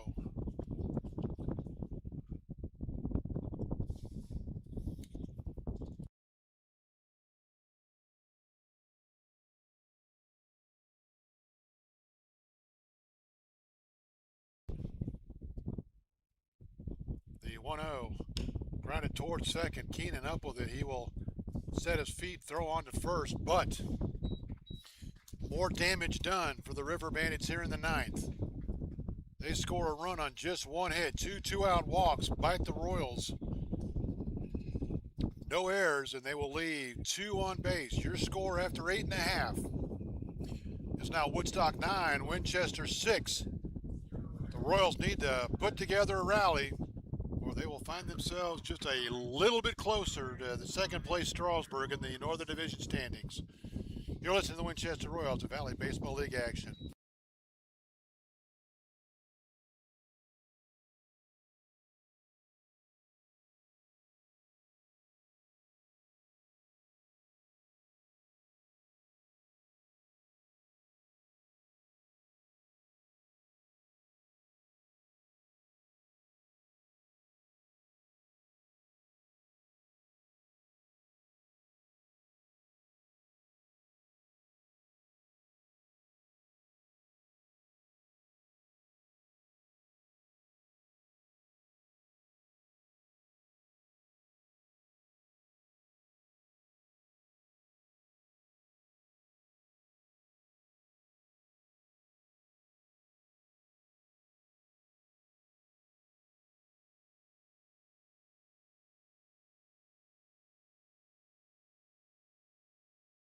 Connor Claiborne will come on to try to save it for the River Bandits.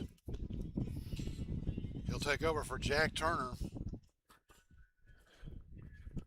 Claiborne making his 10th appearance, all in relief. He is 2-0 on the year. He has 2 saves, trying for number 3 here.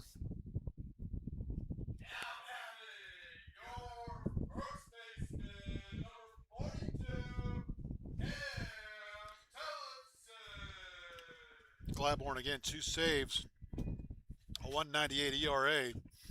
He's worked 13 and 2/3 innings, 8 hits, 4 runs. 3 of those are earned. He's walked 3 in 13 innings. He has struck out, fasten your safety belts, struck out 29 in 13 innings. He's allowed 4 doubles, a home run. The league hitting 167 against Connor Claiborne as he tries to save it for Jack Anderson. Cam Tellefson will lead it off. Cam 0 for 2. He's walked twice. He struck out twice.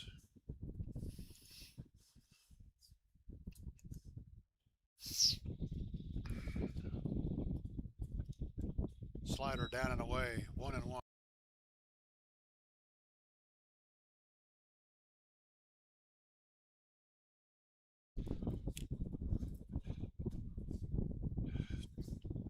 Try to get some numbers put together real quick for you for Jack Turner. The 1-1. Tap towards short. It's going to be over, played by Claiborne, and he'll make the play. Looked like it was going to get over Claiborne's head towards shortstop, but Connor was able to go back and make the over-the-head play and throw out Tellefson 1-3. Newberry's 1 for 2. He's walked, been hit by a pitch, an RBI single in the 3rd. He's flown to right. Turner will go 2 innings. He will not figure in the decision. Did not allow a run. He did walk 1.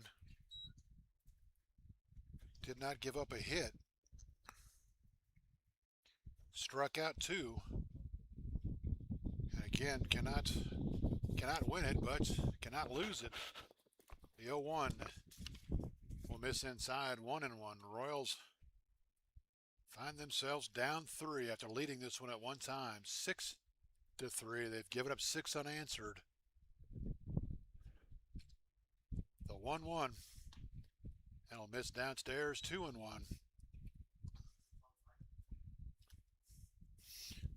Certainly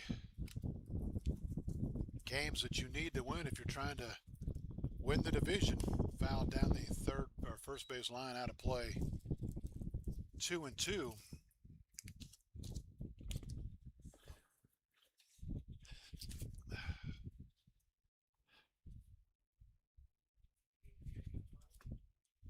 The wine, the 2-2 from Claiborne. Foul tipped into the catcher's glove. Newberry down on strikes, and the Royals down to their last hope here in the 9th.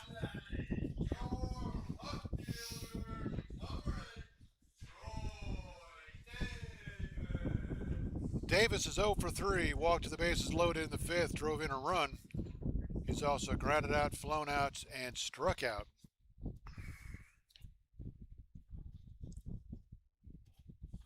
First pitch from Claiborne, tapped down the first base side. Claiborne will make the play, and then he throws it away. They're going to say he tagged him. Claiborne tried to tag Davis, and the home plate umpire said he got him on the way by. So the Royals will go very silently here in the 9th.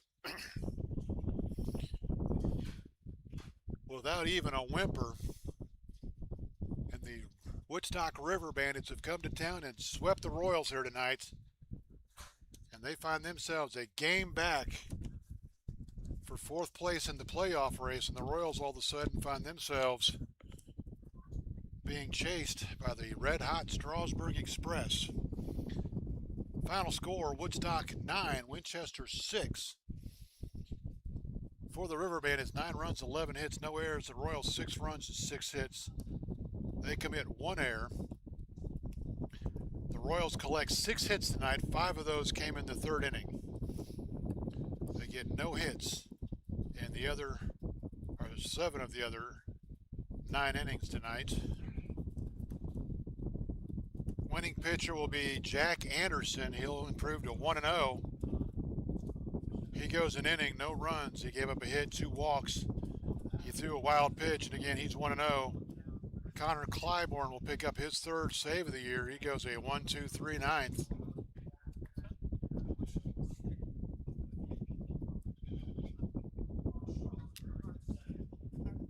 The losing pitcher will be tagged to A.J. Delaney. Delaney came on, faced 4 guys, did not get anybody out. Gave up 4 runs, 4 hits. Gave up the big 3-run home run to K.J. Moon that gave the River Bandits the 7-6 lead. They add on 2 more after that.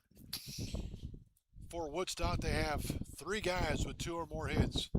Kamar Chisholm, 2 hits, a run, and RBI. Bryant Green, 3 hits, 3 runs scored, and Abdril Delgado, 2 hits, a run, and an RBI to go along with Logan Duffy's 2 RBIs and KJ Moon's 3 RBIs. The Royals, 6 hits from 6 different players.